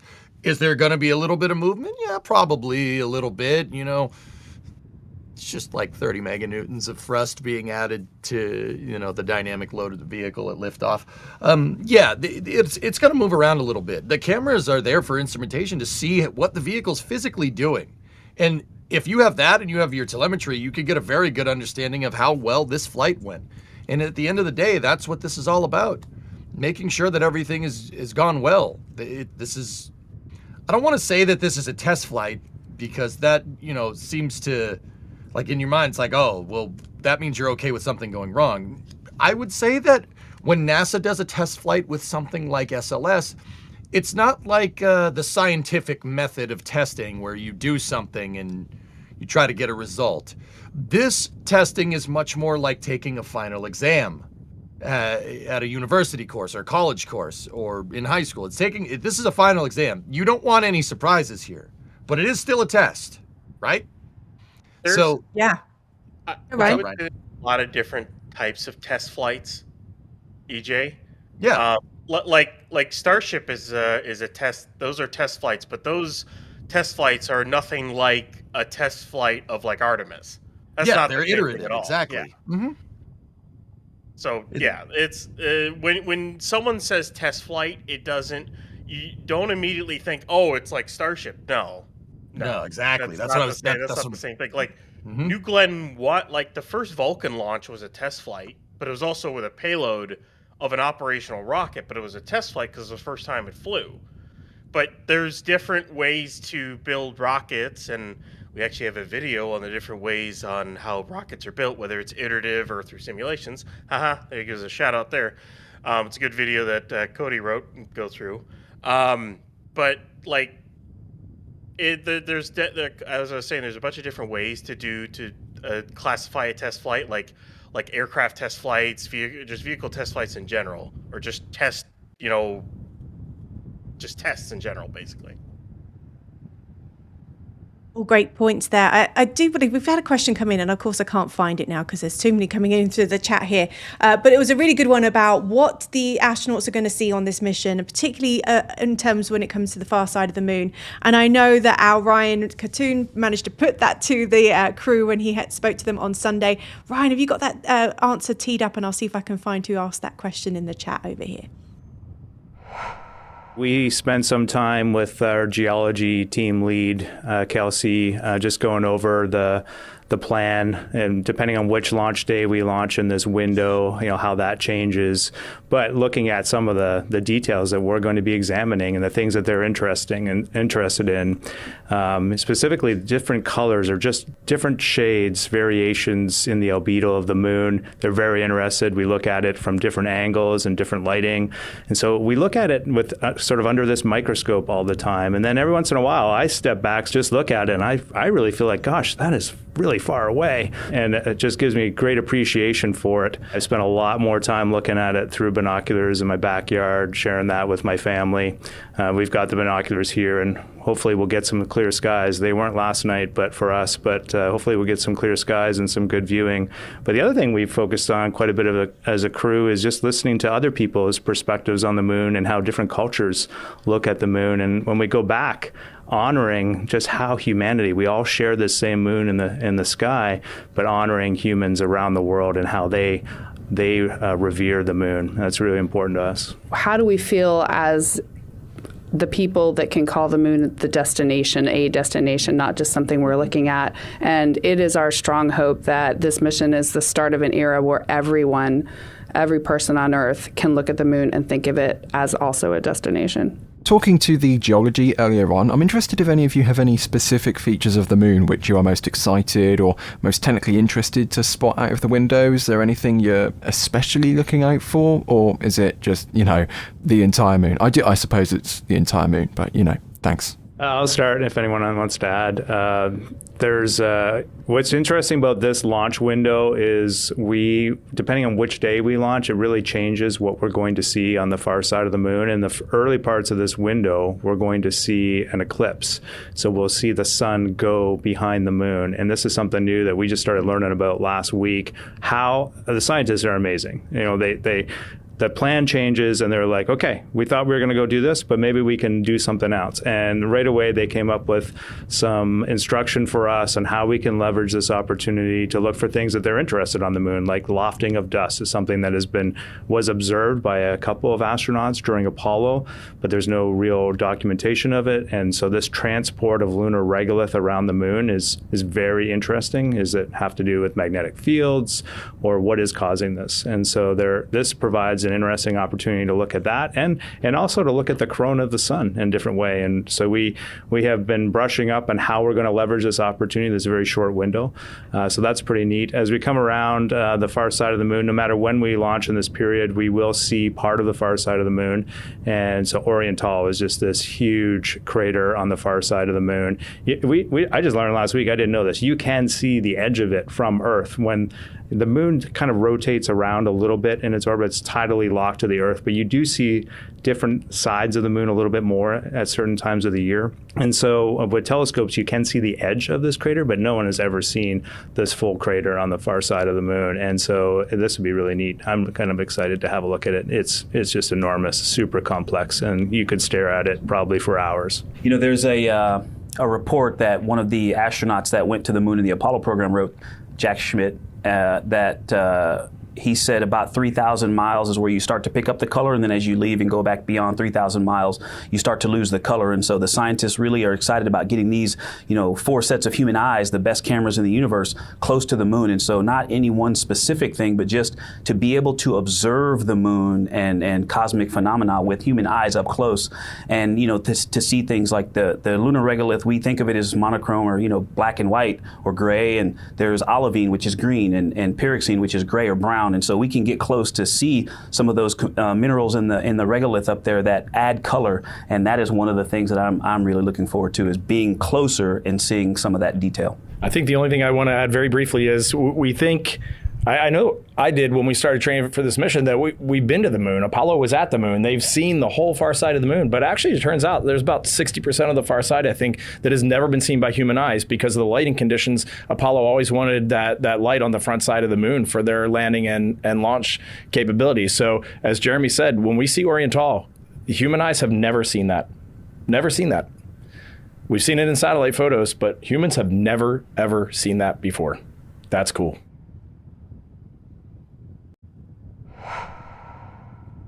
That is seriously cool. Thank you, Ryan Caton, for that question to the team. And I believe Alex is going to go into a little bit more depth about how this is different from the Apollo era. Yeah, Reed Wiseman explained it very, very well there, where it was like, when they went to the Apollo missions, right, to land on the moon, and they landed on the near side, that is the thing that is illuminated, right? And so the near side is the illuminated one. What does it mean is that the far side is the one that is not illuminated. So when they went around the moon, yes, they went over the far side as well, but it was in nighttime, right? In nighttime conditions. So for example, the Oriental crater that they were talking about, they actually took some pictures of it while, for example, on Apollo 17, where it was basically in darkness, right? But it was illuminated a little bit from bits of scattered earth shine, basically, as it's called, and sort of it goes a little bit around, and it is able to illuminate a little bit of that edge of the moon. And so if you can see here, this trajectory that they're doing, it's going to go around the moon, and when it goes around the far side, it's going to be more illuminated than when the Apollo missions went out there. Again, because for Apollo missions, they had to land on the near side. The near side had to be illuminated. Here, they don't need that sort of stuff, right? Because they're not landing on this mission. And so they have the privilege to be able to do observations of the far side of the moon with human eyes that we didn't have that during Apollo, again, because they needed to land on the near side. And so it is a unique perspective, a unique mission in that sense, a unique set of observations that they're able to have on this mission. They have also cameras, normal cameras, instead of the human eyes as well. The whole lunar observation period is many minutes long. It's I think like over an hour long. And so they'll be able to do all of that. They also have multiple times in the mission where they'll do a bit of a review before the flyby actually happens, in order to go through the different things that they may be able to see in their flyby. And so it's really, really cool that we're finally there in that moment. At some point, we'll have not only people looking at the far side, but also landing on the far side on the moon, of the moon, with relay satellites that are able to communicate back to Earth and things like that. There will be no blackouts, etc., etc. That's going to be the exciting future that we're shooting for, right? And so that's absolutely. I've got a question for you, Alex. My mum's watching from Spain as well, just like down the road from you over in Mallorca. So hi to Kim. It's very nice that you've tuned in. She's asking, what would be the most exciting discovery that Artemis 2 could make?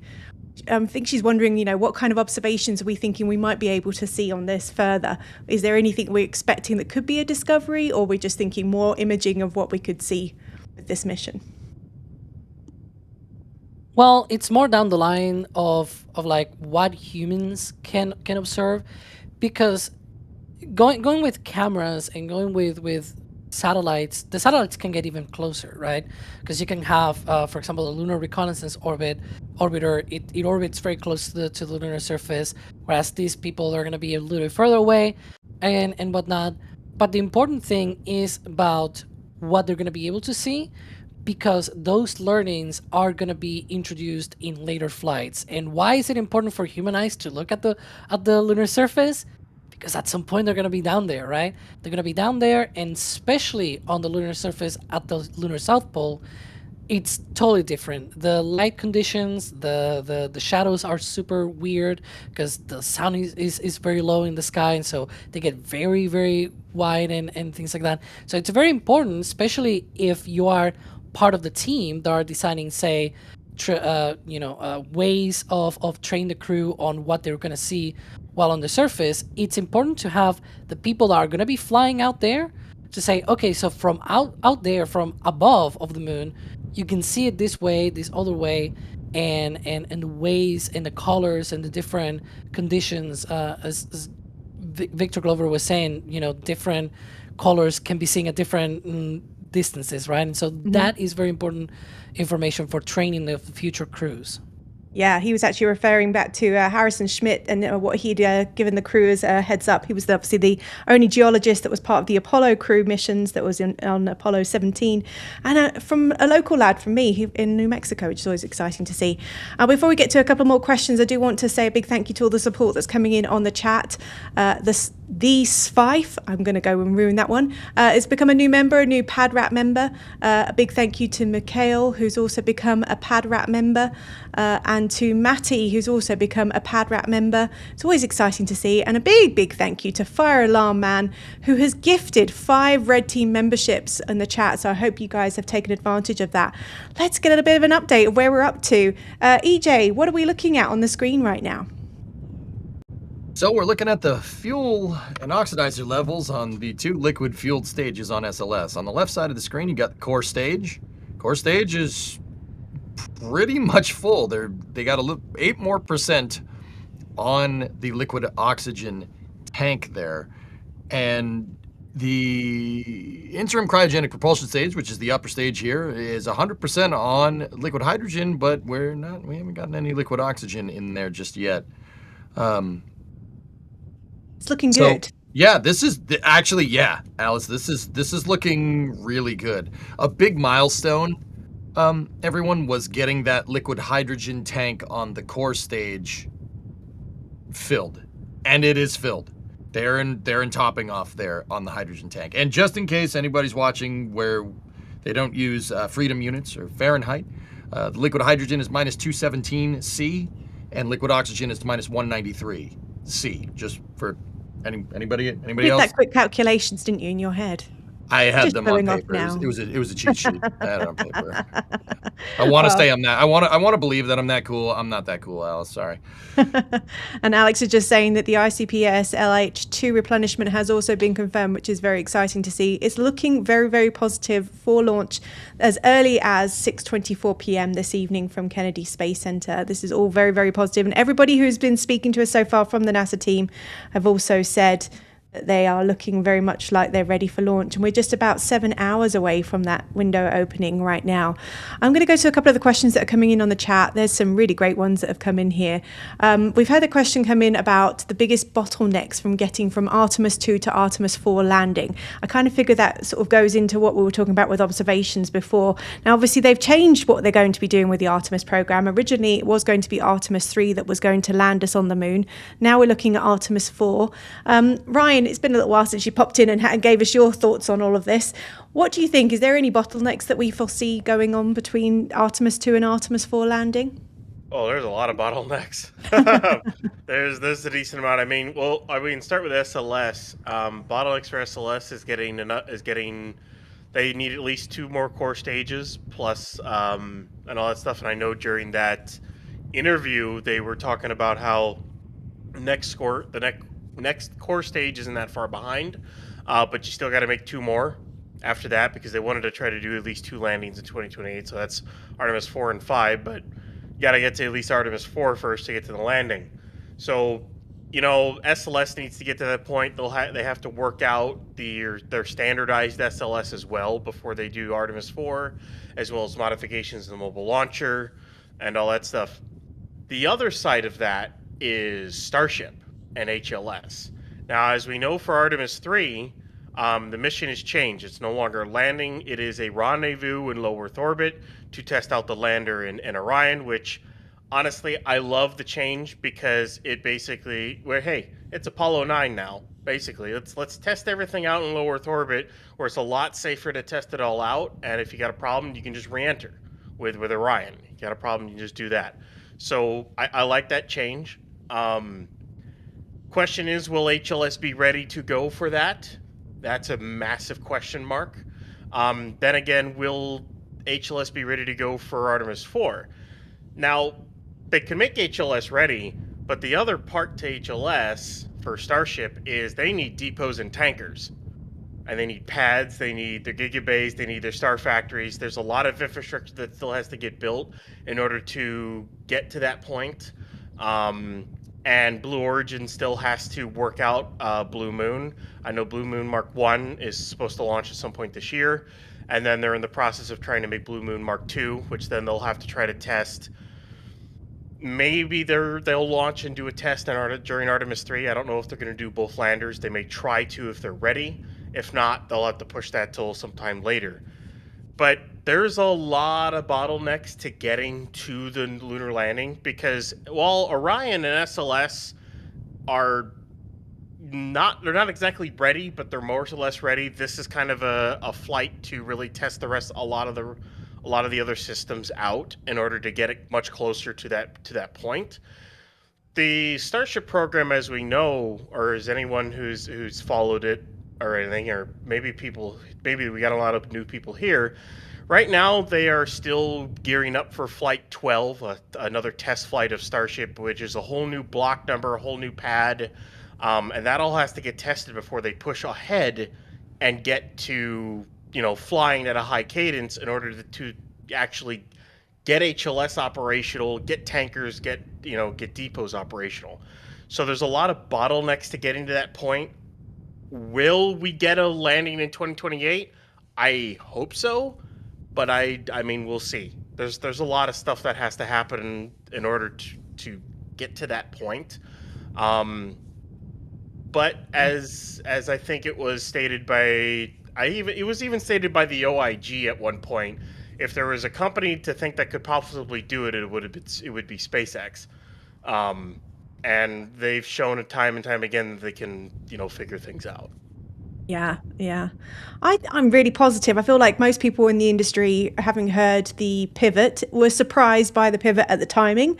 But mostly people are very excited to hear what they're going to be doing with the Artemis missions moving forward. And you're right, there are a lot of bottlenecks to get through. We'll see how these things go through the next coming years. We've got lots more questions coming in on the chat that I figured we should really get through.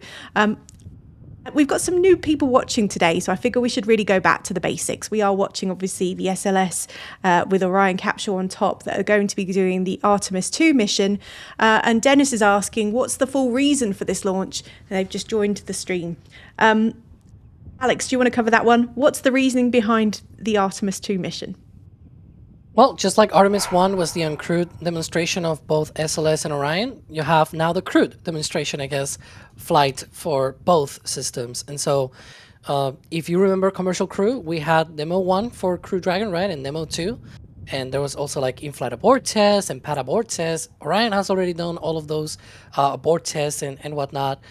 It has also done the uncrewed test. So this is the crewed test flight, basically. Artemis 2 can be summarized into that. So the profile of this mission was carefully selected to be able to test not only that there's crew on board, but also a range of other things, right? First of all, the first orbit that they're going to be going into once they separate from the upper stage is not going to the moon. They're not going straight out to the moon, as we see in this graphic, right? The first part will be a 24-hour sort of orbit around the Earth, where they're going to be able to be close enough that if something happens to their spacecraft, they'll be able to return safely within a matter of hours, right? And not have to risk going out there. You can see that first portion of the mission there in the graphic. And so once they are ensured, like once they are ready for about 24 hours in that orbit, that'll be plenty of time at least to have tested, for example, the life control systems and the life support control systems that are on the spacecraft with actual crew on board, all 4 crew members breathing and doing all of their human stuff inside the capsule, right, for those 24 hours. And that'll sort of be a shakeup of those systems. And once they are able to say, okay, it works, then the Orion spacecraft will do the sort of rest of the effort there to go out to the moon with a translunar injection. And so that second portion, the lunar part of the mission, also tests things like communications out there at lunar distances, being able to handle the capsule, the spacecraft in general out there at lunar distances with crew on board. They did that on Artemis 1, but now it's with crew on board. There'll be manual controls and things like that. And even before that, there's a third extra test that they're introducing, that it was introduced like a couple of years ago, where they're going to be doing rendezvous proximity operations. So once they separate from the ICPS, that upper stage of SLS, in that 24-hour orbit that I mentioned earlier, they're also going to be turning around. There are targets on 2 locations of the upper stage, and they're going to be using those targets sort of to get a handle on how those manual controls of Orion work, and how to, for example, in the future, be able to station keep with another spacecraft, or have to dock in general. There's no docking in particular for this mission, but in the future, that process of rendezvous and proximity operations will be the lead up to that final docking, right? And so it's 3 different things that they're able to test in this mission. There we can see that process, that proximity operations demonstration, or RPOD as it's called. Again, NASA loves their acronyms. So yeah, they'll deploy the solar panels. They're separate from the ICPS, and that's going to be very important for testing those systems for whenever, Artemis 3 going to be low Earth orbit demonstration with the lander. They need to dock to each other. That Orion in particular will carry a docking port in order to be able to dock. This one does not, but Artemis 3 will. And so they'll be able to dock. And before that, again, they need to meet each other. They need to station keep. They need to be able to demonstrate that Orion can actually be manually controlled, because they have automation, right? But in case you need it, you really need to know that it can be manually controlled. And so that is one of the things that are going to be testing here. There we go. That's the part of the AirPod of the render. A fun little what it basically was trying to say is it's kind of like Apollo 7 and 8 combined. Yep. In a ways, you're testing a little bit in Leo, and then you're doing a flyby around the moon to test all that. And then, of course, the next mission will be Apollo 9, and then you're basically going to do Apollo 10 and 11 together on Artemis 4. So to equate it to the Apollo program. Yeah, there were some comments. I don't know, Alice, if you've found maybe questions about this, where it's like, why is it that they're not going into orbit around the moon? It's like, well, because they want to take it safe, right? It's a mix of Apollo 7 and 8. When they went to the moon on Apollo 8, they had already done a crewed test flight of Apollo during Apollo 7, right? They had gone to low Earth orbit. They had tested the spacecraft with crew. I think it was like 2 weeks long in low Earth orbit, right? They had already shaken up the spacecraft. They had already known how it works and things like that. Then they were able to go to the moon. This is not going into orbit around the moon, but it's at least flying by, right? And so they'll be able to test those systems in lunar environment. Yeah, very exciting to see. And these are great graphics that NASA's released as well. I just wanted to take a quick moment to say thank you for all the support that's coming in on the chat. We've got a couple of new members coming in. Nerstronaut has become a PadRap member. It's always exciting to see. OO Cubal has become a Red Team member. Likes to Shop has also become a Red Team member. And then we've got this great support coming, super chat of $20 coming from Magma Hydra, who said, "Thank you for your excellent coverage of our mission. I'm the test and flight ops lead for the ICPS. Wow. And I watch your streams to monitor ops while getting ready for my shift. Question, how long into flight will you stream?" Isn't that great when we get that kind of feedback from the people watching? It's always cool to see that kind of wow. Those kind of people watching. To someone on comms or on flight ops just watching our stream, it's always cool to see that, no matter when or no matter what mission. And I know that to answer the question, we will go until T+3 hours, and then a 2410 we call it, Alex, right? Yeah, 10 days, 24 hour. A 24/10 stream to cover all of Artemis 2, basically every day throughout the mission and whatnot. Alex, you probably have more information on that than I do. Yeah, so the 24/7, 24/10, I guess, we're going to be continuously live. We're going to have regular updates as well. Regular updates as in, commentary on that stream. We will also spool up dedicated commentary streams when big things happen. You can think about some of the big things of this mission, like say, translunar injection burn and flyby of the moon, etc., etc. So those sorts of things will be spooling up dedicated coverage, but there'll be a continuous stream as well for regular mission updates. That's the thumbnail for that live stream. I think we're still preparing that one to go up on YouTube, unless maybe I'm told otherwise on the back channels. But once it goes out there, it'll be in our YouTube channel, right? And so just stay tuned for that one. We'll link it on every social, and you will get also your notification if you are subscribed to our channel and hit the notification bell and things like that.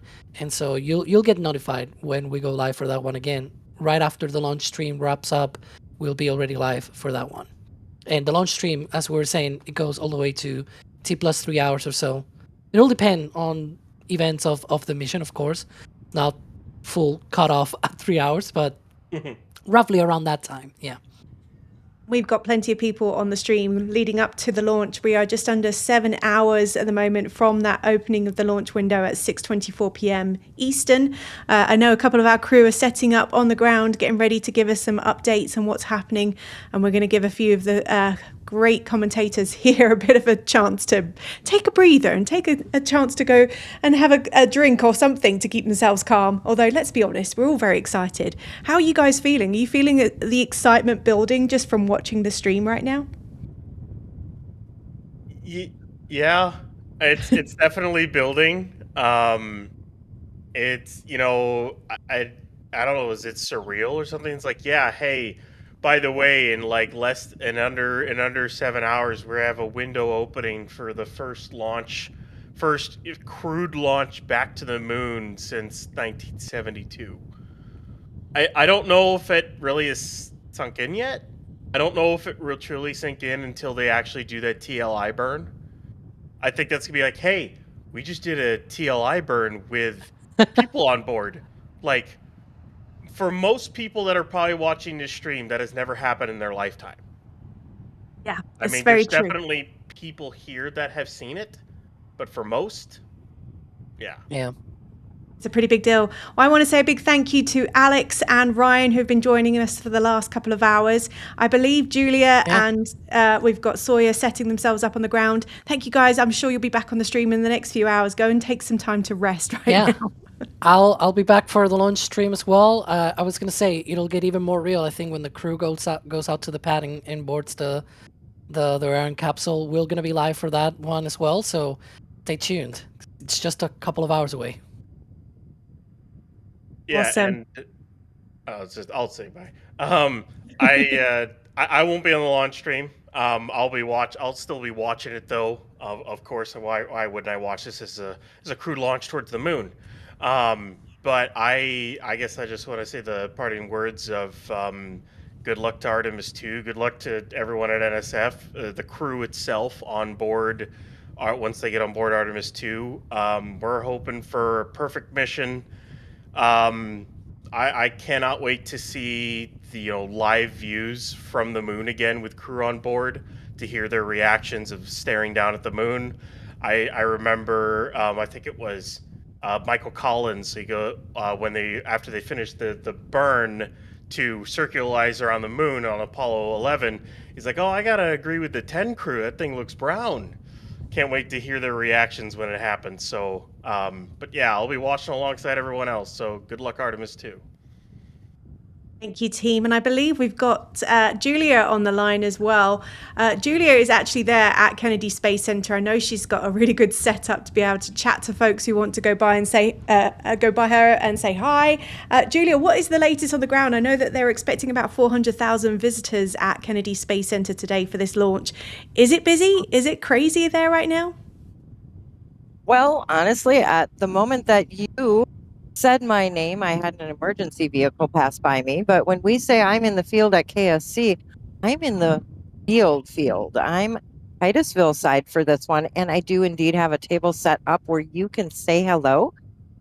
My job today, shall we say, is to engage with the crowd, feel the vibe, give you all some traffic updates for those who are tuning in but still on the way here, talk about the weather. And holy cow, I was on earlier in the stream and T-minus 7 hours, and it really is starting to feel real. It is. Oh, look, we've got your photograph up. That's Julia. Go and find her. Where can they find you over at Titusville?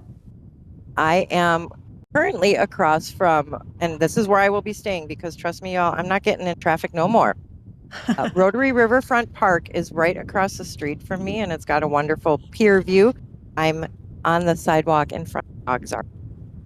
Awesome. See, Julia, you've got the front row seat of seeing things happen in real time, which is very exciting. Are you feeling the buzz? Have you spoken to many people there yet? Are they building up excitement for this launch? They are building up excitement. We have some folks in the parking behind me who have staked their claims. Park in front of me has basically been full since we came at sunrise this morning.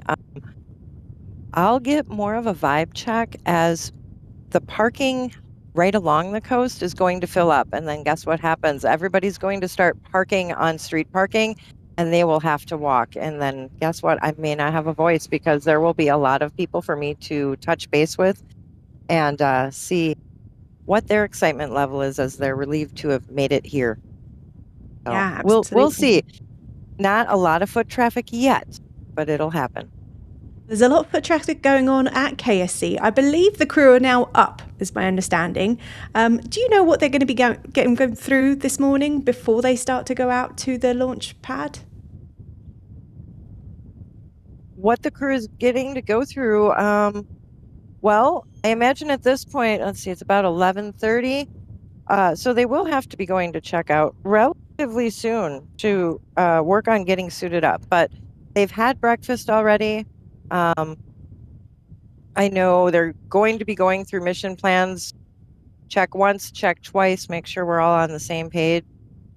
Saying some final goodbyes before they're suited up and get to wave to everybody on their way out. But I think they're deep into getting into that mission mindset now. Absolutely. We are just over at the moment, T-minus 6 hours and 46 minutes until liftoff of the Artemis 2 mission from Kennedy Space Center. EJ, are you still with us? We've got a few questions coming in on the chat that I'd love to be able to throw your way. Yes, ma'am, I am. Excellent. If you guys have got questions for the team, do tag us in the chat at NASASpaceflight or at NSF. This first question's come in from Ashel, who's asked, will the Artemis mission use the Deep Space Network or does it have its own communication setup? Well, the spacecraft does have its own antennas on it, Ashel, but yeah, they're going to be using the DSN. Actually, this is going to be one of the first missions to utilize TDRS first missions with people on board to utilize NASA's tracking data and relay system, so TDRS for short, and the Deep Space Network in the same mission. During the first 2 days of the mission, they will be inside of the TDRS network. So TDRS are satellites that are out in geostationary. So that's 23,000 miles up. And they're in a circular orbit up there. They're kind of triangulated around Earth, so you always have signal. TDRS is like what the ISS uses. That's how NASA can be in contact with the ISS when it's on the other side of the planet. Orion will be using those for flight day 1 and 2. And then it'll go past it because it's shooting the moon. And then they'll switch over to the DSN. So yeah, absolutely. That's a good question. It's always some really great questions coming in. If you do, as I mentioned before, have a question for the team, just tag us and I'll make sure I try and get those to the team as much as possible. I feel like at this point we should probably give an update of where we are in the rundown of things because we are still just under 7 hours away from launch. Do we know what we're up to at the moment? I believe Alex just let us know that the ICPS LOX chill down is underway. Is that correct? Yep. They are filling the liquid oxygen into the interim cryogenic propulsion stage. So that's the upper stage. In this shot, everyone, that is the white ring that is above the orange cone. That orange cone is the launch vehicle stage adapter. On top of that, Alex was explaining this a little bit earlier. On top of that, there's that white ring. That's the upper stage. But it's not all of the upper stage. Half of the interim cryogenic propulsion stage is inside of the cone, the launch vehicle stage adapter, LVSA for short. The liquid oxygen tank's inside the cone with the RL-10B2 engine. They're both sitting inside of that cone. All we could see of the ICPS right now is just the hydrogen tank, which is already full. Yeah. But I was just going to interject there. We've got a question coming in. Is that, Mark is asking, is that a leak? I did that earlier. Can you explain what it is they're looking at right now? Well, what you're seeing there is the core stage liquid oxygen tank ullage vent. Okay, that is totally normal. It is spewing out gaseous oxygen. These propellants are fully cryogenic, meaning they really, really like to boil. They like to boil off. And right now, in the core stage liquid oxygen tank, they are in what's called LOX top off. They're in top off mode, which means that some of the propellant is boiling off just a little bit, and they keep filling up the tank. And the propellant that does boil off, they vent overboard. Now, keep in mind, that's just with the liquid oxygen. You don't do that with hydrogen. Hydrogen has a recirculation system, and that was the recirculation system that did give them trouble during the first wet dress rehearsal, but has since worked really well. As of today, like we are not inquiring any more into that line of thought. Okay. They're working really well. So yeah, they can't vent gaseous hydrogen. It is recirculated down into the pad and out through a purge flame. The flames are out to the purge flame is out to the sides of the pad. It looks like a big birthday candle, but it never burns out. But yeah, that vent is totally normal. That is gaseous oxygen. Yeah, they vent the LOX tanks, the liquid oxygen tanks, but not the hydrogen tanks. You don't want to Hindenburg the rocket. That would be bad. It would be very bad indeed. But a good question. It's always good to make sure people know what they're looking at. We had a few questions earlier about why they tank so early in this rundown. It's looking like tanking has gone really well, but why is it they tank as early as they do with the SLS?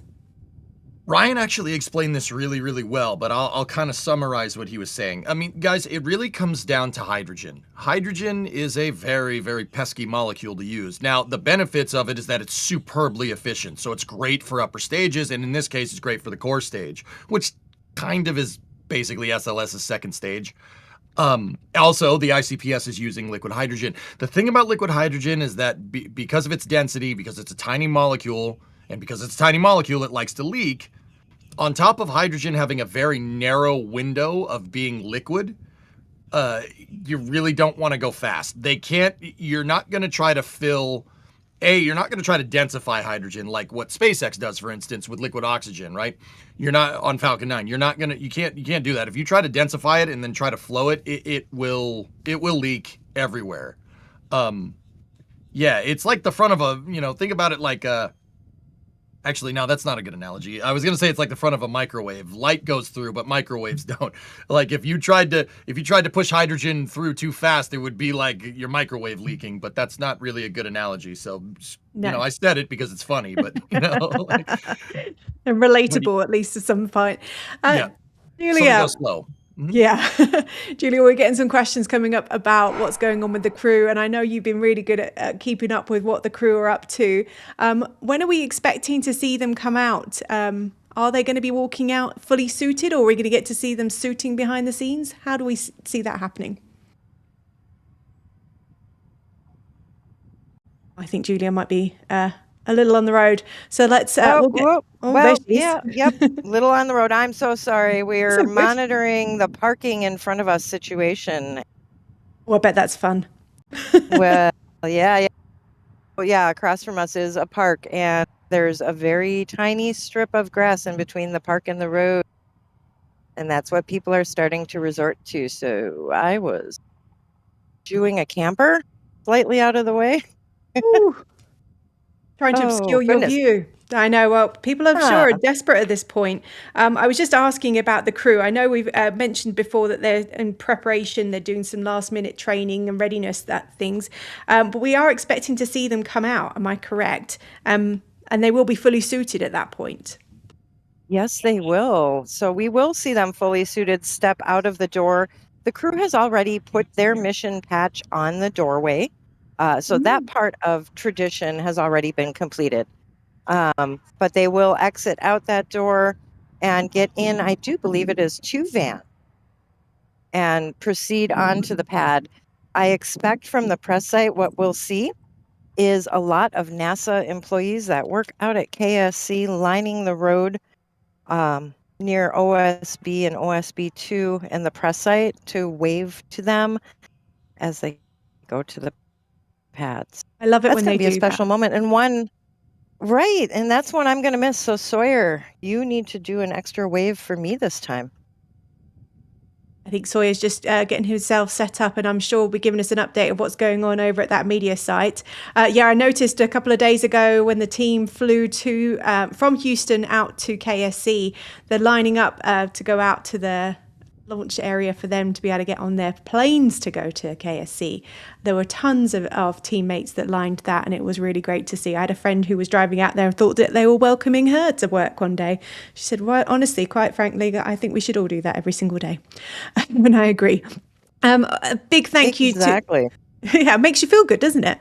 Why not? Everybody wants to be cheered on when they go to work like that, but not all of us are lucky enough to be able to become astronauts. I just want to give a big thank you to Papa Hawkeye 4077, who's just come in with a $10 super chat and a question for the team. Will the crew have a blackout window around the moon this time? I wonder if SpaceX is working on Starlink constellation for the moon, eliminating blackout zones. EJ, there will be a blackout time in communication. Do we know roughly how long that will be? I'm not sure about lunar blackout. It will be there. Alice, I'd have to go look at the timeline. I think a lot of it depended on when they were launching, is my understanding. Yeah, that's the big one. I know what it was, but I knew what it was for the February 2nd launch window, which the moon is not in the same place as it was in February. Just, fun fact, right? In terms of working on a communications system, Intuitive Machines has the contract to work on lunar relays right now. Intuitive Machines have it, but I would be remiss in saying that, with SpaceX's recently unveiled lunar plans, I'm fairly confident that in the not too distant future, if they do what they're set out to do, that we will see some type of Starlinks around there at some point. But nothing officially right now. No, they obviously have the TDRS system in place already, so they will be using that for this mission. Another big thank you for the support that's coming in. A super chat, $5 from the Rubicon, who says, if NASA scrubs this launch today, it will be the worst April Fool's joke ever. Now, we don't normally say the S word, but I had to read it out loud, Alice, Rubicon. Why did you do that? I'm sorry. Look, it's looking very positive. It's okay to be able to say the S word when it's somebody who's come in on a super chat to comment. I'm not saying it. I don't believe it's going to happen. We're all seeing very positive things today, and we're just going to move on very, very quickly and say that this is all good. It's all looking very, very good. In fact, this is a good time to really give us a bit of an update of where we're at right now. EJ, why don't you walk us through where we've been up to so far? Because we've been counting down since 49 hours and 50 minutes. It's been a long time this far, right? Yep. When you're going for the moon, when you're shooting the moon, you can't mess around. I was about to say you can't miss. That is also true. But where we're at right now is looking for interim cryogenic propulsion stage liquid oxygen tank fast fill. I made sure I said that very deliberately, because if my brain tried to say that fast, it would just be like... What that means is that oxidizer is being fast filled into the second stage. There are four kind of principal tanks on this. Rockets carry the oxidizer with them, obviously, because in space there's no oxygen. They got to take it with them if you want to combust something. So, on the upper stage, you have the hydrogen and oxygen tank, and then on the core stage, you also have the hydrogen and oxygen tank. The ICPS LOX tank fast fill is the last of these kind of four big milestones of commodity filling is what it's called, that we have to get through to move on to flight crew weather briefing. And then a little ways after that, guys, I know it's about an hour out. In mission timelines, that's nothing. Then we're going to work on the closeout crew is going to get out there, and those are the people that help the four crew get into the vehicle. They use that white room there, which is that big room at the top of the screen that's right next to the spacecraft. Once fueling is complete, then we'll start what's called crew ingress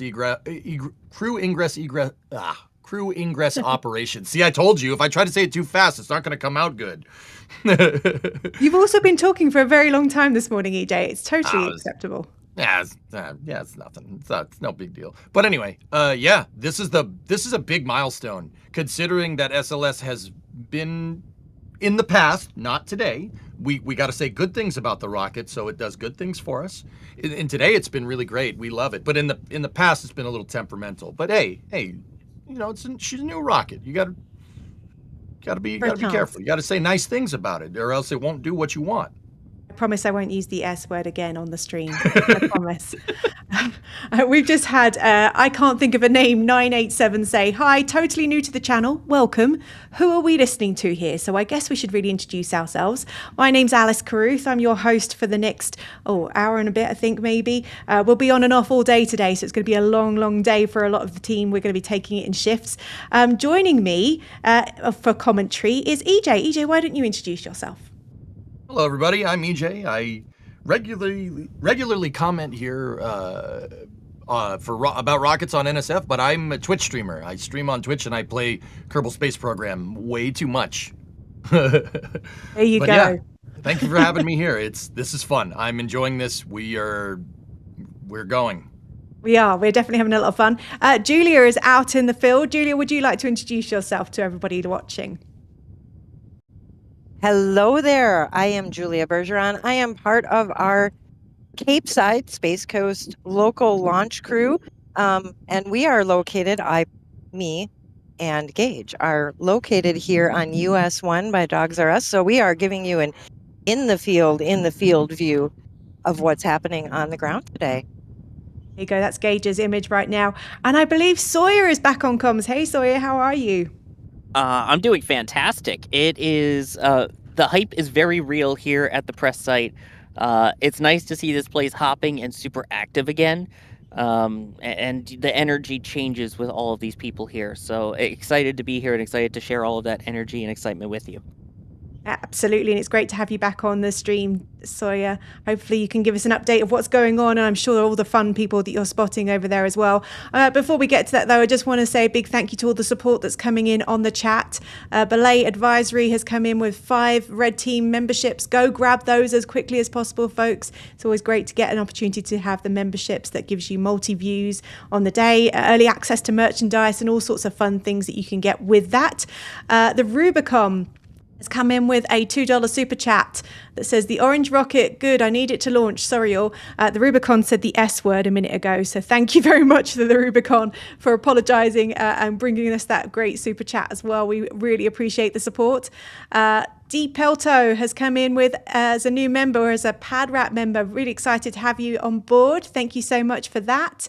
And I believe we've got another Red Team membership gift coming in from Jeff. So go grab that opportunity while you can. It's always great when we've got people coming in on the support chat right now. Oh, very quick one. We've just had 20 Red Team memberships come in from Ron Smith. Go grab those while you have the opportunity. Big thank you to Ron for that support. Okay, team. What are we looking at? We're looking at a very large orange rocket. This is the SLS with the Orion capsule on top. We're about T-minus 6 hours and 30 minutes till that launch window opens for the SLS Artemis 2 mission to launch. And we're looking at the solid rocket motors right now. Do we want to talk a bit about those patches that are on there? I know that question's come in a few times, EJ. Do you want to explain what those patches are that we're seeing on the screen right now? You're talking about the checkerboards, yeah? Yes. Okay. Oh, now, of course, the screen's gone. I'm telling you, it's like bird watching. Every time we acknowledge that there's a scene that we want to see on the screen, it will change. All right? So, if you guys notice, there's some checkerboards all over the rocket. What that is used is for what's called flight instrumentation. So, I say flight instrumentation, people are like, wait a minute, don't they have sensors on this thing? What is a bunch of checkerboards going to be able to tell us? Well, that particularly is involved in load dynamics for the vehicle. Part of these test flights is understanding making sure the rocket did what you wanted it to do. And a lot of that can be derived from the telemetry downlinks. Like there's a bunch of sensors all over the vehicle that'll tell you what the vehicle is doing. But a lot of that, let's call it testing corroboration, is filmed as well. NASA has, not IMAX cameras, but basically IMAX cameras out here to image the vehicle during ignition, to also help with supplementary analysis, post-flight, to make sure that the vehicle's doing what you want it to do. those checkerboards are there to see how different parts of the vehicle are interacting and if they're moving independently of each other. For just regular filming, like for filming with their engineering cameras, they have you can measure the distance on camera between those 2 points, and you could use it to see what's the vehicle dynamics. You could use it to see how the thing's moving. The vehicles, rockets tend to look very rigid. When we see them launch, but the reality is that stuff's flapping around. That happens. Stuff's moving around. The SRBs are kind of moving in all different directions. You don't want them moving too far, right? Those checkerboards are there to see how much everything is moving independently of each other. It helps with that image analysis, helps with corroborating your flight instrumentation data. So basically, they have a computer that's going to spit out a bunch of numbers, tell you how the vehicle did, and then you can use the film to be like, oh yeah, that's what that did. It's also used in fault tree analysis in case something, in case a failure mode happens, but we're not going to talk about that. No bad vibes before launch. No, we've got to keep it very, very positive. How positive is it on the ground, Sawyer? You must be getting a lot of feedback from all the people that are over there. I mean, yeah, there's a lot of people here. It's very positive right now. You can feel a little bit of the tension in the air, of course, because now we're, still 6.5 hours to go, but hoping that all goes well. But I mean, the excitement is definitely there. The fact that the tanks are basically in replenish mode here is massive. There was a big sigh of relief pretty much everywhere. The gust of breeze that you heard was everyone breathing that sigh of relief of, hey, it made it to 100% and is in top off. So, I mean, yeah, it's amazing how many different countries are represented here. I've seen France, I've seen Brazil, obviously Canada, given they have the astronaut here, all different kinds of networks, big and small. And it's a really cool vibe. I bet. And we're looking at a picture of the clock, which is obviously just outside where you are at the media center area. And I'm seeing a lot of cloud. Now, that's a little bit of the concern that we've had. And we've had a couple of people asking about what's the weather report? What's it looking like? What's the latest that we're hearing so far? I mean, last I heard is that the weather still is 80%. So again, I should probably clarify that because I was able to talk to, in the press conference yesterday, the weather officer for the 45th Weather Squadron over at Cape Canaveral Space Force Station. Basically, they said that the percentage of violation is 20%, so 80% favorable. But what that means is that in any given point within the forecast, there is a 4 in 5 chance that it will be favorable.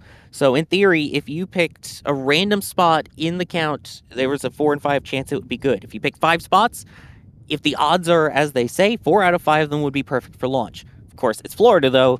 Weather can do its own thing. It changes, but that's what they mean by that. So mainly the thing to worry about is winds, which they said not as much of a worry.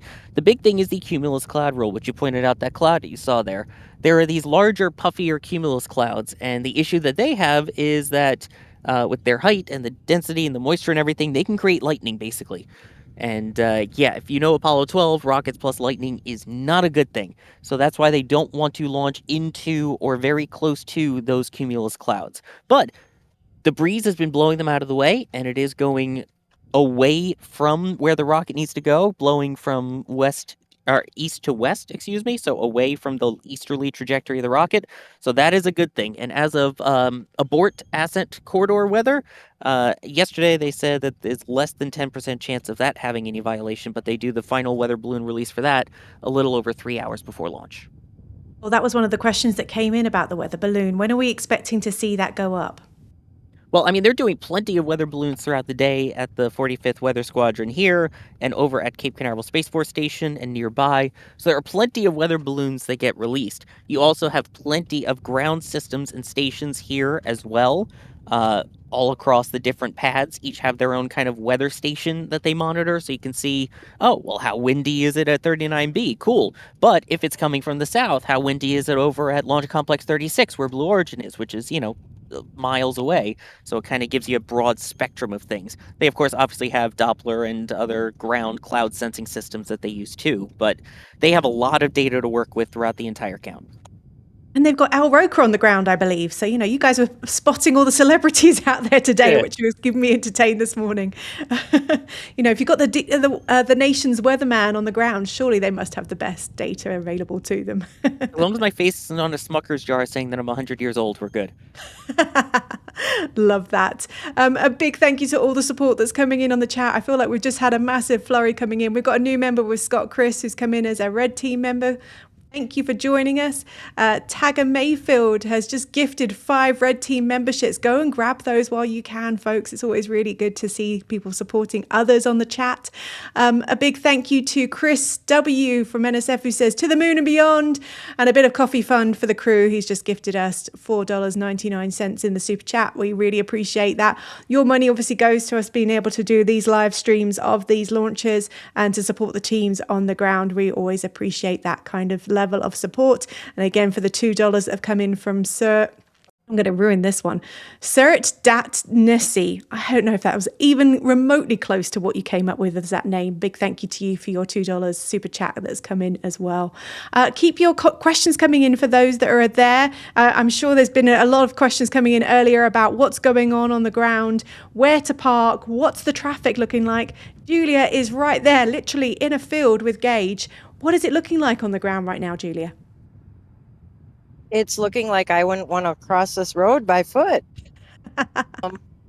The traffic has indeed picked up. If you were with us during the morning part of the Stakeout stream, we could definitely tell the difference between rush hour traffic and then sort of trickling in launch day traffic.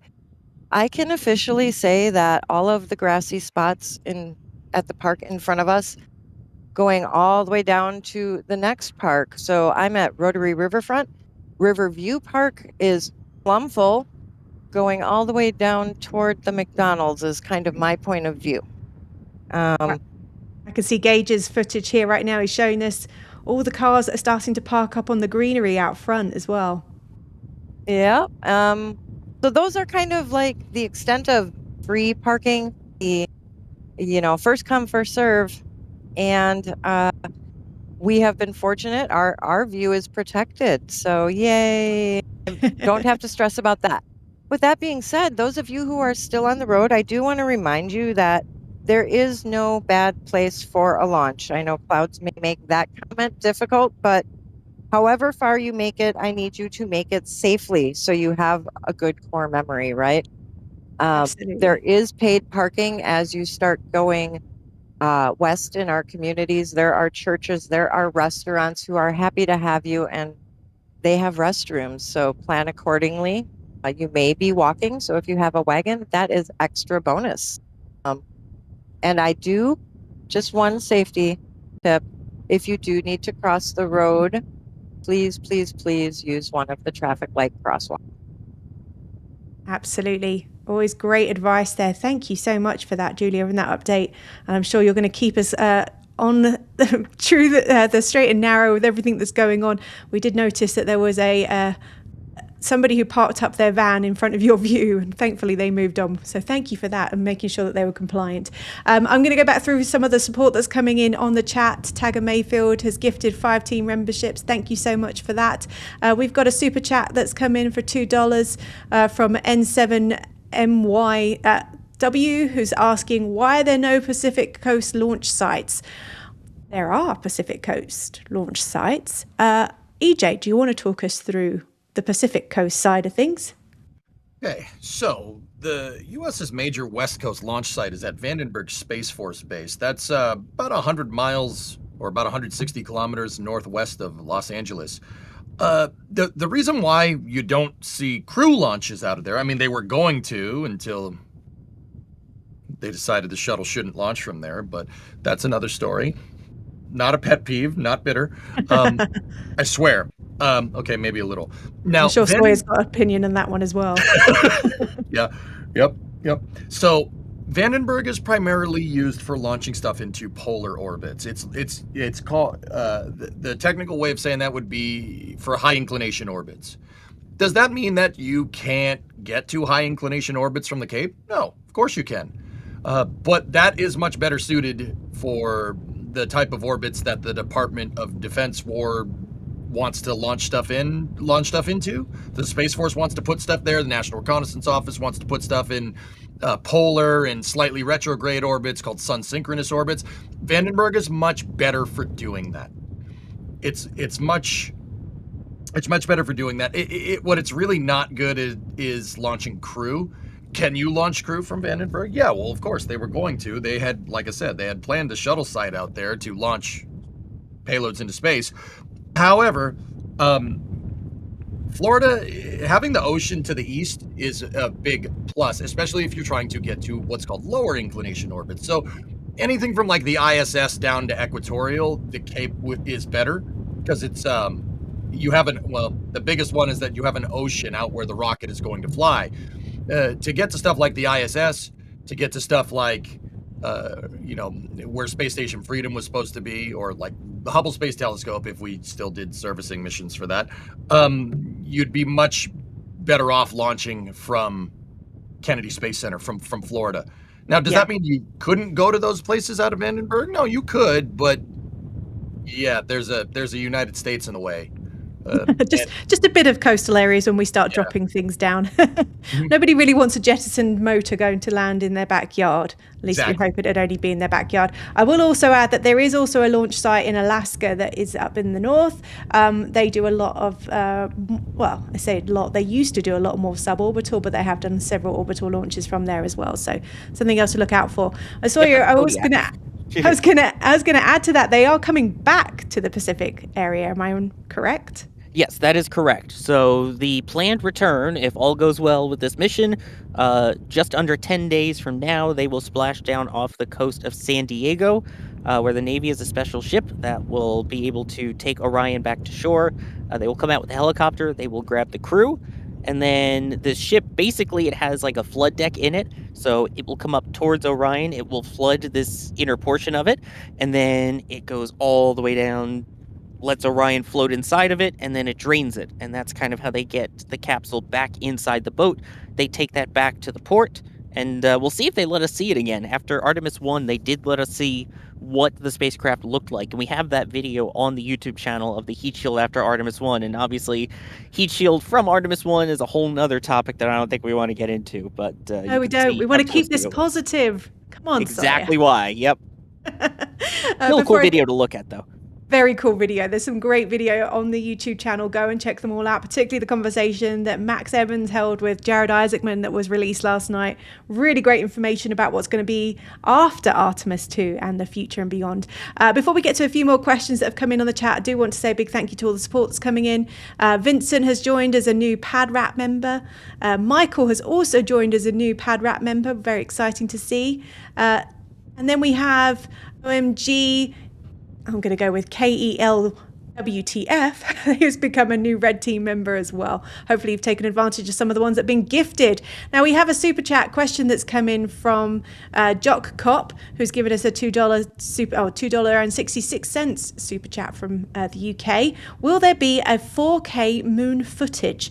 Sorry, I'm going to throw that question to you because I know we've talked a little bit about the cameras on board this mission. Yeah, I mean, hopefully we get some of the 4K video. The main thing that they talked about, though, was that when it comes to downlinking information, obviously the data and all of that is priority number one. If they have the bandwidth, using TDRS when they're in Earth orbit, the Tracking Data Relay Satellite System, and DSN, the Deep Space Network, as they go further out, then yes, that will be spectacular to see that live HD, preferably 4K footage. If not, they of course will be recording everything in 4K and taking high resolution photos that once they get back down to Earth, they will be able to physically take the cards, download them, and then we get some amazing beauty shots. Awesome. Thank you for answering that question. We've had another super chat, $5 one from Ryan that's come in. If they're at the final hold and holding for weather, how big a window would the weather have to be clear for the launch to be a go? I'm going to throw that one over to you, EJ. Well, we got a 2-hour launch window tonight. The launch window opens at 6:24 p.m. Eastern, so you don't need to wait very long for the weather to change down there, guys. So 2 hours should be plenty of time to, if there is any anomalous weather in the area, that should be enough for it to get out of the way. So yeah, there is a couple of holds that are already put into the rundown today. Do you want to talk us through those? Yeah, so when it comes to the count, there's two different kinds. There's the T minus and the L minus. So what you see in the top left corner of your screen is the L minus clock. That is a clock that does not stop. That continues to count down all the way through until launch. Meanwhile, in Mission Control, they are using what's called a T minus clock. So in the T minus clock, that they have built-in holds that they can use to troubleshoot things if they need it, to take a look at any issues, to wait for weather to pass. Those are all built in. So we have a couple of those that are coming up. The big ones will be as we get into the T minus 10 minute mark, which actually is at L minus 40 minutes. That is a 30-minute hold. That is when they go through all of the final checks, the final polls, if they want to decide to start the ground launch sequencer, which will initiate the terminal count. That starts at T minus 10 minutes. So that's when T minus and L minus merge. But yeah, that's basically the main thing, is they have those built-in holds. But the big one is going to be that T minus 10 minute, L minus 40 minute mark. Thank you for that. Lots of great information in there. And those details are available on the NASA website, but obviously you want to come to us first because we're the ones that are on the ground that are able to tell you about what's the latest news and information available. Some more support coming in. A big thank you to the new Red Team member, Bill Rapley.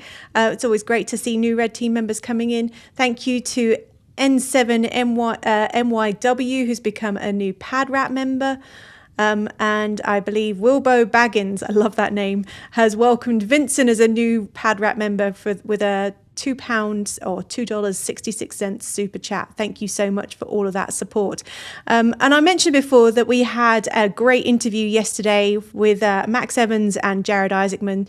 And Blake has just given us a $9.99 super chat saying that he loved that interview. And he's said, have fun today, guys, counting down every minute. We're having a lot of fun. Julia, I feel like you're the one that's really going to get the buzz of what it's like on the ground over there, because you're not on site like the media folk are, like Sawyer is. What's it like over where you are in Titusville? Well, to tell you the truth, it's starting to get exciting. That foot traffic I was talking about, well, it has definitely started up now. And we've had several people already stop by and say hello that have just landed on the coast here. A couple people who came from basically the Fort Myers area, so a 4-hour drive, and managed to get a spot right across the street from us. And we look forward to y'all stopping by and saying hello to us. I kind of reached out and found out what's going on a little to the north of me. And it looks like Max Brewer, if you can find a spot, you still definitely have a spot on the bridge to watch. So if you drive past us and honk and say hello, you can still keep heading north and you can still find a spot. So no worries, y'all. Yeah, absolutely. No worries, no hurries. No worries, no hurries. Yeah, we are watching those clouds that Sawyer was talking about. You know, they're blowing away from the downrange that's important to the rocket. Sawyer, you're blowing them toward me.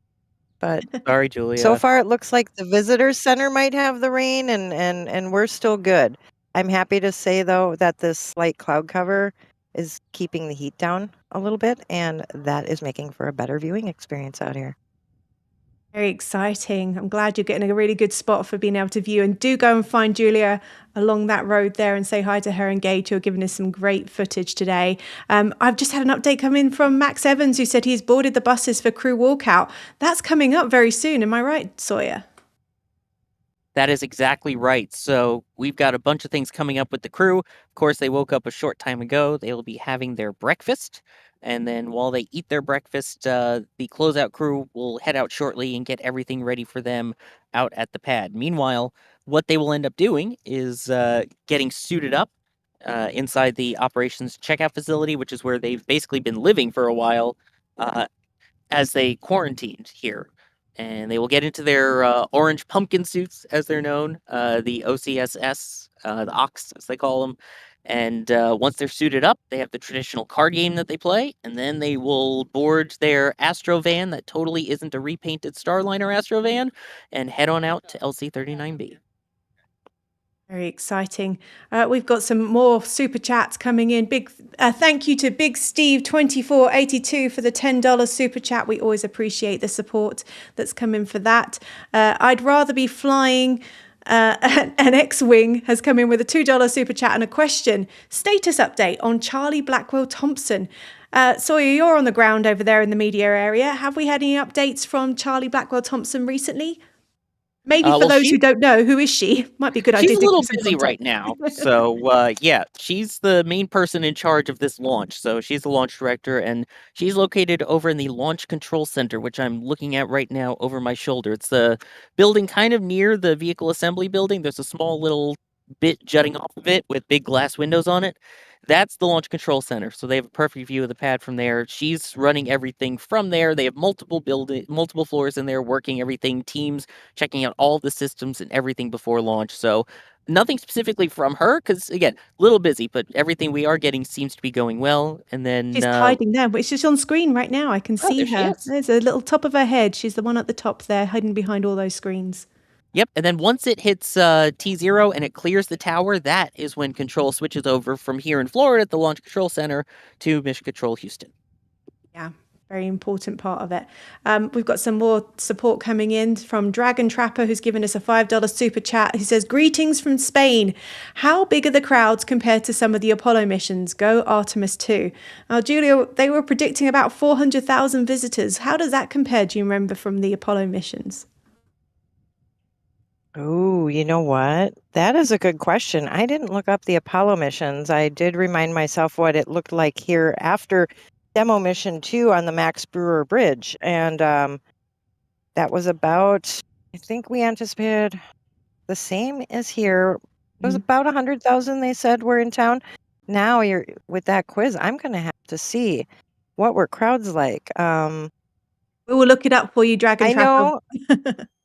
Yeah, so I know I specifically wanted to be on this side for this mission, even though I could be with Max and Sawyer and the crew out there. I wanted to be here because I really wanted to have that experience, the one that people had during Shuttle, had during Apollo, because these were the very shores that people were watching history being made then. So I'm going to find y'all a picture if you give me a minute, and I'm going to come back to that, and I'm going to show you Apollo. And then I will show you Shuttle. And I will hopefully have a number. We'll see if somebody maybe at the local newspaper Florida Today had that number for us. That'd be awesome. A big thank you to Stretch Miller 509 who's come in with a $5 super chat and a question. Why hasn't NASA replaced relay satellites further out for better communication around the moon in preparation for this and future missions? EJ, I'm going to throw that question to you.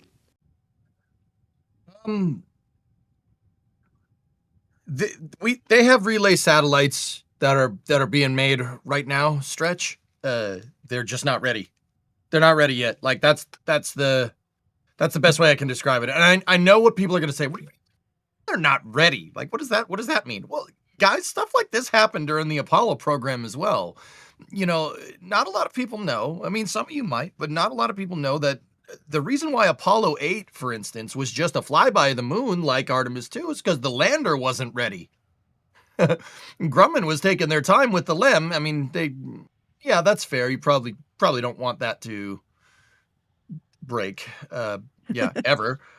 So Apollo 8, this is not new. This stuff happens. You can look back at Apollo. Yeah, 8 launched with no lander because there was no lander. They weren't ready. That's why Apollo 9 had one of the first LEMs, flight-ready LEMs, and then Apollo 10, so Apollo 9 tested the LEM in low Earth orbit, Apollo 10 tested it out in lunar orbit, and then 11 landed. Yeah, but 8 didn't, lander wasn't ready. This stuff, that kind of stuff happens. It's hard to manage the whole industrial base here to make sure that everything is ready at the right time. It's almost like this stuff is difficult to make. Also, can I point out, by the way, that it hasn't been needed? Why would we need a relay communications network if we haven't been back to the moon with humans in 53 years? So that's kind of why. At that point, they had science orbiters. Of course, there's the Lunar Reconnaissance Orbiter, which has done amazing science work, but haven't really needed it. So at this point, DSN has been good enough for what is needed. As they go on further and start creating lunar bases, and move on from there. The plan is to include a Mars communication, a moon telecommunication network, and eventually a Mars one as well. There's a bunch of companies working on that. But yeah, in the Jared Isaacman interview that we did, we've kind of talked about that, and we also have the Breaking Space video going over the moon plans. But yeah, the plan is to eventually, once we're there and we're getting ready to settle in and have a permanent base, and we need that communication network, that's when they're going to start doing it, not when we're promising that maybe eventually we'll get back to the moon surface. Absolutely great answers to those questions. I want to go through a few more supports that's coming in, new members that have come in as well. Orn, who's come in as a new Red Team member, welcome to the team. Fire Alarm Man 2023 has gifted 5 Red Team memberships. I hope you guys are nice and quick off the mark to get those. David Anthony has come in as a new Red Team member. Welcome, welcome, welcome. And we have a couple of more super chats coming in with lots of great questions as well. So I'm going to go with Packer Game, who's come in with a $20 super chat. It says, thank you for your coverage. It's amazing to see our great country and its people continue to do inspirational work. I feel like we kind of erred away from a lot of this, but this is a huge, huge deal for the US. I can see on the picture that we're seeing on the screen right now, the 250 mark on there. Sawyer, what is that logo that we're seeing on the SLS? Yeah, it's on SLS. The other night, they were displaying it on the vehicle assembly building, and there are also mission patches that you'll notice the crew wearing on their blue flight suits, at least, commemorating the 250th anniversary of the United States of America becoming a country. And the song, The Rocket's Red Glare. That's what it says on the patches. That's what we will hopefully see here, although it'll be more orange and maybe some yellow and a bunch of smoke because of the solid rocket boosters. But, I mean, this is a celebration of America 250, and I know I can already tell Chris Bergen, who's NASA's spaceflight official here, is going to be in the back channel saying, well, England's been around for, 6 times that length or whatever, which I get. But, let us have our moment, okay? But that's why you see all of the 250 there. Hey, wait a minute, Sawyer. Where's their lunar program? Oh, yeah. I mean, where is it? This mission will be the first time. To me. This mission will be the first time that anyone from a country besides the United States will be in the lunar sphere of influence with Jeremy Hansen from Canada. Absolutely, and it's very exciting to see. Not only has it got Jeremy Hansen involved, ESA have been involved in some of the components for the SLS as well. Come on, let's talk about our wonderful international partners. Yes, America is the first to have done it. We wouldn't have got there without some extra support. Guys, thank you so much. Although, I'm kind of a weird one here. I'm both British and American, so I shouldn't really get so offended with that one. More to the super chat questions that are coming in. A big thank you to Lorenzo, who's come in with a $2 super chat, who's asking, what are some of the onboard systems that will be tested? Sawyer, I know you ran through a little bit about some of the testing that was going on with the mission, but there is other testing, scientific testing that's going to be going on as well, correct? EJ, can you take this one? I'm checking out something here at the press site real quick. Ooh, exciting, EJ. Yeah, absolutely. Guys, this primarily is to shake down that Orion capsule. That's what this mission is about. Shake down that Orion capsule and make sure it works. Now I know what people are going to ask. Well, didn't Artemis 1 do that? Well, yeah, but nobody was on that. This is to basically an all-up test of the fully integrated Orion system. They want to make sure integrity does what we need it to do. Orion is going to be doing a lot of heavy lifting in future lunar architectures and we learned that from Jared Isaacman's interview with Max yesterday that released. It's pinned in the YouTube chat comment section. I highly suggest checking that out. Really, really good stuff. A lot of knowledge tidbits were dropped there. Very, very good. But this is primarily trying to make sure that Orion capsule will behave, let's say, with people on board. That's the big, big overarching test goal. And as long as you're going to launch it on a heavy lift rocket, you might as well send it out to the moon. So that's where we're at. Yeah. That's the big one. Absolutely. And thank you for those questions. We're going to go back to that question that came in from Dragon Trapper, because I believe Julia has gone back and done her research and is able to do a bit of a comparison between the Apollo missions to what's going on today. Julia, what have you found out for us? Well, I found some lovely aerial view photos that were in our L2 archives, our NASA spaceflight archives. And looking at local news reports, it was estimated that there were about 1 million people in Brevard County packed in to witness that launch. Now, this launch, they're not anticipating quite that many, and the spread is actually quite a bit wider. It's 100 to 400,000 for this particular launch. And like I said, we're seeing them stream in now, and I just can't wait until people start getting off work. Absolutely. There's going to be more people, I'm sure, coming this evening. I just wanted to point out we've just got below that L6 hour mark. It's definitely exciting times that we're getting this close to the launch. It's 12:24 p.m. local time in Florida. The launch window does open at 6:24 p.m. this evening, and we are hoping to see it go as expected at that point. Big thank you to all of the support that's coming in on the chat. We've got new Capcom members coming in with Sean. Thank you and welcome to the team. It's always great to have you on board. Born West has gifted a Red Team membership. Go and be super quick and grab those while they're available to you. I'd rather be flying an X-Wing has put a little comment out with a super chat of $2. Charlie BT, chair pun from the rollout stream. I don't know if you guys watched the rollout stream, but poor Ryan was sat for 2 hours waiting for the rollout of the SLS when it rolled out again just a couple of weeks ago. And the chair was definitely the star of that stream. If you didn't get to see it, go back and watch it. It was a lot of fun. Space Enthusiast H2 and HE Blamer has become a Red Team member. Thank you so much for that. And I did want to say a big shout out to London. Mr. Random Person to You has come in with a £5 or $6.65 super chat, who says, hello from Southwark, London. Going to be staying up late tonight to watch. Hope it goes perfectly for NASA. They need some good PR of late. Do you think they need some new good PR, EJ? Do you think NASA has had bad PR of late? I think that what Jared Isaacman says about NASA's skills atrophying over the years is really, really accurate. And I think they get a reputation. They've gotten a reputation over I'm going to say basically since the end of the shuttle program of, well, I now people that work in the space program, people that know, I know that they haven't been doing this, but the reputation is that what do they do? What does NASA do? Alice, even nowadays, if I'm talking to somebody that's not well versed in the space program, they still don't know what NASA's up to. I mean, I have a theory that is going to change after today. I hope so. But me too. I think NASA could use a W. Yeah, they could use a big W today. I think that would definitely help. I agree. And it's looking very positive. So let's keep on with those positive vibes. We've had another super chat come in for £5 or $6.65 from the Shrew 8853, who's asked a really good question that I'm going to put to Julia. How loud will the SLS be at liftoff compared to the Saturn V and the mighty shuttle? Now, obviously, you're going to be amongst the crowds, Julia. What are you expecting?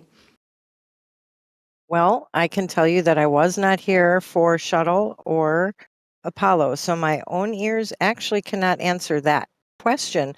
I was at the press site for Artemis 1, and I can tell you that not only did I feel it, because my feet were grounded on the ground, I felt it in my chest, and a bit of a blur. It definitely is louder than a typical Falcon 9, right? It's at least as loud, but louder than a Falcon Heavy. With that all being said, if you are viewing, they have predicted, they being weathermen in Orlando, have predicted that you can actually anticipate hearing this launch almost in Orlando, so about 45 miles away. At about T plus 3 minutes is when sound will catch up and get that far out. So if that helps people frame how loud this is, if you were at the parks like Disney or Universal, there is a chance you will hear a rumble, and it will not be associated with a storm. It will be because of a rocket. Love that. What a great little tidbit to add in there. If you want, I can attest to the shuttle side of things. Yes, of course you can, Sawyer. I was not alive for Apollo, but I can definitely attest to the sound of shuttle. Shuttle was loud. It was rumble to your core. You really felt it. You really heard it. But if for those who remember Shuttle, you had 3 RS-25 engines and 2 4-segment solid rocket motors. This one has 2 5-segment solid rocket motors and 4 RS-25 engines. So if you know Shuttle, it's going to be similar but louder. There was one point during the STS-135 mission where I was like, wow, this is loud. Then come Artemis 1, it got to the same level as STS-135. I'm like, okay, this is like Shuttle. And then it kept getting louder. I'm like, how is it getting louder? So, yeah, that's things to keep in mind if you're trying to listen to the launch. It will get loud and loud. Absolutely. We've got a super chat that's come in from Ryan's for $4.17, who's got a good question I'm going to put to you, Sawyer. Are you guys expecting some very old traditions for this launch to be observed in the LCC and MCC? I would hope so. I'm trying to remember what the traditions would be. I know typically the astronauts have the card game. I don't know if Julia remembers any of the other traditions that they have inside the Mission Control Center. I think there's one with chili. Oh, are you talking about chili? Okay, well, yeah, that's in launch control. Giant pots of chili, but not until you have a successful mission. So that would be once your crew clears the tower and the mission has been handed off. Would anybody over here at KSC be enjoying successful launch beans? And that is what they are called, successful launch beans. The crew, well, let's say the folks over in Houston, one of the traditions that they participate in is actually one, I believe. I hope we find it. We see a post, but there's a family that brings roses to, delivers roses to Mission Control. So that is something we'll expect to see. Probably a social media post showing that it happened again for this mission. And you know what, Sawyer? There is something to be said for brownies. If y'all like fudge brownies, when a crew successfully splashes down, or well, at least landed here at the SLF, brownies were one of the things that were part of your post-mission traditional meal, which was usually spaghetti with really basic. It's spaghetti with brownies as your dessert. Awesome. I'm sure we're going to go through some of the food that the crew is going to be expecting on this mission when we get back to them. We've got so many great support questions coming in. I want to make sure we get through them all as quickly as we possibly can. A comment from Robert Morris, who's come in with a $10 super chat. Thank you. Thanks for the excellent coverage and commentary. Go Artemis 2. We appreciate your support for that, Robert. We've got another question come in from the John No. Who's come in with a $5 super chat. How many food trucks do you think will service the people showing up for the launch? And will you count them? It's a technical question. Julia, have you seen any food trucks that are there to support those that are parking up and watching this launch today? Well, I'm personally at a restaurant, so there is not a food truck posted here. I have seen signs. As I said, there were churches that were doing launch viewing. And I bet you down by Sandpoint Park by the Maxborough Bridge there are. But for sure, some of the churches, they have food trucks. So I don't think anybody's going to go hungry while they're out here. There will be food. It's just a matter of exactly locating it. So, hey, chat, if you are out in the field, out here in Titusville, or maybe down by Cocoa Beach, tell chat where to find some food, because I think chat would like to know. Always And we'll good to be share able to as we see can. that. Yeah, good comment there, Julia. Thank you for that. The Rubicon has come in with another $5 super chat that asks, does Jeremy Hansen have a visa to go to Luna? Luna is American soil and he's Canadian. Has he cleared himself through customs to get on this rocket? Is Luna Canadian, American? Sawyer, No. is that legal? I don't think that's even close to being true.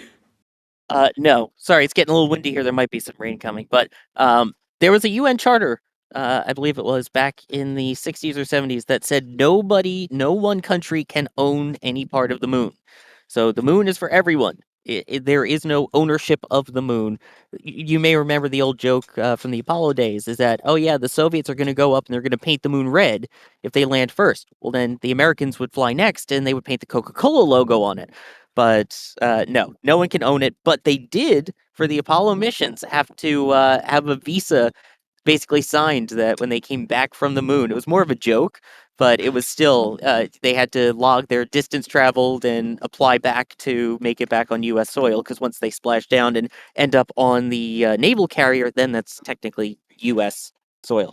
So I was going to say, that's a question, isn't it? Surely when Jeremy Hansen lands, he's returning to American soil. That would be like customs, wouldn't it? I mean, I guess if you count 250,000 miles away as a country of some kind, yeah. But the fact that you can't own the moon, it's, I guess, international non-waters, former waters, international mare. Good question and a good point from the Rubicon either way. Made us laugh. Thank you for that. Fire Alarm 2023 has come in with a 1999 super chat who's asked, what type of engine? I believe they're asking on the SLS. EJ, I'm going to throw that one to you. What's the engines that we're looking at on that big orange vehicle? All right. So the two biggest ones that you could see is actually, that's perfect. They changed it right to the perfect camera. So left and right, you have the big solid rocket boosters. Those are the two gigantic boosters on either side. That whole thing, the whole tube, that whole white tube is one gigantic motor. And the size really, really denotes the power of that thing. Those two solid rocket boosters on the outside, very, very powerful.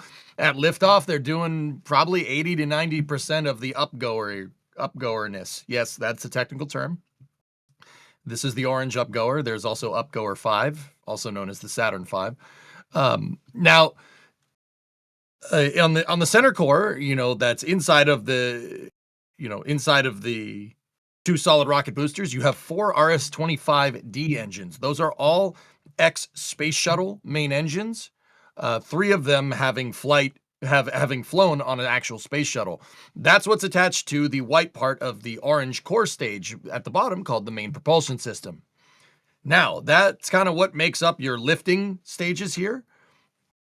Up top, the interim cryogenic propulsion stage, that's that white stage with the American flag on it in this current shot. That has an RL-10B2, which is a fully cryogenic expander cycle engine. Now, the expander cycle is getting into a little bit of nerdry right there, but that's an RL-10B2 up there with a telescoping extendable nozzle. And then on Orion's service propulsion system, it's inside of the shroud that has the NASA logo, the meatball logo on that last shot, there is a AJ-10. Which is the service propulsion system engine. That is also an X-Space Shuttle engine. It was used for the orbiter maneuvering pods during the Space Shuttle program. That one also has flown on a Space Shuttle prior. And yeah, that's kind of a high-level overview of the different types of engines and propulsion systems that are on SLS. Thank you for that, EJ. Lots of great information in there. We've had quite a few more supports coming in. The Sun Express has come in with a $10 super chat. Thank you so much for that. Who's asked, have we figured out the VAB chair mystery? Also, moon. Sawyer, you were on that live stream. Do we even know who moved that chair that was keeping us all entertained during the rollout? It's the same as how many licks it takes to get to the Tootsie Roll center of a Tootsie Pop. The world may never know. May never know. I love that response. We've got some support coming in from Tamil Naidu in India, who's asked, since the crew goes to the far side of the moon, will communication be continuous? We've had this question a couple of times. Sawyer, do you want to answer that for us? Yeah, I mean, they still have communication dishes and things on their spacecraft and whatnot that they use to communicate back with Earth and data, but there are parts where you're going to likely have communication blackouts, or LOS, loss of signal. Those are expected throughout all of these missions. It happened during the Apollo era. I'm sure we will see it again on this mission, and then once it comes back around the other side, they'll regain the communications and keep chatting with them. That's just the nature of trying to transmit radio through a giant planetary body that's kind of blocking your way. So until they get, like we were talking about earlier, eventually relay satellites where you bounce it, say it's on the side of the moon and then it bounces around it so it goes back to Earth, then cool. But yeah, and for people wondering, well, why don't they just use Starlink at that point? Starlink dishes are about 3 to 350 kilometers, or like 200-ish miles up. We're talking 250,000 miles for this one. So yeah, I think it's a little bit out of range. Just a little bit. Thank you for that question, though. It's always good to be able to have those come in. And we've just had a comment for you as well, Sawyer, that's coming from Ron Smith, 4927, with a $5 super chat, who said, Sawyer forgot Apollo 11 had to declare their moon rockets to customs on return. So well done for remembering that and reminding us all for that today. Liam, yeah, Liam Murphy, 1508, has come in with a $6 super chat, who's asked, has the crew boarded yet? And if not, do we know what time that will be? Sawyer, what's the latest? Because I know Max is on his way over there. Yeah, our team is rolling out to there. Next up will be the closeout crew heading out to the pad first. So they're the ones that strap in the astronauts, close up all the hatches. They're basically the last people that will see these 4 astronauts before they leave this planet. They go out ahead of time and get everything set up and ready to go out at the launch pad. So that's where they'll, open the hatch, turn on all the power and switches and everything, so that once the astronauts get there, all they have to do is sit in and get strapped in. So right now, apparently, that vehicle is being staged somewhere and ready for them to go out. So we should be seeing that head out to the pad shortly. Once we get beyond that, though, the crew will walk out around 4.5 hours until launch. And then it's about a half-hour ride or so to get there, get up the giant elevator and through the White Room. And then that will send them, in theory, into the moon in 5 hours, 45 minutes from now, the rocket that they'll get on board. All good points there. We've had a really good question come in from Pig4112 with a $5 super chat. I'm going to put this one to Julia. If you could say one thing to the brave astronauts that are about to shoot into space and leave their home planet, what would you tell them? Wow, I only get one thing? Apparently so. Thanks for inspiring humanity and sharing your view with all of us, because I know that's what this crew is going to do. And I personally love the fact that view not only will be documented, but will be shared with us, because I think this is a mission for us and not just for the U.S. Things are, a little unstable in the world right now, right? That's all I'm going to say about that. But they're a bit unstable and we need something good. So that's what I tell them. Thank you for sharing your point of view. Yeah, I appreciate that point. That was and it's true. They're keeping it positive, and you can go back and watch some of the Q&As that we've done already with the crew over the last week. They are much aware of how big of a mission this is for all of humanity, which is very exciting. Another super chat of $5 that have come in from Brandon, who's asked, what type of science and tests will the crew be doing during the mission? And says, keep up the great work and go Orange Rocket. Sawyer, I know you've touched again a lot on this a few times, but the science, they are doing some radiation checks, I believe, on this mission. Yes, that's one of the big thing is, radiation checks. So they will be testing out a radiation shielding that they have with the crew. Because I know there are some people that are concerned because they mentioned that there is a X-level flare that came out of the sun. So people are concerned, is that a mission issue? It is not. The way that it ejected from the sun was away from the Earth. So that's not a concern for them at the moment, but they are going to be doing the radiation testing, checking out the radiation shielding. They're also then going to be doing science for the lunar surface, a lot of photography. I was talking to one of the astronauts, and basically they spent so much time just... And so our weather from our launch weather officer remains at a 80% likelihood of go today and a 20% chance of violation.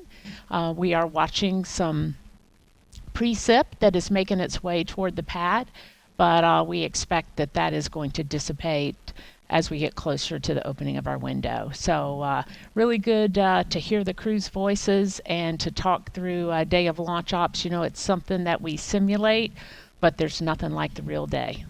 Absolutely. I can only imagine. And it's great news to hear that we are still 80% go. Those are very, very favorable conditions. Let's hope it stays that way.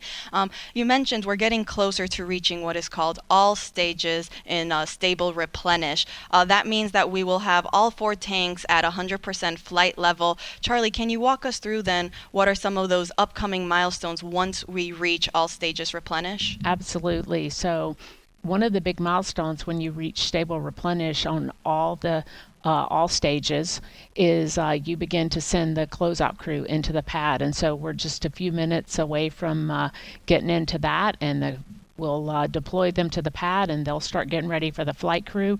And then, of course, shortly after that is the exciting milestone of seeing the crew walk out of the operations and checkout building and make their way to the pad. And that's certainly something that we've been waiting a very long time to see. It's going to be very exciting, I think, certainly for our team. It'll be exciting for our country, and it'll be exciting for people all over the world who are watching our crew head to the pad, knowing that we are just about 5 hours or so from launch. You couldn't have said it any better. This is very exciting for the entire world. We cannot wait for that moment when we see our astronauts depart their crew quarters and head to the pad. Charlie, thank you so much for taking the chance to speak with us today. We are rooting for you. We're wishing you the best of luck in today's countdown, and we'll let you get back on console. All right. Thank you, Tony. Appreciate the opportunity to chat with you. Sorry, we cut you a little bit short there, Sawyer, but we obviously had Charlie Blackwell-Thompson, who is the launch director for NASA's Exploration Ground Systems program, giving us an update on what's going on. And right now you're looking at the vans that are going to be going out to pick up the crew to take them out to launch pad 39B ahead of launch. So we are getting very, very close. We're only about 5 hours and 38 minutes from the opening of that launch window, which is getting we're nearly there. We're really, really there, aren't we, Sawyer? Yeah, I'm watching the van drive as we speak, as it passes near the turning basin here and heads over to 39B. It's exciting. That means we're getting closer to a crew going on a rocket, going to the moon that's fully fueled. It's been a while since then.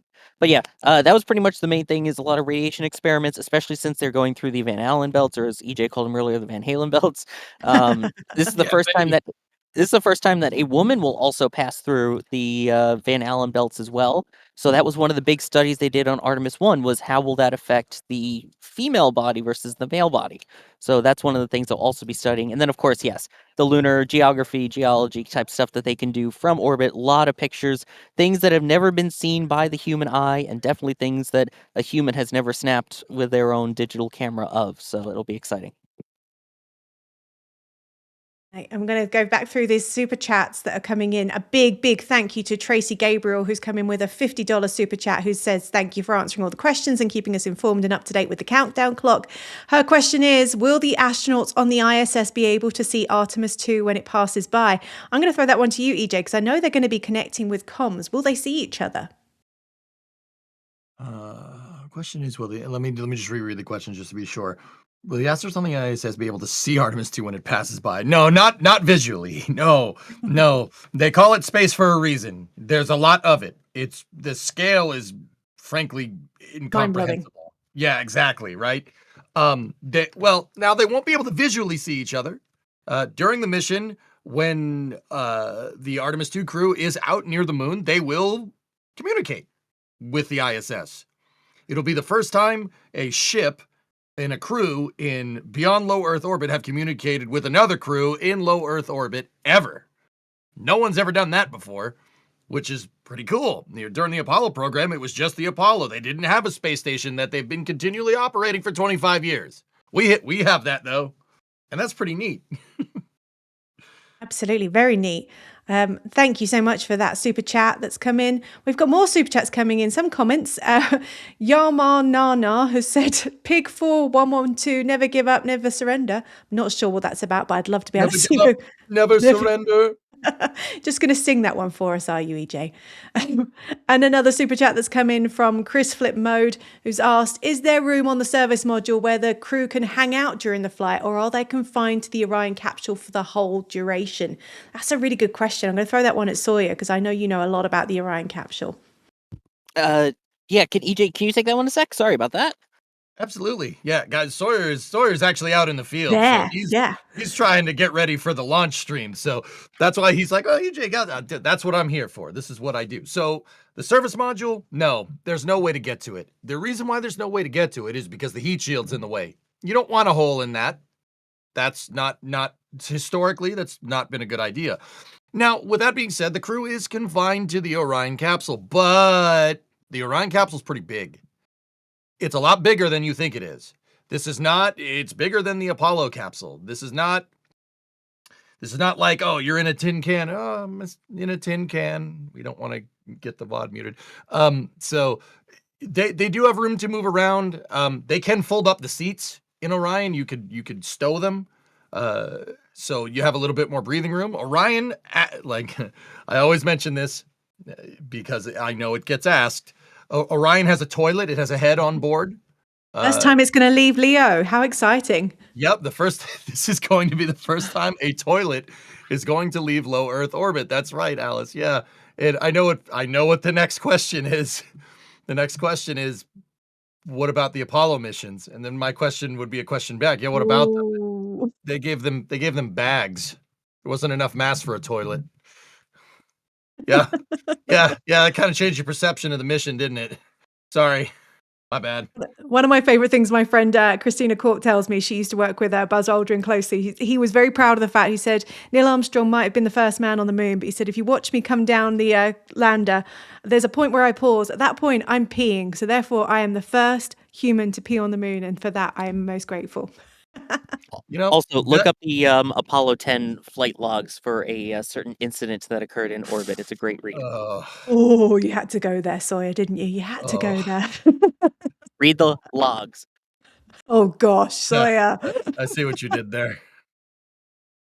The Rocket Nerd 123 has come in with a $4.99 super chat. Who's asking, what are the astronauts going to be doing during the mission? What are they doing over the 10 days that they're going out on this? Are we able to bring up the trajectory again? Because I'm sure we've got some new viewers since the last time we had it up as well. I'm going to throw that one to you, Sawyer, as you're able to talk again. Yeah, so they're going to be doing a bunch of things once they first get into orbit. So, of course, they're going to get into a stable orbit there, and then they're going to do what's called rendezvous proximity operations test. So basically, they're going to detach from the stage, and then they're going to manually take control of Orion and fly around it as a proof of concept that, hey, if this were, say, a Starship lander or a Blue Moon lander, that we could just go up there and, pretend to dock with it and make sure that all those systems work. Then they will head on their way out. Of course, they'll be doing a bunch of science along the way. I know they have plans to do CPR demonstrations, the test of the radiation shielding like we were talking about, testing issues, if they need to get their spacesuits on quickly. And then, of course, the big thing is going to be the lunar observations as they go. So they'll be doing all of that on the way back. And then there's even more different science experiments and little things they do as they go along. Plus, also hopefully outreach where we get to hear from them and see what they're doing. Awesome stuff. A big thank you to Bacon Warrior, who's coming with a $10 super chat. Says, good afternoon, NSF crew. Thank you for the amazing coverage as always. I got my Artemis donuts. Go NASA, go Artemis 2, and Godspeed crew. I wish I had a Krispy Kreme near me. I would have totally gone and got one of those Artemis donuts. I'm glad to hear that you are celebrating with a donut today. Another question has come in from Dragon Trapper with a $2 super chat, who's asked, do they rebrand the closeout crew van every launch? I had a sneaky hearing that this was used by another mission before. EJ, is that right? You know what else? I actually don't know the answer to that question, and I'm not afraid to say that I don't know. Sawyer, do you know? Oh, yeah. Yeah, exactly. So the original company that they had that was going to be providing the crew transport vehicles, they were going to be electric vehicles, kind of went out of business and bankrupt. So that contract ended. So instead, they said, hey, we need some kind of Astro van that we can use. If only there was a program that was supposed to be launching humans regularly to the International Space Station, but had some serious issues on its first crewed flight and is down for a while they repair it, that isn't being used. So they literally took the one that is used by Boeing's Starliner capsule, repainted it over the Starliner stuff they had with the Artemis things, and that is the Astro van that they will be using today. Awesome. Thank you for that update. I'm going to go through. We've got a couple of new members that have come on board. Welcome to WM11395, who's become a new Red Team member. Great to see Mafia Locks that's also joined as a Capcom member. We really appreciate that. and welcome on board. And we've got a couple of more questions that have come in. These questions are coming in quick and fast, I'm telling you. This one's the comment that's come in as a $9.99 super chat. I have to say it. Colby is saying, a daily reminder that Blue Origin is the superior space company. I wonder if Colby is either a member of staff there or just has some kind of money involved when it comes to them. That's your opinion. That's not necessarily the opinion that's reflected by the team that's on this live stream right now. But thank you for that, Colby. We really appreciate the support.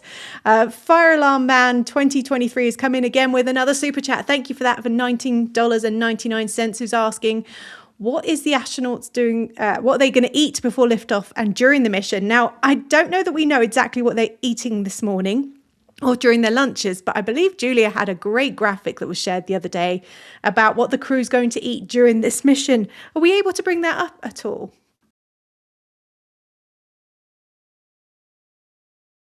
Well, while they bring it up, I'll go over to my out table and I can read you some of the items that are on board. Perfect. Uh-huh. The wind is picking up with that rain that's on its way to me, isn't it? Artemis 2 crew menu. How many cups of coffee does it take to power them? 43. So I have a there's question at with least that one. 43. Is that 43 each or is that 43 between them all? I was just going to say, I think there's going to be some rationing of that coffee. There are 5 Canadian products on there. And of course, as you know, maple syrup would be one of those. Tortillas, there's 58 of those on board. Tortillas make great pizzas. But there's also wonderful things like vegetable quiche, barbecued beef brisket with broccoli au gratin. You have quite the menu of beverages. Of course, that coffee, but we get mango peach smoothies, lemonade, apple cider, pineapple, cocoa. You know, cocoa's nice and relaxing before bed in that little theirs.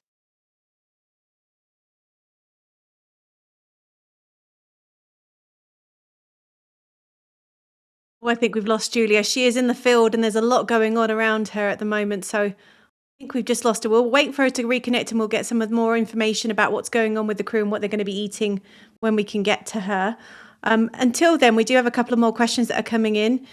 I don't know how I'm going to pronounce this one, but Idea, let's go with that, with a $20 super chat, is asking, why paint SLS Artemis 2 orange instead of pink? I don't believe that the SLS has been painted, has it, Sawyer? No, it hasn't. It's been sprayed, though. It has been sprayed with spray-on foam insulation, or SOFI.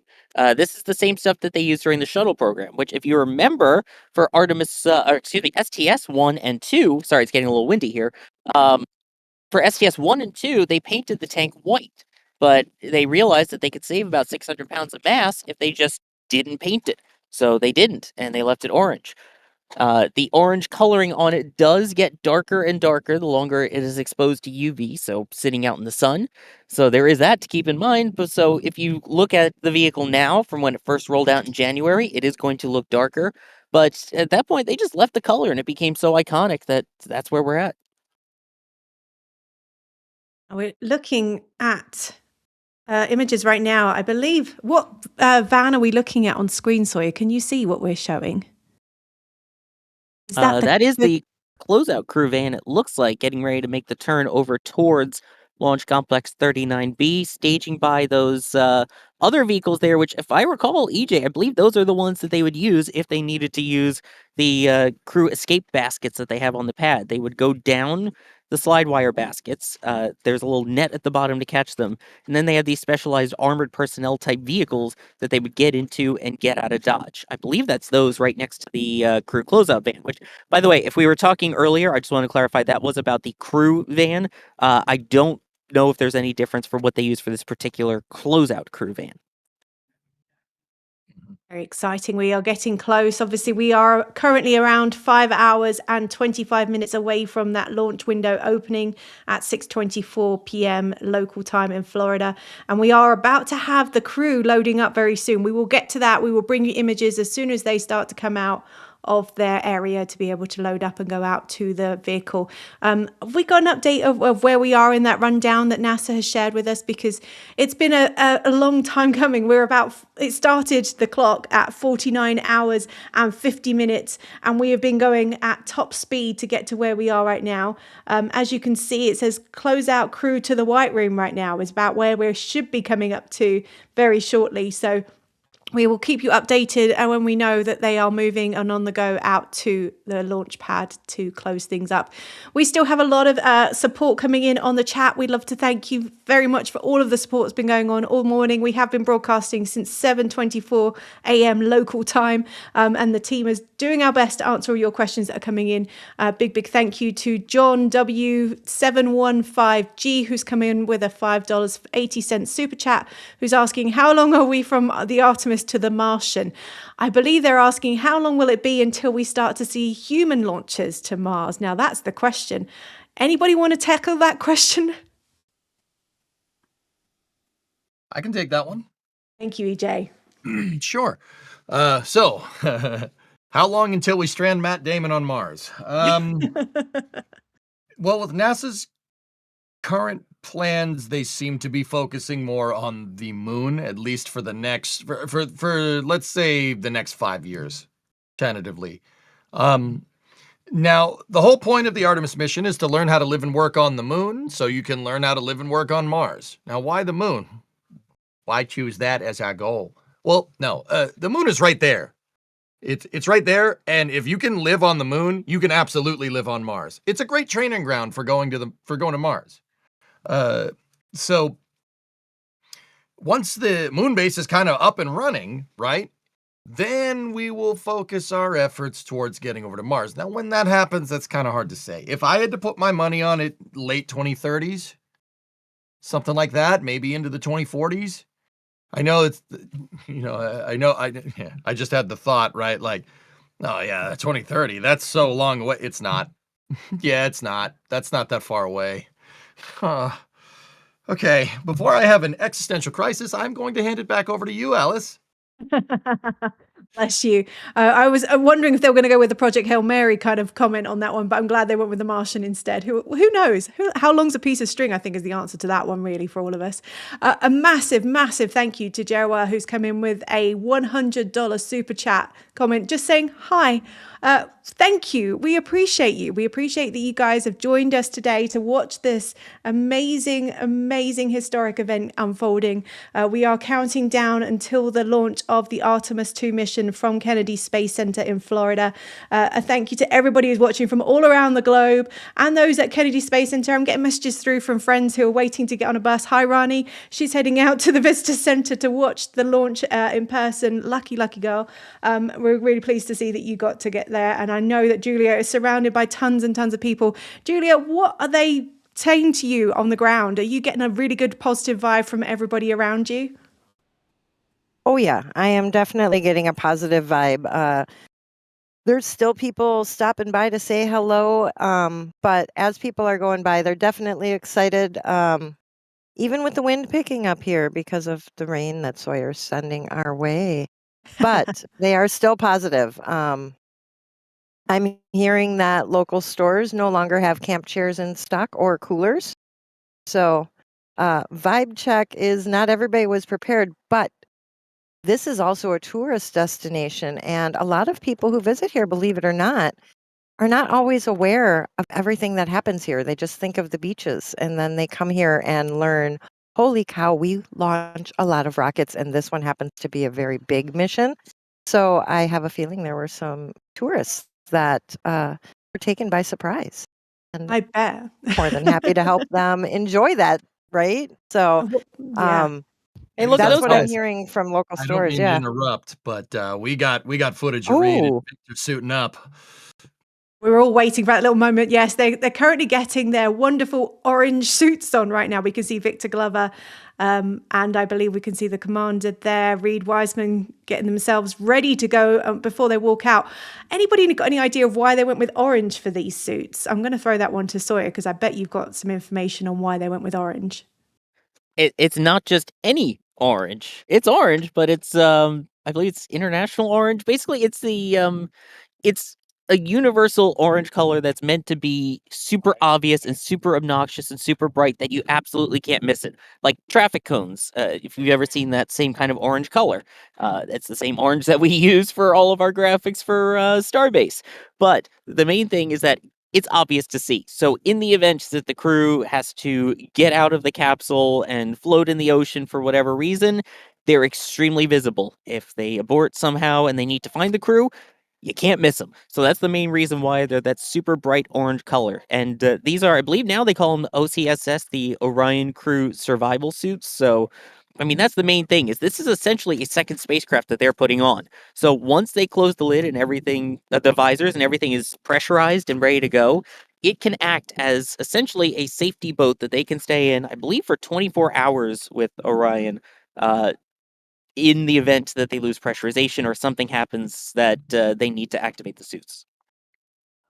Super cool. Thank you for that. And the obnoxious orange comments. Go on, AJ. What are you going to add? Well, I was also going to say, just a little bit of a shameless shout out here, but the Ox suits are made by the David C. Clark Company in Worcester, Mass, baby. Worcester, Mass. Let's go. How do you spell that? I don't know. I nobody knows how to spell it. The scholars maintain that the spelling was lost centuries ago.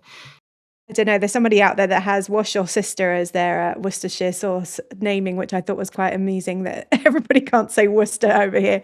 I just want to run through while we're watching those crew getting ready. Some of the people that have been gifted members, gifted memberships. A big thank you to Apocalypse Cowboom, who's gifted 5 Red Team memberships for everybody. Get into those on the chat as quickly as you can.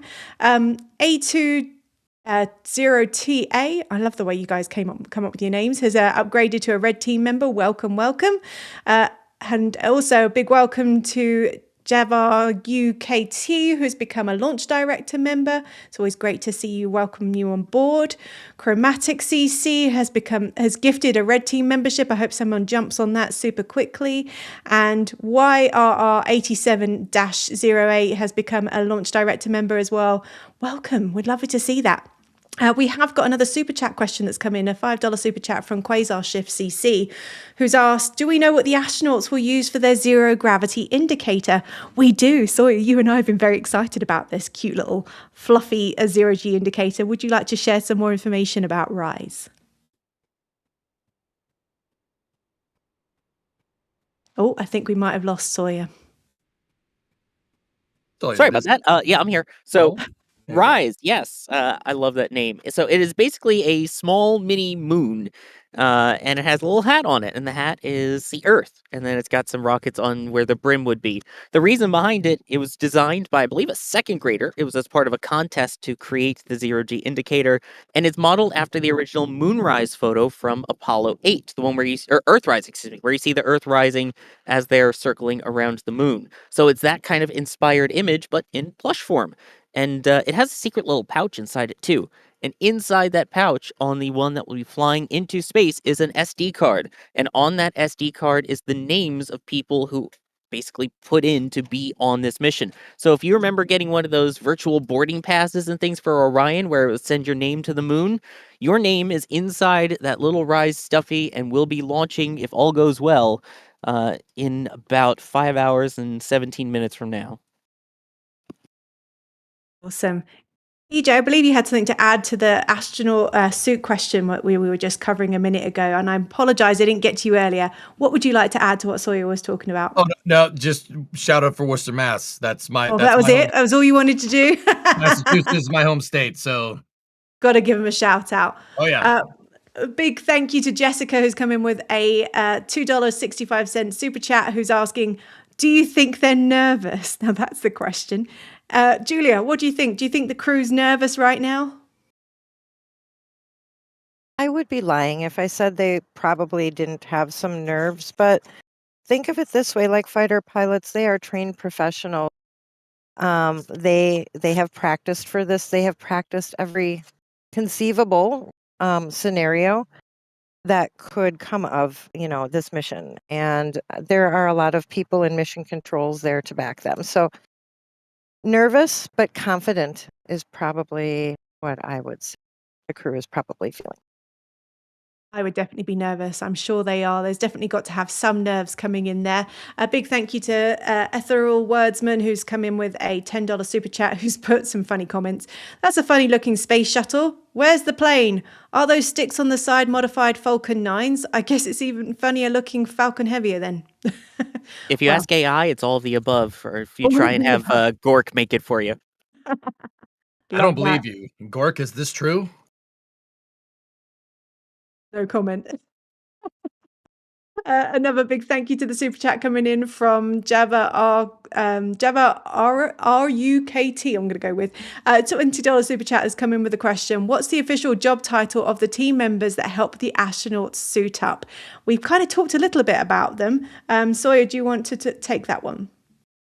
Yeah, so their official title is the Closeout Crew. And in fact, on that van that we saw driving by earlier with them in it, it says Closeout Crew right on the side there. So as we were pointing out, their job is to close out the capsule when everything's done. But that's at the very end. Before that, they're the ones that are going up there. They are setting up the capsule. So they've got the 2 hatches up there, making sure those are all opened and in their proper places. They'll be going in, getting the spacecraft turned on, making sure all the switches is in the correct position, that their seats are set up and tray tables are in their upright and locked position.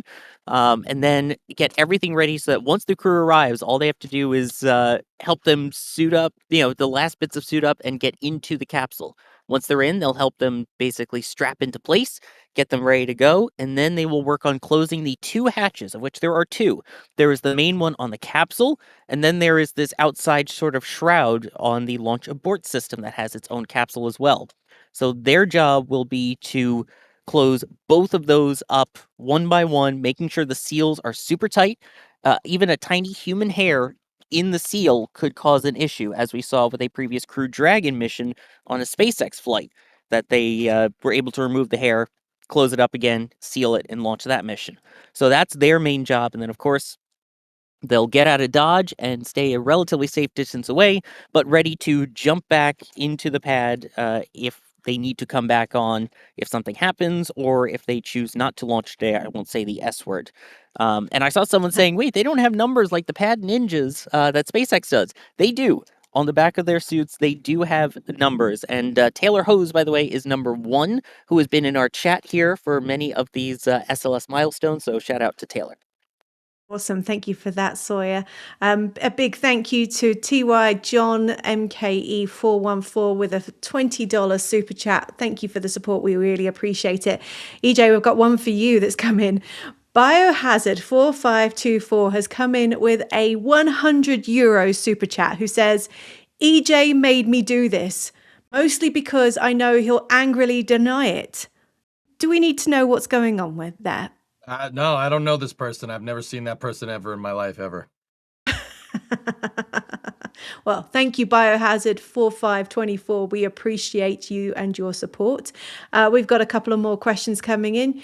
Durix Enterprise has come in with a $5 super chat and a question. Do we know if any of the surviving Apollo astronauts who journeyed to the moon will be back at the Cape for the launch? Sawyer, you're kind of on the media side area. Have you seen any Apollo astronauts? I know you've spotted a few other former NASA astronauts today. Yes, so far I have talked to NASA astronauts here. I have talked to someone who flew aboard Crew Dragon, and we may or may not be having them come on to talk a little later during the launch broadcast. But basically, I have not seen anyone yet from the Apollo program. The Apollo, again, when you think of when the moon landings were, we're talking 1969 through 1972. And they were already in their 30s and 40s at that point. So they're definitely, unfortunately, getting up there in age. The youngest person to land on the moon was Charlie Duke, who is now in his 80s. So I'm not sure at the moment if any of them are here. If so, they're not directly down at the press site, but hopefully we will see where they are at. I'm sure if Charlie's there, he'll have the red carpet rolled out to him. Charlie, very sweetly, I've met a couple of times and said, big congratulations when I got my last job. So I'm sure if he's able to, he'd be there because he's a really great supporter of the Artemis 2 program, the whole Artemis program altogether. Another great question that's come in from Constructed Time Lapses with a $5 super chat, or a £5 super chat even. Showing them get suited out reminds me of the same scene in the movie Armageddon. Yeah, didn't they have orange suits in that movie? I can't remember off the top of my head, but do either of you remember that? Oh, yes, they Yeah. did. Julia's That like, yeah. movie's been playing. Movie and The Martian have been playing in my house regularly, and yellow. They were orange suits. Absolutely. Yeah, very Yeah. well spotted for that one. Yeah, most of it was supposed to be modeled similar to the space shuttle missions, which they started using those suits then, which were called ACES suits back in the day, as opposed to OX, as they're called now. That started after the Challenger disaster in 1986. So when they returned to flight with STS-26 in 1988, they switched to the orange pressurized suits. They originally used them for the first 4 test flights as well of the shuttle, and then figured they'd switch to the more T-shirt environment, even on launch with the flight suits only. So they were wearing those by the time that Armageddon came out. There's a lot of other things that they could have chosen to get right about shuttle flight, but that's all another story. But well spotted for that one. Big thank you to Ronnie, who's come in with a £5 super chat, who's asking, are NASA and SpaceX competing for Mars, or will there be a joint effort there? Now, I wonder if that was covered last night with Max's interview with Jared. Anybody remember if that was a question that was put to him? Not necessarily about if Mars is going to be kind of a battleground. Right now, again, as Administrator Eisenman talked about, is the focus is the moon and getting to the moon. And it's about who can create the hardware now, not who will have the hardware ready 5-10 years from now. And again, knowing that that's all, space time where things take longer. It's who's ready now, who can make this happen now. The moon will be the stepping stone eventually to Mars, and I'm sure Elon and SpaceX and Gwen and all of them will have their plans to work on Martian missions. When it comes to crew on Mars, we'll have to see down the line, but I would not be surprised if there was collaboration between both NASA, multiple commercial partners, and international partners, just like we see with this mission. Absolutely. I feel like this is a good time for us to sort of take stock of where we are and where we're at and where we've been so far. We're currently about 5 hours and 8 minutes away from the launch window opening of the SLS Artemis 2 mission around the moon. I will get to one of that because one of the comments has come in asking when they're landing on the moon. We have been started this countdown clock at 49 hours and 50 minutes. So this has been a couple of days in the works. Have we got an update of where we were at? Any reports? I can see we've got a weather report looking over there. I believe there's some rain on the ground. That There the team is, could pick yeah. up over I out. can report that there has been some rain blowing through here. As you can see, a lot of it's closer to US 1 at Titusville, which is exactly where Gage and Julia were. So the people that were saying, hey, I think it's rain, yeah, it was. But the main thing to point out is the official forecast called for exactly this. They said there was going to be pop-up storms that come up, especially this point in the afternoon. So expect that. They were prepared for that. They expect that it will clear out in time, and if not, that they will find a gap within this 2-hour launch window that they will be able to send this rocket, or at least have the weather ready so that they can send this rocket. So rain now is not an issue. They're fully fueled and into the top-off mode, so nothing to worry about right now. Just worrying about all of the cameras and gear and our people out there who might get wet. Yes, do stay dry for those who are on the ground. We got to that L minus 5 hours and 10 minutes, which I believe there was the start of a 1 hour, 10-minute hold. Why are they doing a hold at this point, Sawyer? Hey, EJ, can you take that? I got someone I want to talk to you real quick. Busy boy. Of course. Hydrogen is full on both stages. Is that what was the question? So we got to L minus 5 hours and 10 minutes of a 1 hour, 10-minute hold that was built into this rundown. Do we know what they were going to plan to do and why they have a 1 hour, 10-minute hold at this point? Okay. Yeah, sure. Sorry, I was reading the lower thirds because that's usually where the questions are. It's all good. Whenever he puts on the teleprompter, he'll read. No. So they have plan holds in the timeline to take into account that certain events take aggregate amounts of time. Sometimes there might be things, and I don't want to say like what can go wrong here. No bad vibes, right? Like sometimes things take longer to do, like fueling in wet dress rehearsal 1. Fueling took a little bit longer. So they have these planned holds here. Now, ideally, everything runs on time. But sometimes events take a little bit longer, and that's why they have these breaks in the windows.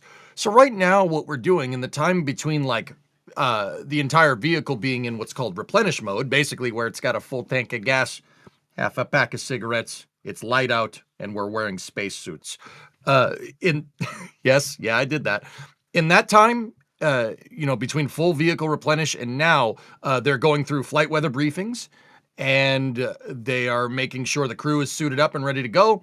And the next big phase of the flight that happens here is the closeout crew getting to the pad, and the crew eventually making their way out there in the next hour or so. But every one of those events that I just mentioned they might take more time, they might take less time. There's leeway built into it. Think about it like a rubber band. Like, there's leeway built into the timeline. And that's why you have L, like launch, in minus 5 hours 5 minutes. And that's why you have time. T is representing those planned holds. L represents when the vehicle leaves the pad.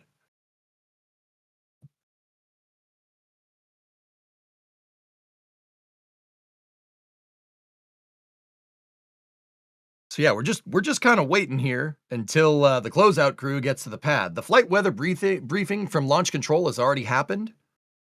Yeah. And yeah, we're just waiting for the closeout crew at this point. It's looking very, very positive. We have got a super chat that's come in from Showboy XD, who's come in with $9.99, who says, best of luck with this launch. A quick question, though. Will this be live on all TV channel networks? And when exactly would they arrive on the moon? I really want to witness this with my family. So that was my point we were talking about earlier about what they're going to be doing during this mission. Do we want to talk through? We got that really great graphic of what they're going to be doing on this trajectory. EJ, do you want to grab that for us to talk us through what they're going to be doing during this mission? Okay, so the primary goal of this showboy is to shake down the Orion capsule with people on board. Now, what that basically entails is SLS is going to put the upper stage and the capsule with people on board into medium Earth orbit, and they're going to do an RPOD demo. Now, because everybody knows what that means. A Rendezvous Proximity Operations Demonstration, RPOD. Now, as Sawyer said, NASA loves their acronyms, right? So the first phase of the mission, for the first 2 days in flight, they're going to be doing that. What that basically entails is them separating from the upper stage in this medium Earth orbit and then turning around and then flying in formation with the upper stage to make sure that Orion is maneuverable. That's one of the primary goals of this mission. From there, you're already in medium Earth orbit. You already have 4 people on board. If everything works good with the RPOD demonstration is like saying ATM machine. If everything is good with the RPOD, then they're going to shoot the moon. It's 3 days out to the moon, and unfortunately, they're not landing this time. We don't have a lander ready just yet, but that will be coming in the next year and a half, something like that. And what they're going to do is actually a free return trajectory. So they're going to get really close to the moon, and then they're going to use the moon's gravitational pull to shoot them back towards Earth. So unfortunately, no landing, but we will get a close flyby. And NASA has said that they want to stream as much of this as possible. So, you say you don't want to miss it. NASA's going to do their best to give us all the views that we want from this capsule. And we'll be sharing that, won't we? Of course, you don't need to go to a network, TV network. You can come to us. We're going to be live streaming throughout the launch. I think we're going to be going for at least 3 hours after launch as well. And then we're going to be updating throughout the next, we're saying 24 hours at 10 days rather than 24/7. 24/10, we will be covering this entirety of the whole mission for SLS. And Artemis too. So stay with us. We're going to be dipping in and out with lots of commentary throughout that time to keep you all as updated as possible. A big thank you to more super chats that are coming in. Jim has asked, what's the plans for the remainder of the mission? Will we have a stream of their return to Earth, and will there be any in between? I think I've just answered that one for you. Hopefully you'll stay with us. We're going to make sure we cover as much of this as possible, which is very, very exciting for all of us to be involved with as well. I just wanted to take a chance to go through some of our new members that have come in and some that are also gifting membership. Shazbert has gifted 1 Red Team membership. Jump on that as quickly as possible and join us as a member here at NSF. Spaceboy123 is a new member who's become a Capcom member. Congratulations and welcome to the team. Very exciting. Alice, I'm going to interrupt you for a sec because I'm going to have to head out real quick, but I want to thank everybody for allowing me here on the Stakeout stream. And don't worry, we will all be talking soon. Awesome. Sounds good. Thanks, Sawyer. I really appreciate it. Apologies that I just saw that you were jumping out because I know we've got a lot going on. Everybody's everywhere. Sawyer's on the ground. He's actually going to be in the media area for the next few hours covering all of this and making sure that we're getting the latest information. Julia is the other side of the, is it Banana Creek, Julia, that's in between you and KSC? Well,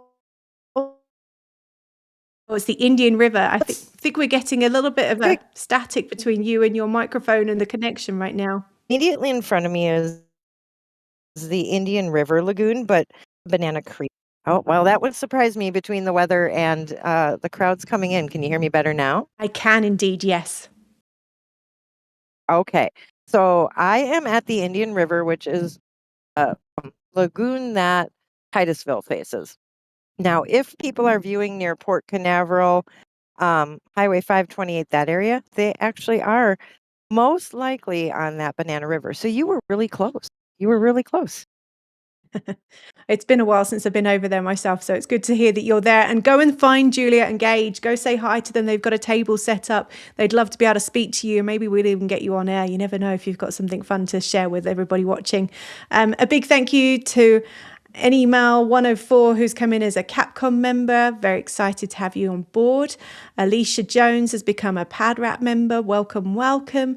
And then we've got Caleb I78, who's also become a PadRap member as well. We've got a few questions that are coming in as well on the super chat, which is always very exciting. Super LLD has come in with a $5.37 super chat, is asking, once we have a base on the moon, can we grow crops in the lunar soil? I guess that adds to that Martian question, EJ. Would that be possible, do you think? I know that's something we've been working on at NASA for a long time. Oh, on the moon? So In a habitat, maybe. You're not gonna just like get a scoop of lunar regolith. Lunar regolith is the really cool sciencey way of saying lunar dirt, but you're not gonna grow anything in that. That stuff has been the right way to say it is if it's been baked by the sun for millions of years. There's no microbes or anything in it that is what causes plants to grow. That's why we call it regolith and not dirt. Dirt has all kinds of organisms in it and nutrients in it and water in it. That last one's kind of important. As we all know, you can't have life without hydrogen and oxygen, right? Right? Yeah. So, because it doesn't have any of that, you'd have to like infuse it with dirt. I'm sure if you infused it with dirt, it might work. Maybe. That's something we'll be testing, hopefully, in the coming missions. We should probably ask Mark Watney about this. He would probably know, And if anybody who doesn't know, that's the lead character from The Martian. He's definitely one to be asking that question. We know that NASA has been working on what kind of plants can grow in microgravity environments, in low gravity environments. That's what they've been working on the ISS for some time now. We will see is definitely the answer to that question that's come in. But we appreciate it, and thank you so much for that super chat. We have another one coming from Blake, who's curious of what we're most excited about after the complete Artemis 2 mission. Will it be Artemis 3? Is it Freedom 1? What's the next big thing that we look forward to? I'm going to throw that one to Julia first. After this mission today, what's the next one that you're most excited about? Oh my goodness. So, I mean, if we're talking about Artemis, then it will be a little bit after this mission before we launch another Artemis mission. But I can tell you that this is gearing up to be a very busy spring for us here. And I can't pick any one mission. I hate to tell you this, but it sounds like Falcon Heavy. We'll finally get to see one of those launch. We'll get to see Blue Origin's New Glenn launch again. And then you know what? We're going to see Starship hopefully by the end of the year here. But this next month alone, next 30 days or so, following this mission is going to bring some excitement back to the coast and hopefully some more crowds again. So sorry, I can't pick one because those are all missions we don't get to see very often also, and I love them all. Absolutely. EJ, what would you say about that? What's the next big thing to look forward to? Yeah. Call me old-fashioned, Alice. I want the landing. Yes. I want that lunar landing. I want to hear a future astronaut say contact light. Okay, engine stop. That is what I want to hear. What we don't want to hear is 1201 and 1202. Am I right? Am I right? Am I right? All right. If you know, you know. That I want the landing. 2028 is going to be very fun if NASA's plans pan out the way they're hoping that they do. Absolutely. And thank you for that. We have been with you for the last few hours on the Stakeout stream. I'm going to be handing over to the next team taking on. My name's Alice Carruth. I've been your host for the last 4 hours. Joining me is EJ, who's going to be continuing the commentary, I'm sure, of the live stream in the next few hours. And out in the field is Julia. A big thank you to the team for staying with us. And with lots of great support coming in on the chat, please continue to ask those questions of the team that are coming on next, because I know they're going to be wanting to answer them for you as quickly as possible. A big thank you as well to Carson, who's been behind the scenes making sure you get all these images coming up, and join us again very shortly.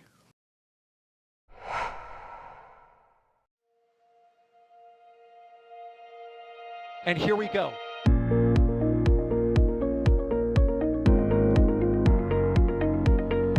There's the deluge. Here's ignition. Doubling up. Did it just do a Kerbal? Back to the moon and beyond.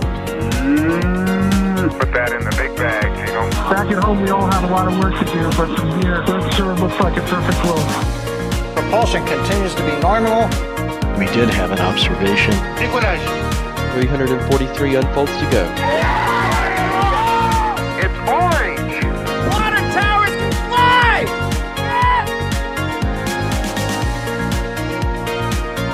Bingo! Right in the center. Where's Jacqueline? There it is! That was surreal. That's not what we want to see. No! Oh my God. Yikes, you bet. Sure. We don't need any more of these.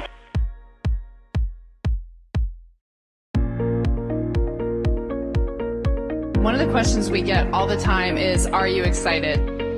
Absolutely. Artemis 2 is more than a mission to the moon and back. It is the next step that gets humanity to Mars. For decades now, literally thousands upon thousands have risen to that challenge.